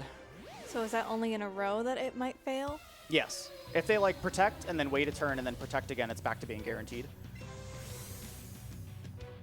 Thankfully, if they ever give us one opening, then they're just kind of done for, so. So we'll hope our good friend Weezing explodes here.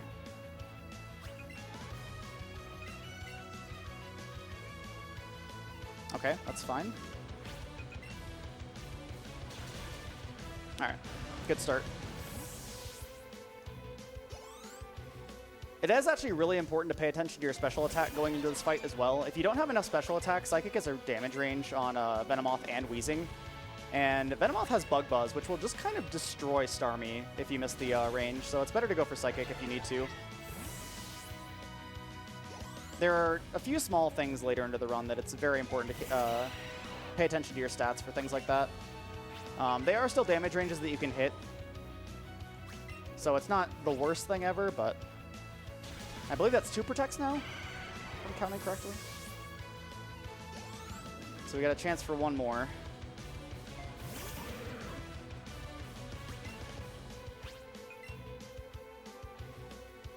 Of course. There you Of course. Classic Koga.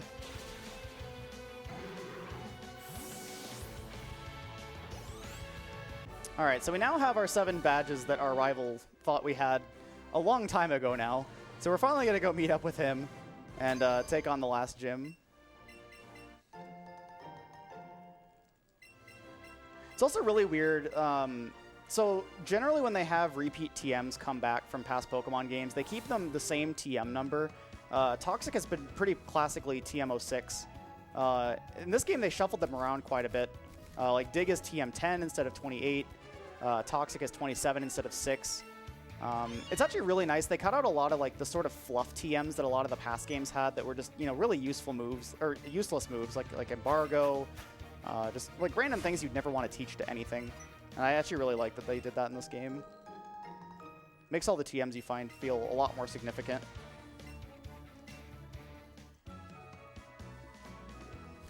So since there's no Safari Zone, we can't get the gold teeth for the Warden to get strength. So we get them from Team Rocket. I guess they just find the gold teeth and they're like, oh, these are worthless. You can have them. So we're just going to give them to the Warden, and he's like, oh, thank you. And gives us Safari Clothes and the strength equivalent technique for Eevee called Strong Push. And the strength boulders in this game are really, really huge.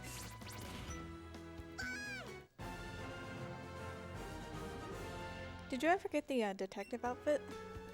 No. So that was the fun little thing I was going to do if we PB'd as far as donation total, but we're not quite there yet.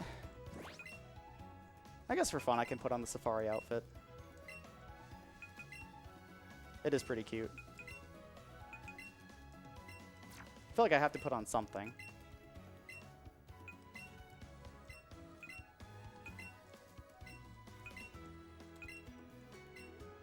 Of course, it's camo. Gotta disguise yourself to sneak up on things. So we're gonna use our Max Repel finally. We're gonna keep it up for the rest of the game. We don't need to heal up Starmie. I'm gonna use an Elixir. This is usually when you would Elixir to restore all your move uses. We did tick the center, so we're a little bit higher than we usually would be, but we're still a little bit off, so we're just gonna use it here for the sake of being what I'm used to and not messing with it too much.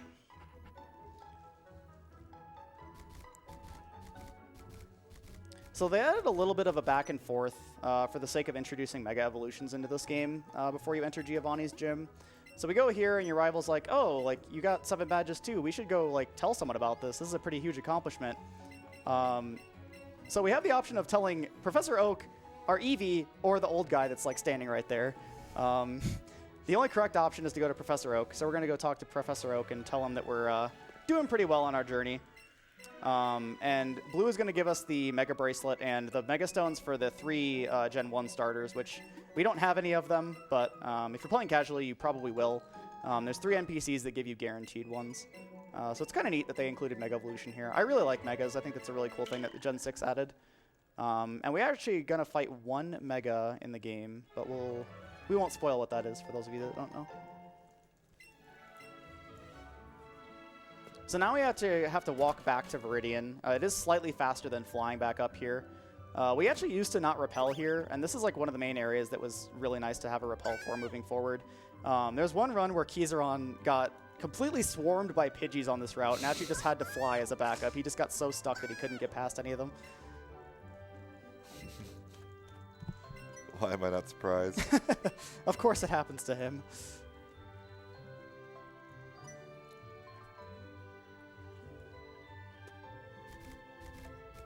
Yeah, there's a lot of bad choke points in here that Pokemon can cut you off on, and we're trying to use a big mount to get through here instead of just walking through here like our first passes through here, so having a repel is just really, really nice. And repels aren't, as far as I know, they're not level dependent in this game, so it doesn't matter what level your main Pokemon is compared to the others. So we're actually going to fight this guy from behind. If we end up going through the puzzle and running into him above, he actually cuts us off on the optimal route that we want to take. So we're just going to talk to him from here, save a little bit of time.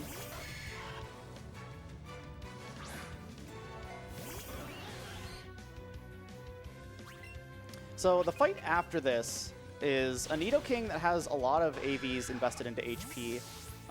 So it actually just doesn't die to any of our consistent moves. This is one of the first times we're going to use Hydro Pump. If it misses, it has a chance of killing us, but it's not too bad to back it up. So we'll see if we get lucky. I haven't missed this in like forever, so naturally I'm going to miss it today. Also because I just jinxed myself. I was going to say, I would not have said that.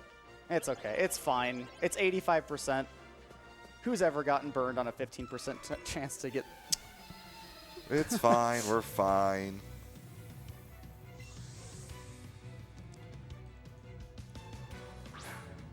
If you have absurdly high special attack, you actually can use Psychic here, but the odds of having a high enough special attack to do so is just so low that it almost never happens.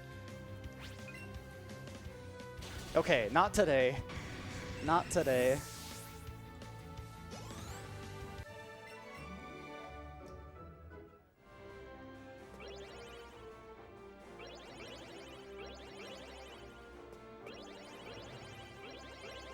So one of these two trainers is required. We actually can't skip them. Thankfully, this guy only has a Graveler, and we can just kind of squeeze in between his vision and just walk right up to him and talk to him without him moving to us. I don't even remember what the other trainer has. I think he has like 3 Pokemon, though. It's really, really bad. So we'll take the 1 Pokemon really quick fight.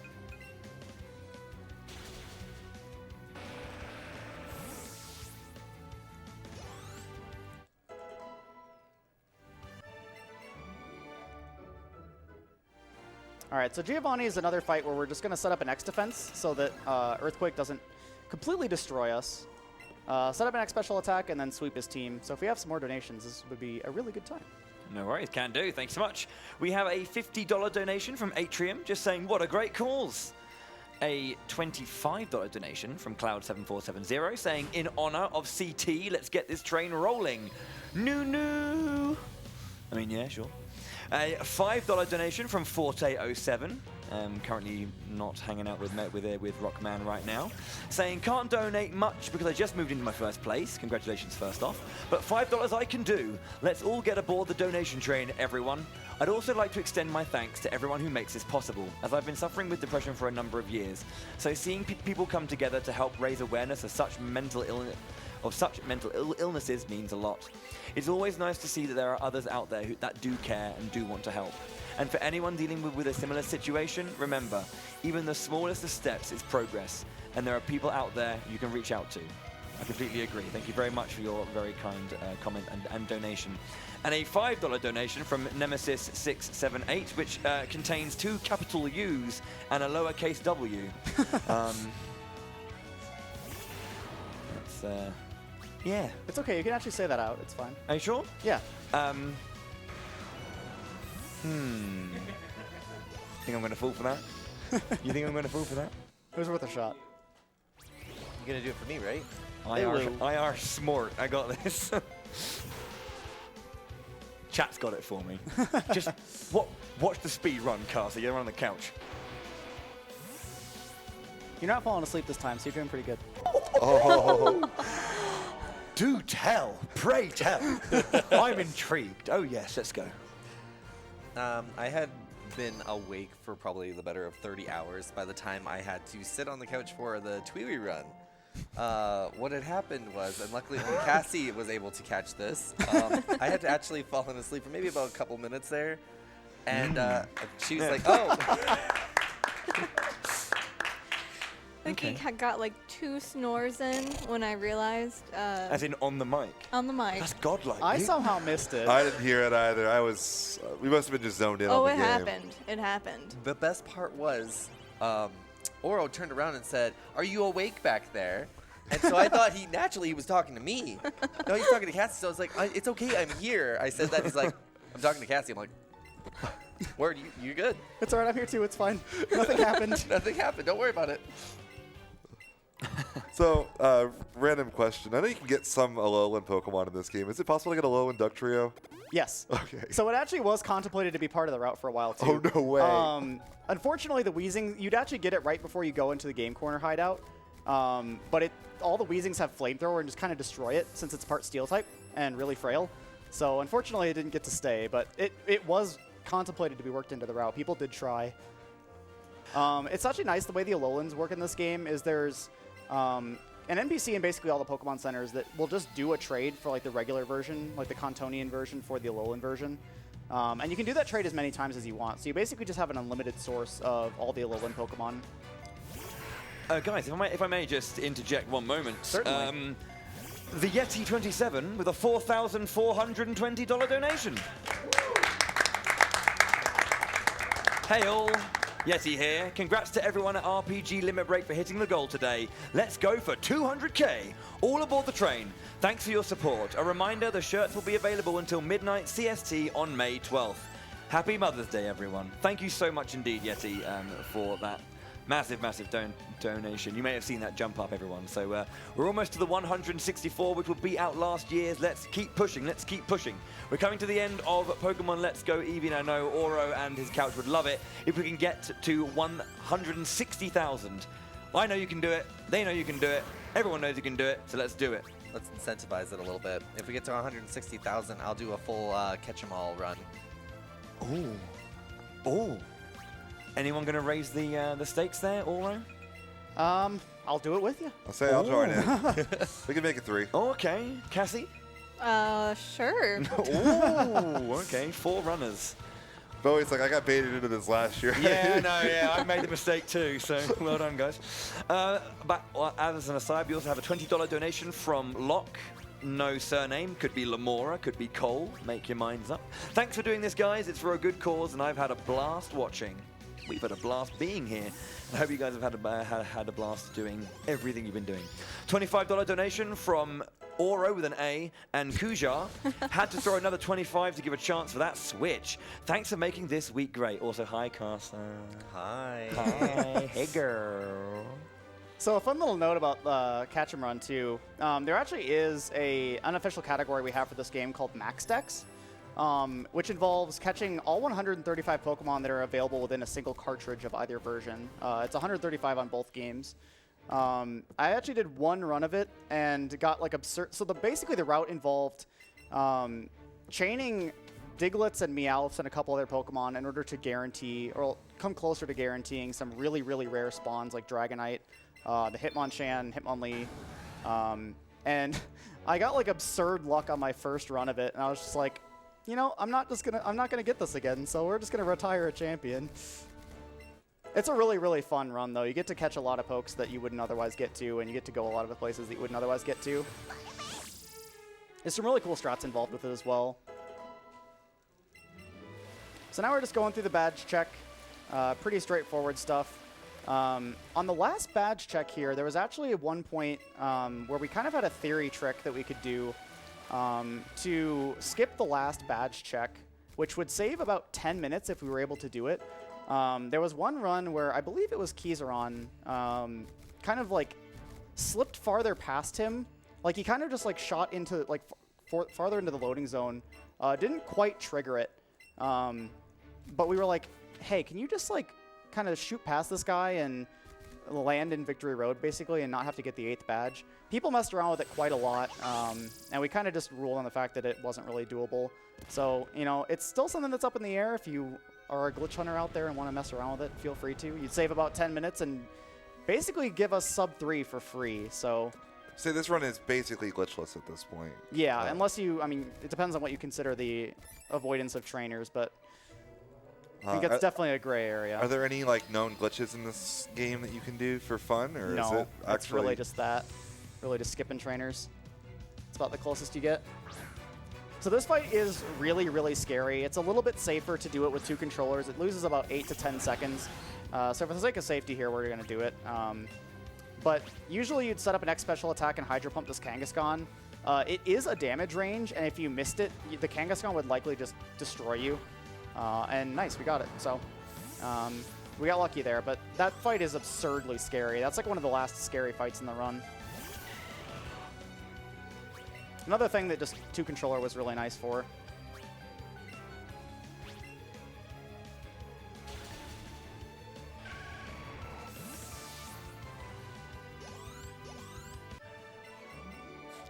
So we've got one more fight here, and then there's actually one of the Officer Jennies is just like chilling down in Victory Road to give you a free heal. So we're going to make major use of that. Normally with the PP routing as well, this is about the time that you're running out of some of your moves. Like your Psychics are running low and you need to get topped off. This game gives you free heals. Like, I mean, you could argue it's also just us routing well, but the game gives you free heals like about right when you would need them, which is really, really nice as far as the speedrun is concerned.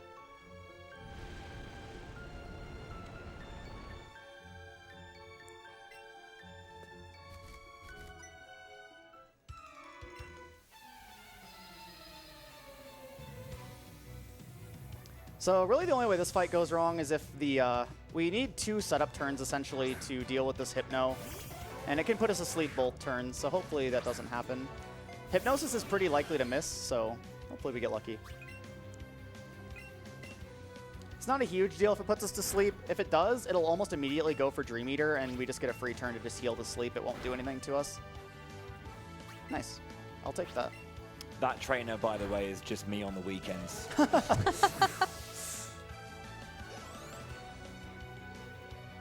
He does have some pretty styling hair.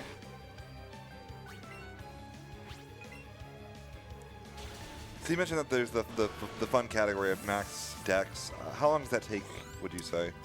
It's roughly 5.5 to 6 hours if done really well. Like I said, it does require a lot of luck to kind of skip a lot of the capture chains that make things a little bit more consistent. If you just get really, really lucky, it saves a good like 15, 20 minutes over, you know, things you'd be doing otherwise. There's a lot of 1% spawns that you need in max dex. It's actually really kind of annoying.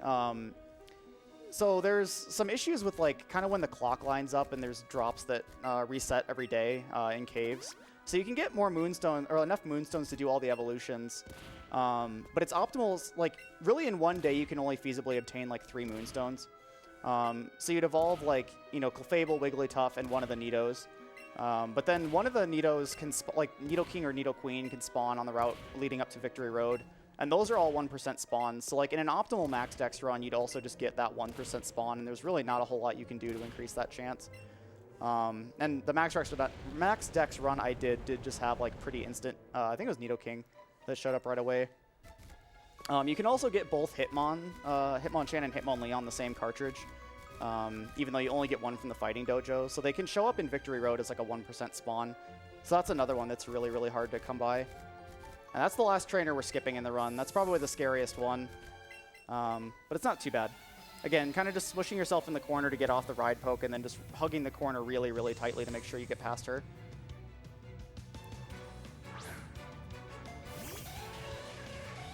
So we have a couple more really straightforward fights before we get to the Elite Four. So if we have some more donations, now would be a great time. Fair enough. Well, we have a $100 donation from Grant that says the speedrunning community picks the best charities. Funny that. Yeah, we do. We have a $25 donation from Rocket Racer, all caps. Catch 'em all hype. Agreed. This is a little bit more of a confusing one. This is a language question here. I know there are differences between British and American pronunciation, so for the record, is the correct pronunciation. This is, by the way, from Anime Catface by any chance. $5 donation. So is the correct pronunciation ooh woo or oh whoa? Okay. How's it spelled? OO-WOO or OH-WHOA. Oh, no, My brain hurts. it's the first one. Oh, you think it's the first one? Yes. Okay. Fair enough. Well, I mean, that might be the American, I believe. I don't know. I'm pretty sure you American. said that word earlier, too. Did I? I have no idea what you're talking about. Choo choo! $5 donation from Oasis. And choo choo! $5 donation from Suzushiro. You know what, Casa? What? We're going to have a falling out, you and I think. This is our one. $10 donation from Spike Napper. Oh, dear. Oh, dear. That should not be that funny. Oh, that's amazing. All right, okay. Did you know that Pidgey is based on a bird? I was amazed when I first found out. Well, you know what, Spike Napper? I was today years old when I found out. Thank you so much for those. Oh dear, I can see it. I'm seeing in chat now. Choo choo. Oh no. Oh no. That's actually pretty good. I'll give you that one for a change. Wow. That might be one of the most cursed sounds I've ever heard. What have we done? I know. I have to apologize for not realizing, because I'm not really a memer, if you know me, so, you know, I kind of went for it and just went, wait, what? Don't look at me like that. When was the last time you heard me mean, Casa? I look at the games you play. Excuse me? Wow. Okay. Anyway, Ouro, tell us about this wonderful run. So this Lickitung is a jerk. It has Power Whip. It can do a lot of damage. Thankfully, it didn't crit us. It actually does a lot less damage than you'd think it would, because Power Whip is a really strong grass move. But Lickitung is also a terrible Pokemon, so we're actually pretty safe from it. Last thing we're going to do in Victory Road here is grab a full restore. We actually aren't going to really need any full restores for the rest of the game. We do need one, specifically for Agatha, and we'll see why in a little bit here. But we're going to be starting the Elite Four really, really soon.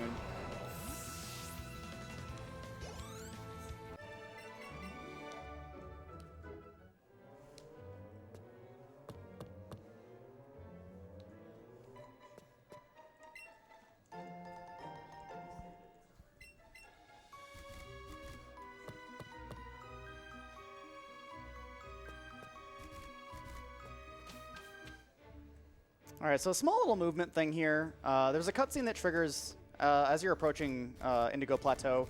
If you come right here, it actually just warps you to the center after this cutscene. Saves a few tiles of movement. You just walking over during the cutscene. Yeah. You know? See, like in that time that they panned away, it was just me walking over.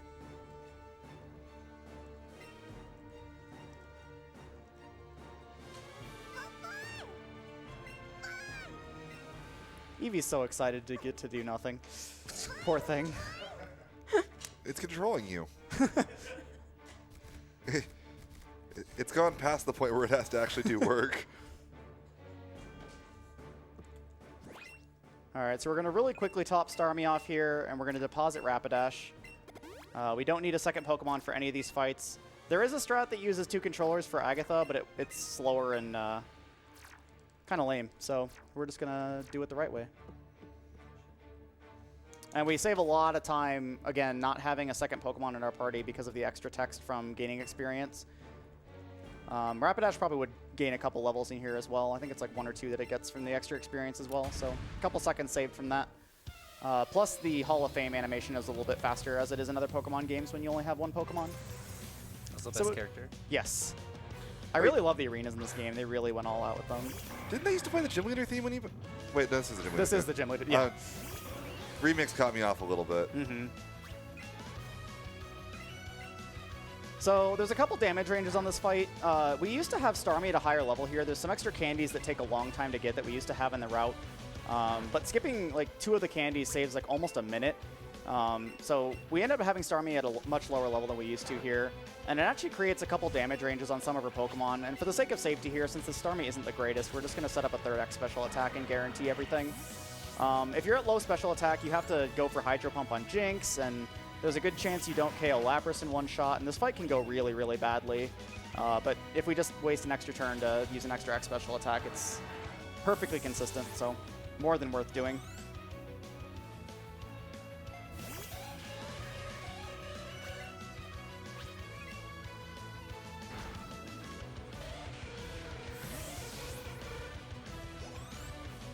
So one of the key things that went into routing the Elite Four in this game is your uses of Psychic. So you only have 10 uses of Psychic, and you need way more than that for the Elite Four. It's one of Starmie's best moves right now. It's also good against a lot of the Pokemon that are in the Elite Four.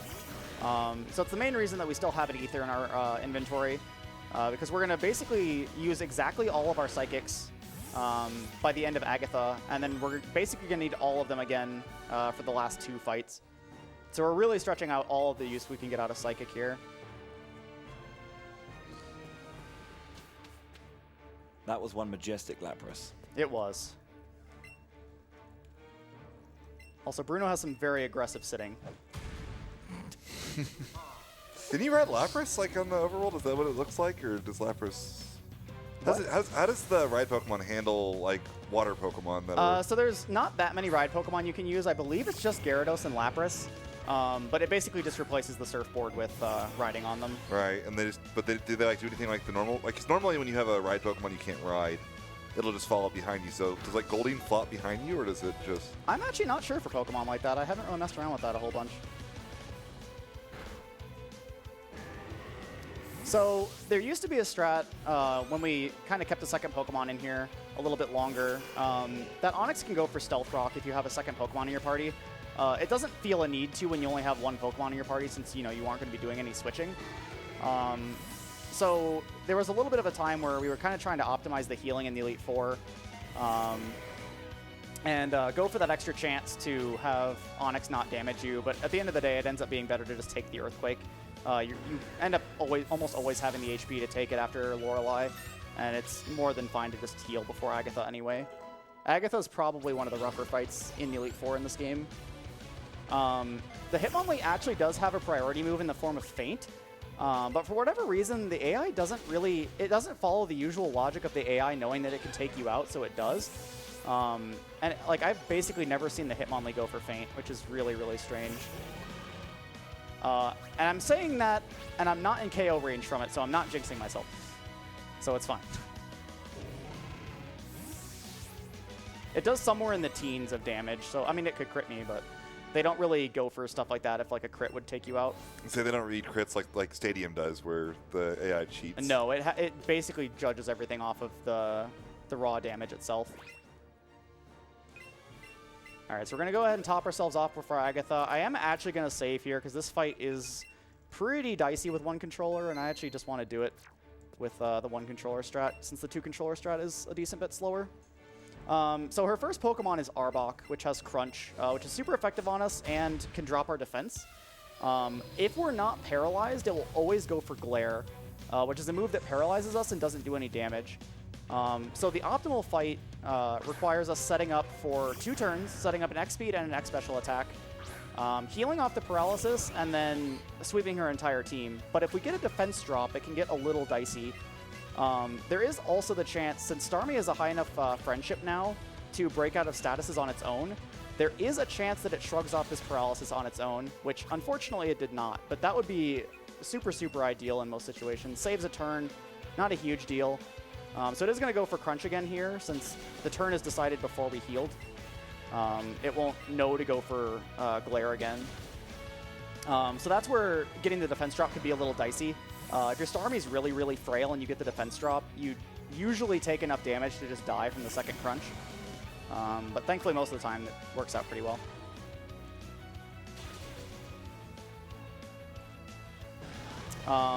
The Golbat here also does have Quick Attack. I have lost runs to it before where, like, the Arbok drops my defense, I wind up at a super low amount of HP, and I just, like, didn't know the Golbat had Quick Attack. But lesson learned, that's one of those things that you only let happen once and it never happens again. But how much damage does that Quick Attack actually do? 21. A little bit higher if you're at lower defense from Crunch.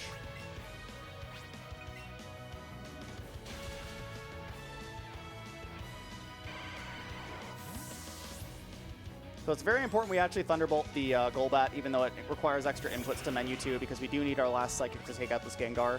And I forgot I'm over because of kind of the PP being off from before.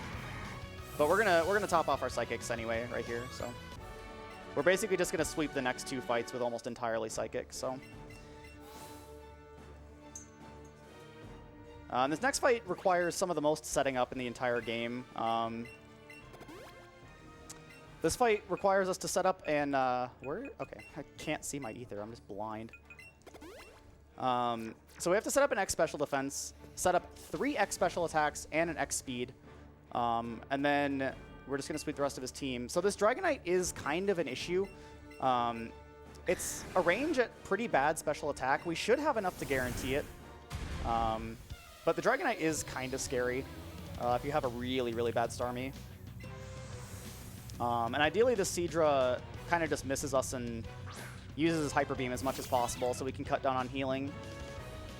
If you get really, really lucky, you don't have to heal while you're setting up at all, but most of the time you'll have to heal once at least. So we'll see what happens. Okay, Hyper Beam starts good. It's one of the higher, like, yeah, X item usage I've seen in a Pokemon speedrun. Definitely for this game. Since they buffed the X items to do 2 stages apiece, generally a lot of the setup in these games has been cut down. But this still requires a lot. A lot of his team is just really, really bulky. The Dragonite's like the biggest issue. That's actually really good luck. So we're able to skip the heal, thankfully. We're still going to have to heal after the fight. In a PB attempt, you really could skip this heal and like just heal during the next fight, because you usually have to heal at least once anyway. But you'd have to gamble on getting really lucky on Champion as well, which, for the sake of a marathon, we're going to be safe.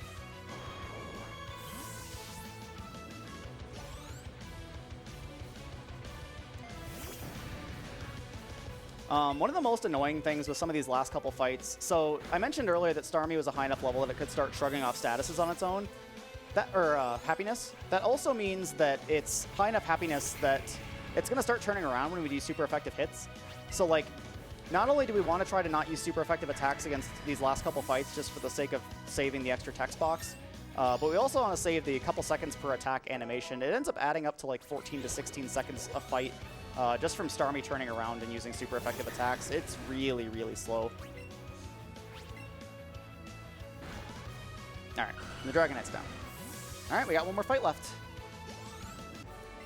It also means if you guys want to see us do that incentive, you have to get to 160k before the end of the next fight. We don't have a whole lot more to go, so we can definitely get there. I love This game the has so humor. many- I love Oak in this game. This game has so many cute moments like that, too. He also takes a jab at Blue when you're doing the Mega Evolution or the Mega Stone cutscene, and he's like memeing about like not knowing his name. He's like, "Grandpa, come on."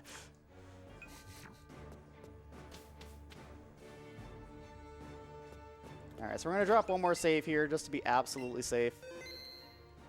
This fight's generally pretty consistent, but things do happen, crits do happen. I'll let this cutscene play out. It's pretty epic.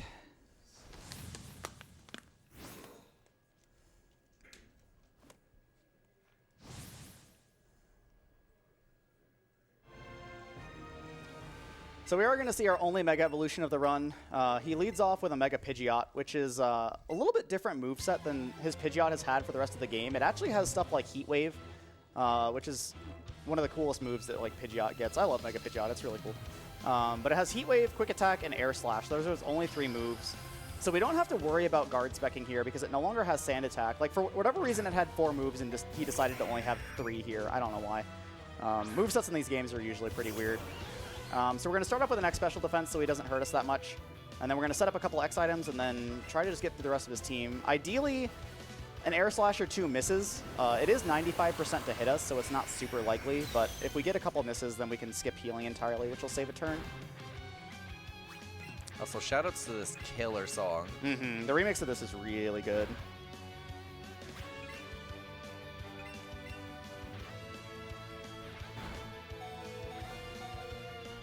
Oh yeah, it also turns around when you're in low health, which is, again, really slow. It looks like it might cry, though. From where? It doesn't have any eyes. That's what the text box says. I'm just reading what the game is telling you. I mean, you're friends with this Starmie. You've known it for a long time. Oh. All right, well, it's a good thing I saved. Ooh. This is why we save. Air slash crits are bad. He had to get one last word in.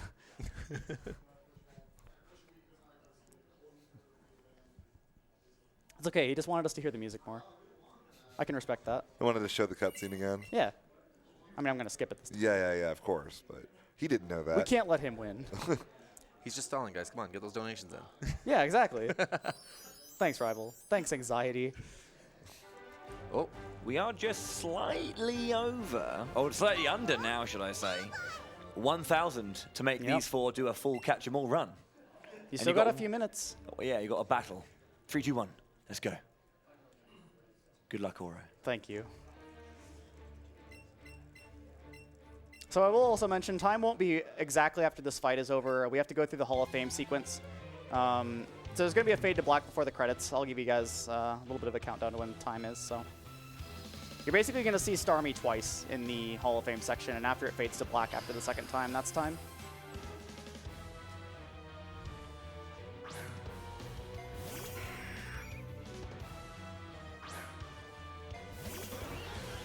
All right, Serenica, don't get crit again. I believe in you.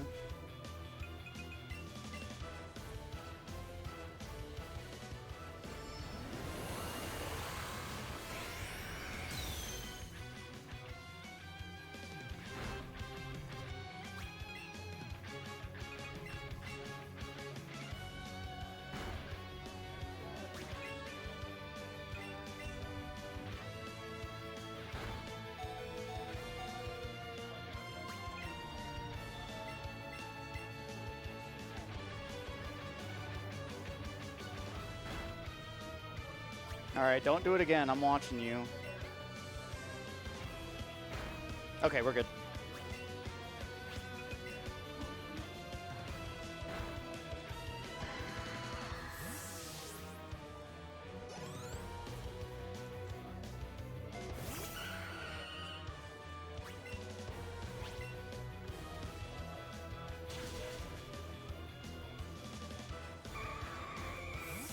Yeah, this is what I mean by Starmie turning around every time we use a super effective hit, too. We only do a couple here out of necessity, but it's something we try to avoid if we can.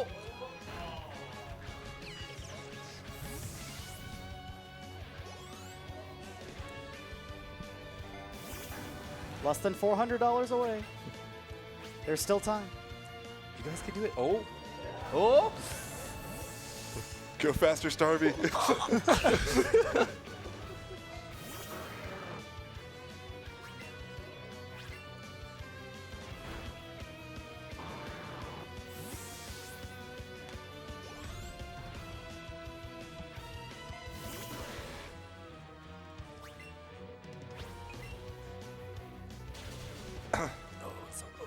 Yep, we're almost there.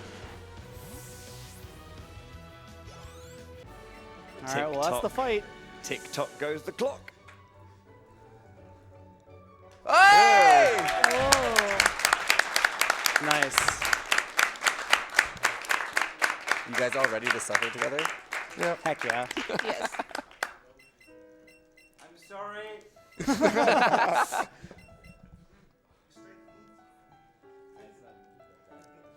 Perfect fitting music, too. So I guess this is a good time for some quick shout-outs. Shout-outs to Keyzeron and Etiquette. They were some of the first people that jumped on routing this game with me. Wartab as well on Pikachu. We had a lot of good push. You know, the first week this game was out, like people were almost, like Keyzeron, like day one was on routing, kind of just as he was doing his casual playthrough. Shout-outs to some of the people who have continued to push the record down. Shout-outs to Venlo. Shout-outs to Headstrong. I'm probably going to forget a bunch of people. Shout-outs to Kerbis, who's another one of the first few people who adopted Pikachu. Shout-outs to the whole Let's Go community. You guys are honestly awesome. That's time, by the way. But yeah, and thank you guys so much for watching. This was awesome. And thank you all so much for the donations. Yeah, thanks for getting us there. Thanks for having us do the catch 'em. So we'll be doing that race. We'll talk. I'll talk to Poexel and see if we can't do that on the RPG Limit Ooh, channel that would be cool, on a yeah. future date. That way you guys all know when it's happening. Yeah, for sure. So make sure to follow the channel. I'm sure we'll have the Twitter account tweeted out, but we'll make sure it happens on the channel on a future date. So Yeah, thanks a lot for watching, guys. Make sure you stay tuned for the last run of the marathon.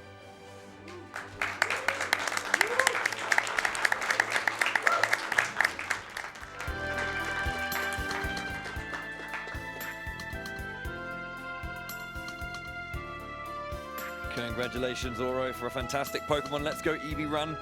And a great commentary from the couch as well. And congratulations for reaching that $160,000 total. We managed to hit two massive milestones there. We did get a massive bunch of donations go in at that point, so I will try and go through that as quickly as possible. So we had a $100 anonymous donation with no comment.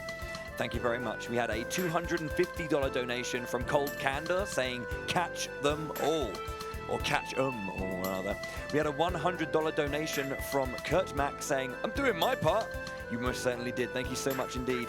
A $50 donation from the Wave-Bearing Fox. Here's to improving mental health. Thank you so much indeed. A Nostalgia Ninja donates $5 saying, let's get a donation train going. I'm challenging chat to donate $5 until Hall of Fame. Pretty sure that's going to keep on happening. R2JL with a $150 donation. No comment, but thank you so much indeed. Anonymous with a $5 donation. Choo-choo! Capture Ball has no brakes. That is true, the train kept going. Onua Zarua with $5 as well. This donation is in honor of Riaful. Thank you so much for always announcing whenever a speedrun charity marathon is coming up. I love you, dude. We love you as well, dude. A $50 donation from TA saying, catch them all. There was a $500 donation from Borg Ramon, who really pushed that push for the 160,000. A $100 donation from T Pocket with just a capital D. Big old smiley face there. Thank you so much indeed for those lovely, lovely donations. Having a quick look down as well. We got a few that did come in during that run. I'm going to obviously leave some for the next host to read as well. Do not worry. But we have a $100 anonymous donation saying, good cause, great people. Thanks for the ride. It's been fun. Thank you indeed for the lovely, lovely donation. Right then. Oh, actually, before it, one more that I would like to read. We have a $50 donation from Gren. This was my first year attending and did not expect to have so much fun. Can't wait for next year. Shout outs to all the amazing people who make this event happen. Right then, we have to get on with the show, so that'll be it from me. Thank you very much for listening. I hope you guys have enjoyed the run and enjoyed the commentary there from Ouro. Apologies for being literally everywhere the entire marathon. I didn't stop doing stuff, but so if you've had enough of my voice, well then you're free. You're free, friends. I'm going to run a few minutes of ads, and when we come back, it'll be time for the finale. This is it, ladies and gents, the moment you've all been waiting for. It's going to be the finale with Super Mario RPG after these short messages. Don't go anywhere. Thank you so much.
Hello, everybody. My name is Ghost Kumo, and I'm going to be your host for the final run. We still got a little bit left to go of the marathon. We got one last run for you. Super Mario RPG Legend of the Seven Stars by Pidge01. And before we get to that, we are actually going to be sending you over to an interview with Pidge01 and Spike Vegeta right now. Take it away. Hello, everyone. Welcome back to RPG Limit Break 2019. It's been a great journey this week. Again, we're working towards that new all-time high, trying to beat our record for RPG Limit Break last year. Let's get to 170,000. Let's get to 200,000 and beyond, guys. We got an amazing, amazing finale coming up here with probably my favorite category name of all time, Super Mario RPG, and I quote, most of the stuff. TM. There's a trademark on that. Remember that. I am joined by the runner of that category. It'll be Pidge. How you doing, Pidge? I'm doing fantastic. I'm really excited to do this run. Awesome. Yeah, about to say, we got to have you, I believe it was 2 years ago. You got to run any % here. And he was more kind of in the middle of the week. Now, all of a sudden, your week has been more engulfed in you're the closer. Yeah. I was going to say, what's your feelings right now? Are you just like, oh my gosh, this has been way too long, this build up? Did you like getting the run out of the way the middle of the week? What's your feeling right now? It's kind of mixed. 2 years ago, I had never really done a marathon run in front of like this size of an audience before. So back then, I was nervous. I was really excited to do it at all. Mm-hmm. And I had a ton of support back then. It was fantastic. Like the crowd was amazing. We got lots of donations. I loved it. But now this year, I'm really excited to be closing the marathon out. It feels like there's more pressure now, because you've seen the runs this week. That is a tough act to follow. All the runs this week have been fantastic. I commented on it. We were talking about it outside, and I also talked about it during Rio's run of Kingdom Hearts. I said, I can't believe how many people I've seen this week that are not using notes. RPGs, I don't know if anybody watching this knew, these are big games, and you're actually rolling without your notes for this one, right? This is actually my first time ever doing a Super Mario RPG speedrun without my notes. Is that a little nerve-wracking right now? Are you feeling confident about it? I feel confident about it because this is also the most I've ever practiced for a marathon run. I feel pretty good about it because I actually did a lot of the routing of this category. So most of the things that I'm doing in this run, even if I forget, what's the exact move in this menu I have to do? You know what? I can figure this out because I remember exactly why I have to have this equip in the next section. That kind of stuff. That kind of leads me to my next question. You just talked about you did a lot of the routing for this run, this category. For most speed runs, it kind of falls into there's an 80% and there's usually like a 100%. I've never heard of a category called most of the stuff. Do you know at all what the origins of this category was? Like who came up with it? And then how you ended up routing it? If I'm recalling correctly, it was, I know this is an absolute fact. It was Lack Attack 24. He ran SMRPG as the closer for SGDQ 2016. Yep. Awesome guy, very good friend of mine. He created the category, I believe, to be very similar in requirements to a task that Oxus did beforehand, of a 100% task. So he did kind of an RTA version of it and started running it. SMRPG has been my favorite game since I got it when it came out when I was 7 years old. Yeah. So was it your first RPG? It was mine. It was my first RPG. Yeah. Yeah. Yeah. All right. So essentially, I love the 90% run because I had run out of things to do in the game. I'm like, I had just finished doing a playthrough where I didn't allow myself to use any equipment, and my friend Milnium, who's also a very good speedrunner in the game, he saw my Twitch channel. He goes, "What the heck are you doing?" And he started talking to me, and he got me interested in speedrunning the game. So I started doing any %, but there were a lot of parts of the game that I was kind of missing in the speedrun, like a lot of little side questy things, like Easter eggs, like side bosses, all the stuff that I thought was really cool when I was younger. That's just not present in the speedrun. So I took a huge interest when Lack was doing most of the stuff, and I asked him about it. And there was a public route, but then he actually rerouted the game and sent me his notes. So I started playing it quite a lot more, and I found kind of all these little micro optimizations, and I was just kind of trading notes with him back and forth, sharing ideas, strategies, that kind of stuff. Lately, leading up to this month, as I've been playing the category more in practice, I've found a lot of different things that I never noticed before. There's one humongous routing change that I made that I'm going to show off in this marathon. If you saw my run of Questing for Glory 2 years ago, that was actually on the same Twitch channel. It's very, very, very different from the route I did back then. That's so much fun with getting to be there on the ground floor. I love so many aspects of speedrunning, but routing a game, especially when it's, Super Mario RPG, everyone's done any %. That's kind of a done, a finished package. But you actually getting to see most of the stuff, which makes the run basically double the length, getting to route that, so exciting. It was a lot of fun to work on. I had an epiphany, I think 2 weeks before coming here, about a major change I could make in the route, and I was like, I know I have to practice a thing I already learned, but this is just too good not to do. Right. and now actually Oxus has gone and made his own version of the route that I think was based a lot on what I showed him. So after this run, I'm going to be learning his route and grinding this a lot on my channel as well. Yeah. So that's something to look forward to, guys. Again, on Pidge's channel, not just what we're going to see here. Make sure to give her a follow, and we're going to be checking out Super Mario RPG runs after that as well. I want to ask you a little bit for people who might want to just get into Super Mario RPG speedrunning, and for you personally, obviously, I think anybody who watches this game, they know super jumps are hard. Like you gotta get a rhythm. You gotta hit these 3-frame windows 100 times to be able to get through a lot of the boss fights and whatnot. Other than super jumps, what do you think is like some of the other hardest aspects of the run to be good at? My personal opinion is that probably the other hardest thing to do in an SMRPG speedrun is knowing all the timed hits, all the perfect timed hits. Because your timed hits, like most of your physical attacks are a 7-frame window and blocks are a 5-frame window. Right. And in some fights, if you miss that, that can really mess everything up for you. Yeah. Especially like in the cake fight in Marymore is a prime example of that. Yeah. If you are too low on your damage because you get a half timed hit instead of a full timed hit, then Mario's Red Essence is going to run out before you're ready for it to run out, and that can cause you all sorts of problems. So kind of memorizing all the timed hits and just kind of committing them to your memory, I think, is one of the most underestimated parts of the run that's difficult. Luckily, we do have most of the timed hits documented on our speedrun wiki, so anyone who's interested in picking it up can learn it pretty easily. And it's incredibly satisfying for understanding perfect blocks in particular. I found like I've messed around with like low-level stuff and whatnot, but like being able to get a fat 0 on damage coming at you from knowing that block timing, awesome stuff. I love it. I also want to ask you, so I've known you to have a great background in Smash, actually, Smash 64 and others. I've found a lot of Smashers slowly migrating over, saying, I want to get into speedrunning myself. Do you find there's any sort of the skill set that you have from Smash, how well it might translate over to speedrunning, or is just speedrunning kind of its own beast altogether? Well, full disclaimer, I was never actually good at Smash. So okay. I was giving you more credit. I was power ranked in Ontario in 64 for one season, and I retired forever. I'm just a TO now. But yeah, I feel like some of the more analytical players in Smash, I think, can get a lot out of speedrunning. They're looking for kind of a lot of the same kind of skills and same very, very interesting, like, little particular things to note about the gameplay. Sure. I think I have seen an increase in Smashers coming into speedrunning, with especially like events like Smash a Record, which we had a couple years ago. Yep. Was great speedrunning marriage of the two communities. Yeah, yes. Smash and speedrunning under one roof. You had people from each community joining each other's events. Like Smashers were doing speedruns. It was fantastic. I love that kind of stuff, and I feel like the two communities, like, there's kind of like a lot of similarities in like what you're kind of looking for in a game when you play the two, even though, like, you know, there are different genres, obviously, different kind of competitions happen between them, but there's a lot that I think people from Smash can appreciate about speedrunning and vice versa, and I think that would kind of like help them get into it. They're yelling at me in the earpiece. They need to get you up there. We need to get this closer started. I just want to remind you guys that there are 2 awesome prizes that you can donate to get into the drawing for. Right here, this is amazing looking. This is by a good friend of ours, Rizu. She made a Kulex bead sprite on this canvas right here. For $25, you can get into the drawing for this amazing piece of artwork right here. Kulex, one of the optional bosses in the game. I'm assuming this is probably part of the category tonight. Absolutely.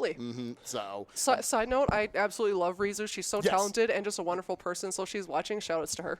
I was about to say we've had her here at most of the RPG limit breaks in the past. Sad she's not here this year, but here in spirit, that is an amazing prize. And finally, just right here, we have the Peach and the Rosalina in their cat costumes from Super Mario 3D World. These beautiful little plushies. For only $15, you get into the drawings for this. It's a little combo pack. And again, guys, finally, one last time, let's plug for a minimum $100 if you've done it throughout the marathon. It is a cumulative thing. As long as you've gotten to $100, then you are into the drawing for the Nintendo Switch that will come with Octopath Traveler, The World Ends With You, Pokemon Let's Go Eevee that you just saw up there, and Xenoblade Chronicles 2. 4 amazing RPGs that you've seen actually all of them this week. So again, guys, get in your donations. Let's get past 170,000, 180, 190. Let's hit the big 200K during Pidge's run of SMRPG. And with that, I'll let you go, and we'll kick it back up to the front. Thank you, guys.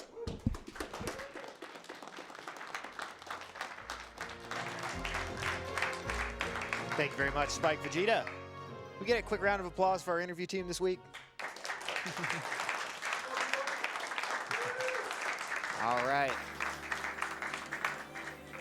Just want to rattle off a quick donation here. Adam the Feverish donates $10, says, "Hello, RPG Limit Break. Adam the Feverish here.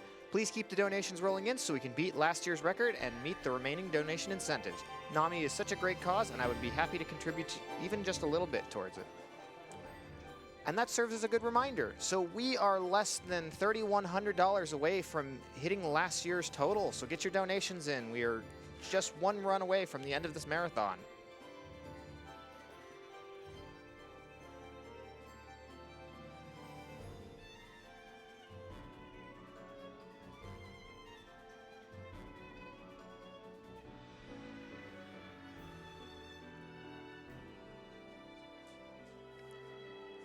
We got a couple of anonymous $50 donations with no comment. Thank you very much. Every little bit counts. We got $30 from Ampylux, which says, "Thanks to runners and staff for all your hard work for a fantastic cause. Can't wait to cap it off with an old fave. Good luck with those jumps." $10 from Mega Slayer 321A that says, "Choo choo, beep beep, honk honk, wink wink."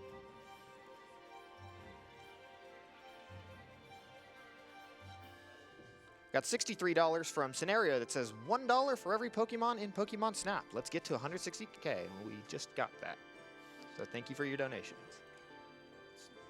$25 from Vinkara238 that says $25 towards some poor runner doing the horrendous 3D maze. Thanks all for putting on some great runs this week. And that also serves as a little segue. We do still have a couple more donation challenges that can be met for this run. The 3D maze and the 8-bit Mario showcase. We have met our glitch showcase, but those two remaining incentives, there's $2,057.50 out of 5,000 for the 3D maze, and $891.69 for the 8-bit Mario showcase.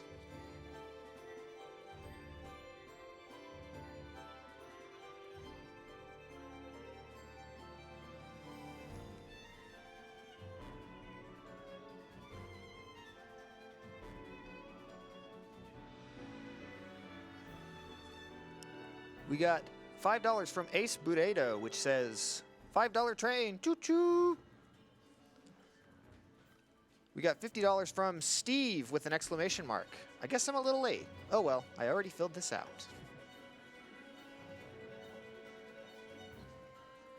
Got $5 from Ono Azorua, which says, "This donation is in honor of my best friend, Rad Mean. Thank you for being such an awesome friend. I love you too." Or I love you, bro. Wow. Forgive me on that one. The Jerk of All Trades donates $5 saying, "Jumping on the caboose of the $5 train. Love the runs, love the events, and love Pokemon. But faint isn't a priority move. Keep up the awesome runs. Thank you all who make it happen."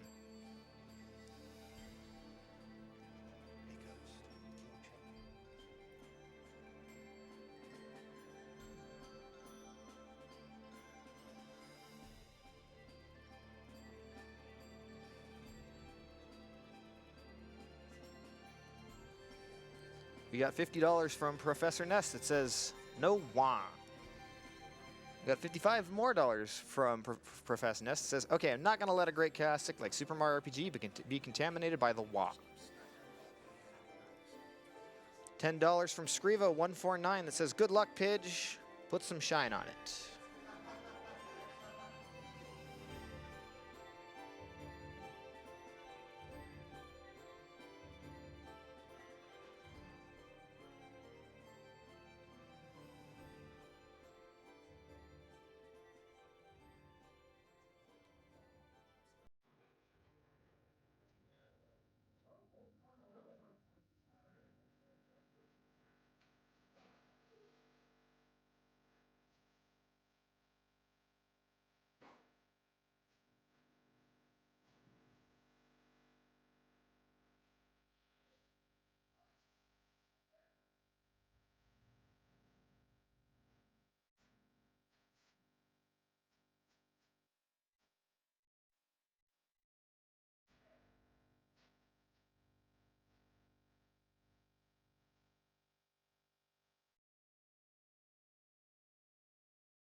Just a quick reminder to anyone who might be new to the stream, just joining us.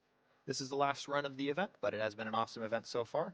We are RPG Limit Break, sponsored by Twitch, and we are raising money for the National Alliance on Mental Illness. National Alliance on Mental Illness is a grassroots charity founded in 1979 as an advocacy organization by a group of parents whose children suffered with serious mental illnesses, and they've maintained that focus to this day. It's a wonderful cause. I know many friends of mine who have actually sought help through NAMI, and it's helped out their lives considerably. Remember, mental health is a very serious issue and one that can be taken very seriously. So if you are seeking help, you are not alone.